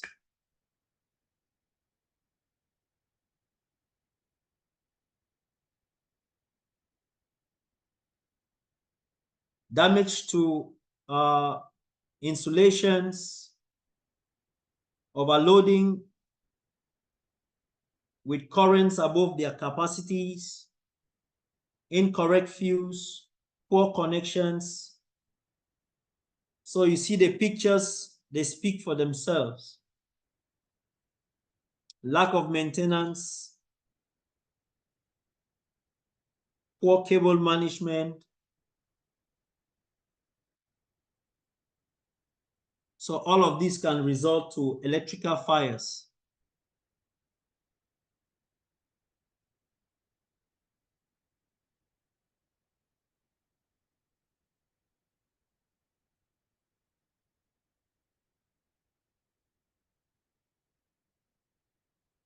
So we look at portable electrical equipments. What are examples of these portable electrical equipments?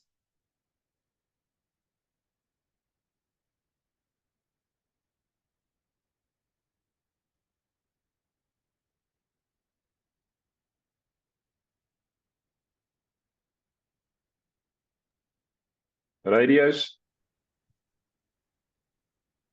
Yes.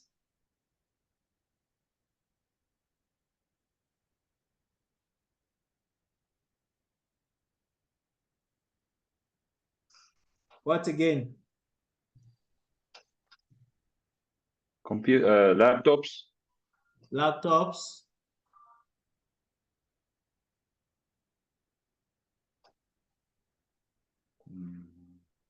Cell phones.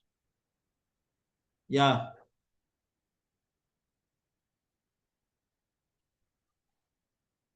So we have conditions and practices likely to lead to accidents, unsuitable equipments, inadequate maintenance, use of defective apparatus. So these are the three conditions. So we look at each of them. Unsuitable equipment. Maybe there was a misuse, failure to follow the operating instructions, the wrong connection systems,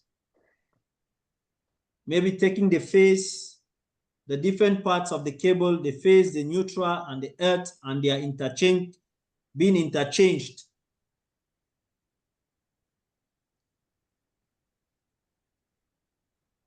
Inadequate maintenance.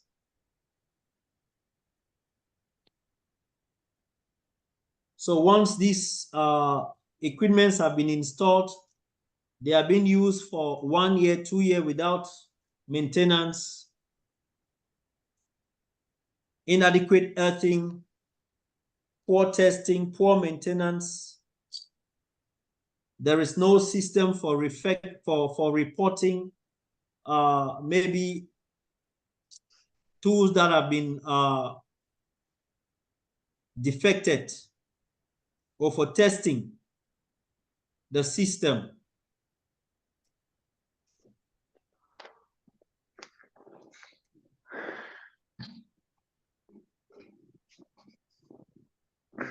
Use of defective apparatus. So we can see pictures of damaged cables, cables not properly maintained, damaged plugs and sockets, overloaded distributors.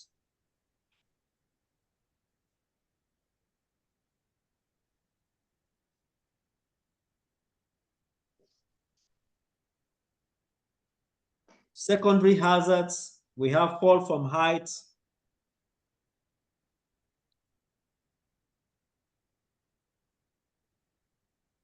and as a result, those who are working at height, their tools, their equipments can fall from height, and it might affect those who are beneath or those who are passing by. So we should always take precautions to see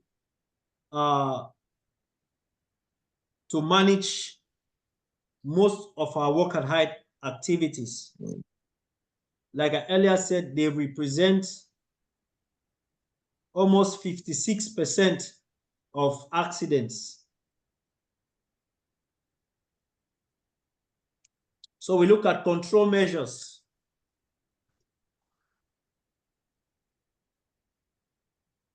Selection and suitability of equipment. We should ensure that all electrical equipment are suitable for work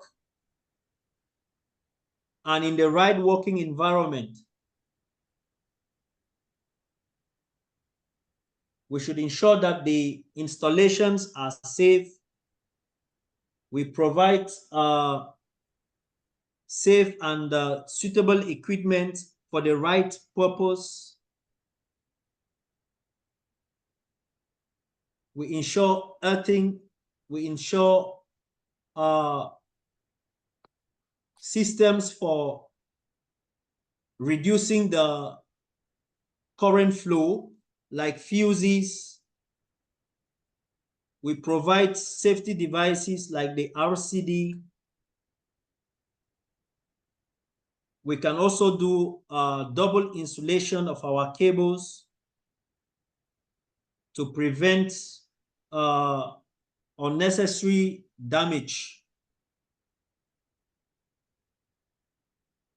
So having the right fuse, earthing, isolation, reduce the voltage, provide a safety device, and double insulations are the major control measures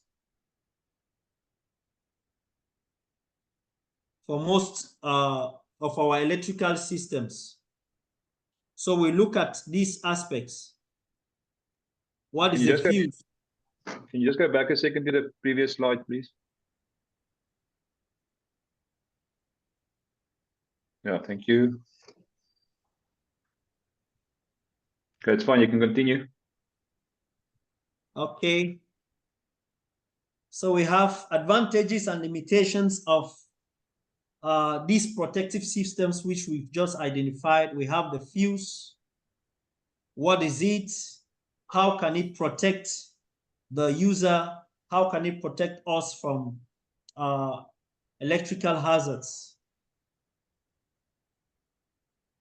So it is designed to automatically cut off the power supply to a circuit within a given time when the current flow in that circuit exceeds a given value.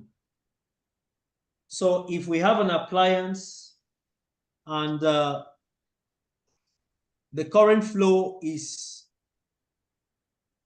let's just say 110 volts, and maybe there is a sudden increase in the voltage and the current flow increases to 150 volts. So the fuse is there to break that connection, to break that supply.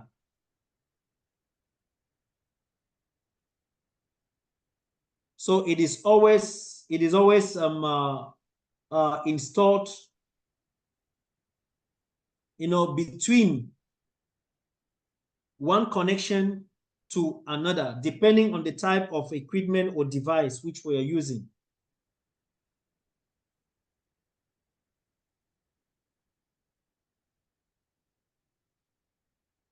So once it indicates or once it senses an increase in the current flow, then the device itself slowly melts down and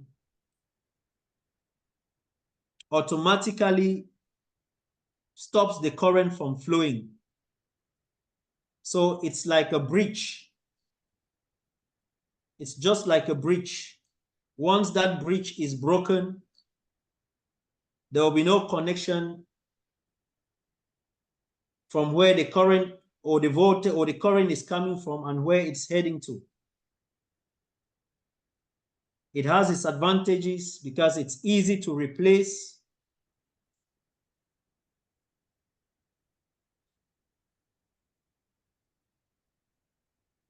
One of its disadvantage is that it needs a lot of tools to replace.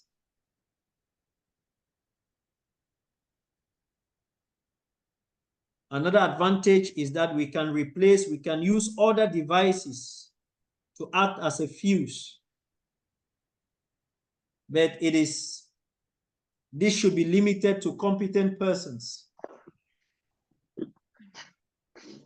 If you are not a competent person, or maybe an electrician,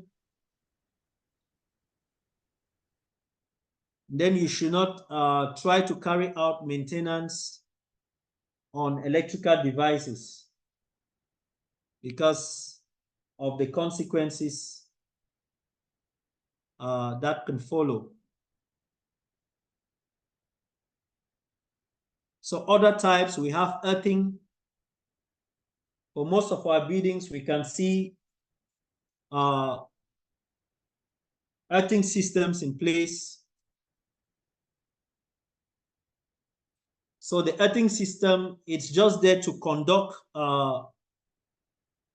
the flow of electrical current into the earth. It helps to prevent most of our buildings and structures from fire, maybe as a result of lightning struck.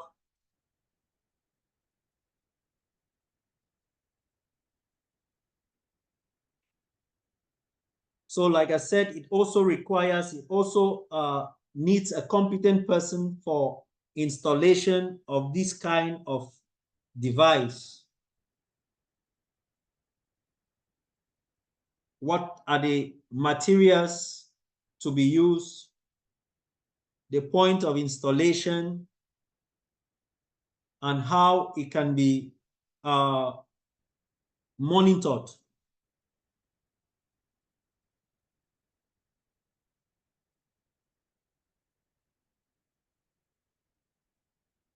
Isolation refers to shutting of the electrical supply to an item of equipment or part of an electrical system and preventing inadvertent reconnection. So it's like a lockout tagout system.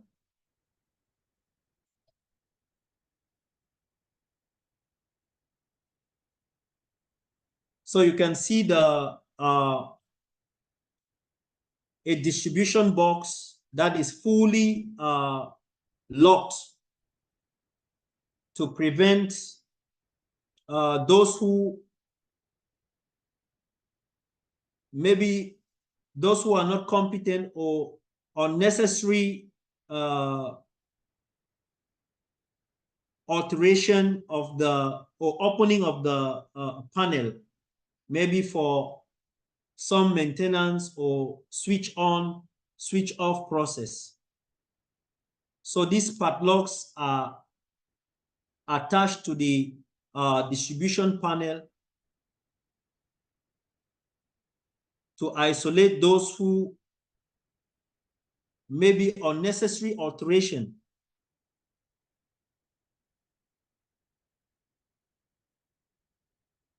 Someone who is not competent might just open a distribution panel and not knowing what to do can either increase the voltage or do something that can affect the entire building or cause a serious fire accident. So these padlocks are there to cut off that supply.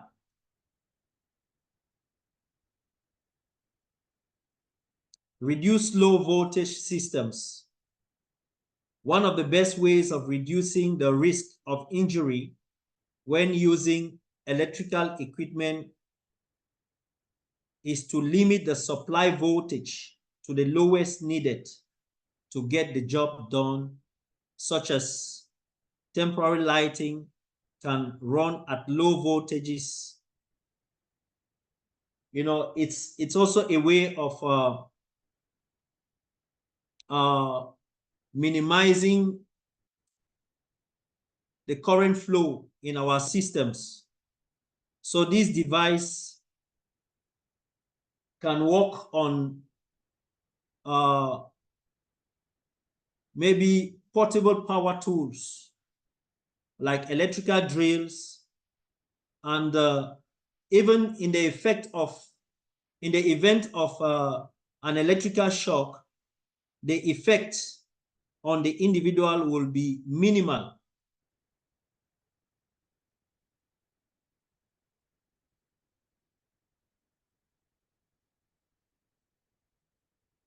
So these are all devices. We also have the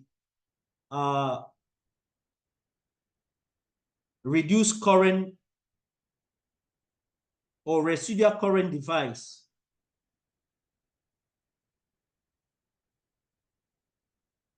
It's a valuable safety device. If the RCD trips, it is a sign that there is a fault. So we need to check the system before reusing it again. If it trips frequently and no fault can be found in the system, then we need to consult the manufacturer. So we can see most of our buildings or our apartments, we have this type of devices being installed.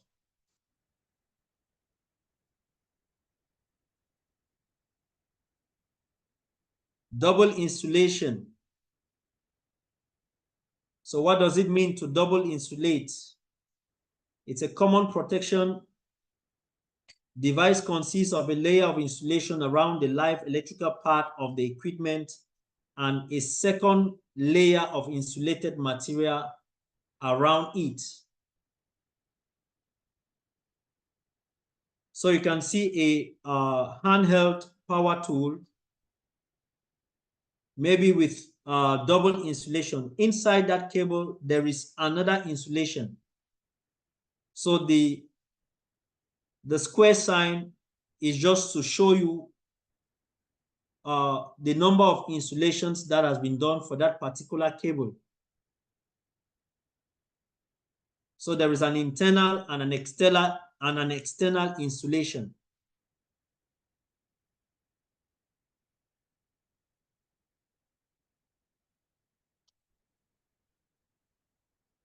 So we also need to carry out preventive maintenance. All our electrical equipment installations should be maintained to prevent danger. Visual inspections, periodic inspections, and this should be done by a competent person. The frequency of inspections should depend on the type of equipment, how often it is being used, in what environment is this equipment being used. And we should also ensure that the results of our inspections, they are being recorded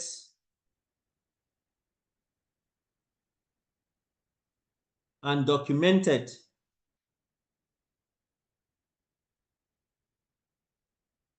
And also being tested to assess the effectiveness of the system that is in place.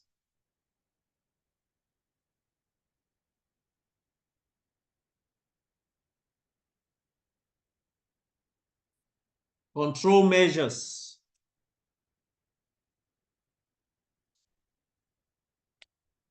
For somebody to be considered competent, like we said, like we've been saying, competency goes with knowledge, skills, ability, training.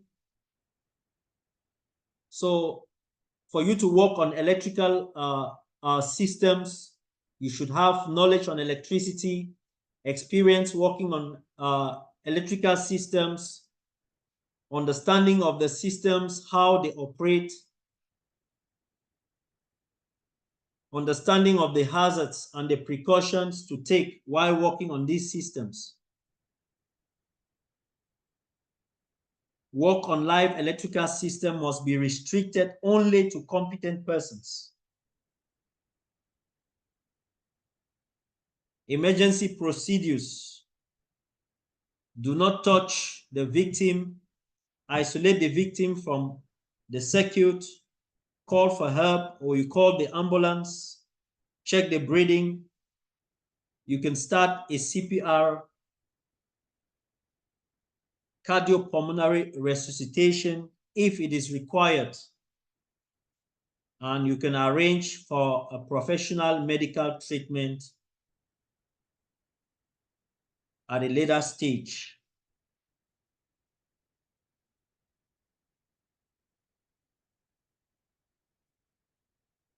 Practical measures to reduce the risk of injury from electricity when using portable electrical tools on a construction site. Use of reduced voltage, use of double insulated or battery operated, use of tools with reduced current device or RCD, ensure continual earthing, ensure frequent and regular testing of the systems, avoid use of equipment in wet conditions. We should also note that water is a very good conductor of electricity. So we should avoid working in wet environments where there is live electricity. Carry out regular visual inspections and checks. Inspections should be done by trained or competent employees.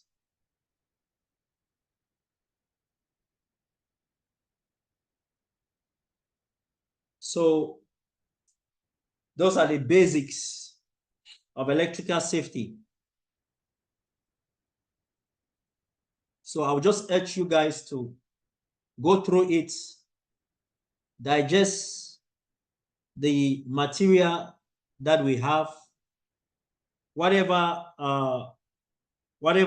I'm projecting is just a summary of all that which we have in the model.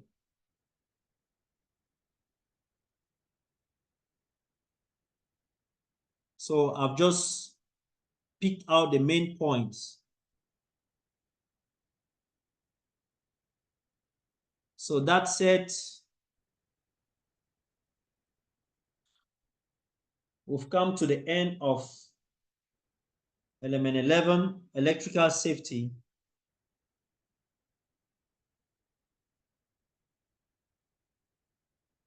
Is there any question?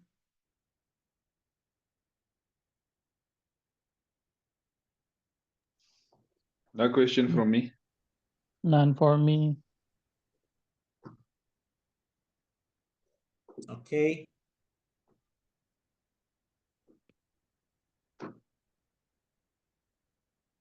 So if there are no questions, I think it has been a very hectic day. So we've gone through 3 elements. The material has been digested.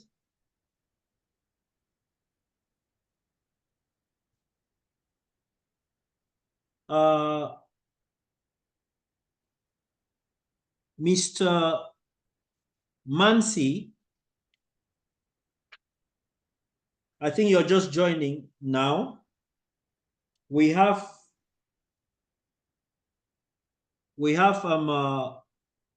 what we call the NEBOSH groupings. I already spoke with the others. We'll be doing the NEBOSH groupings next week, and I already indicated different groups. So I'll be placing you in group 2.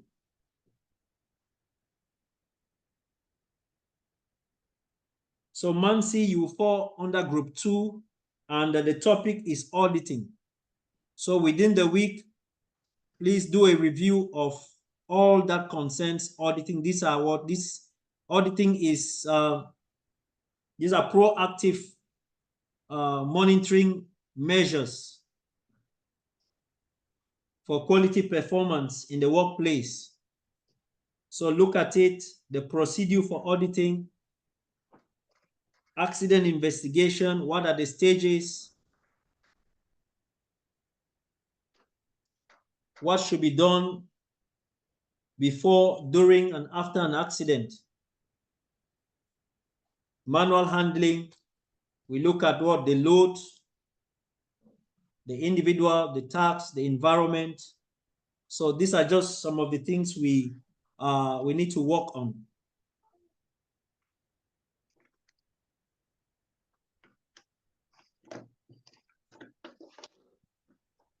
So if there are no other questions, I think we have really exhausted today. And with that, we'll be ending today's meeting. So we meet next week. Please don't miss next week's class, because that's the last class we have. Don't Please, miss it can for you any remind me reason. my group, please? Sorry? Can you remind me my group, please? Actually, I was not connected when he was. Your group is group 2. I'm a founder group 2, which is auditing. Okay, thank you, sir. All right.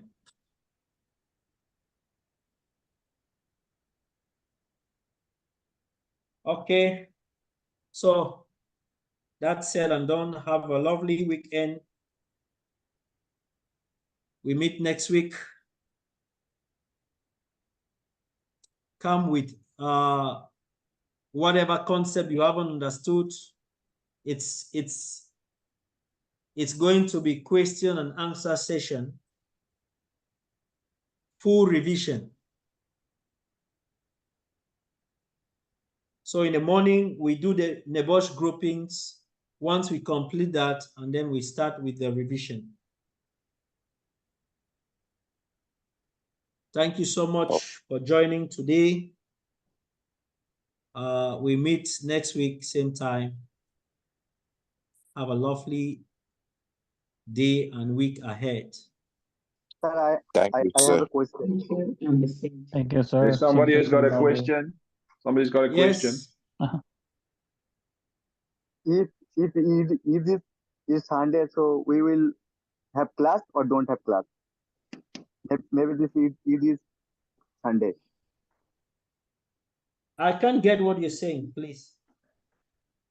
This Eid Ajuha is maybe Sunday. This 16 maybe. So if have Eid, so we can join this class or this change this class. There will be a class next week. Okay, it's okay. Same time. I know it will fall within Okay. the Eid, but we have a class because that's the last class. We can't postpone it. Okay, sir. Thank you, sir. All right.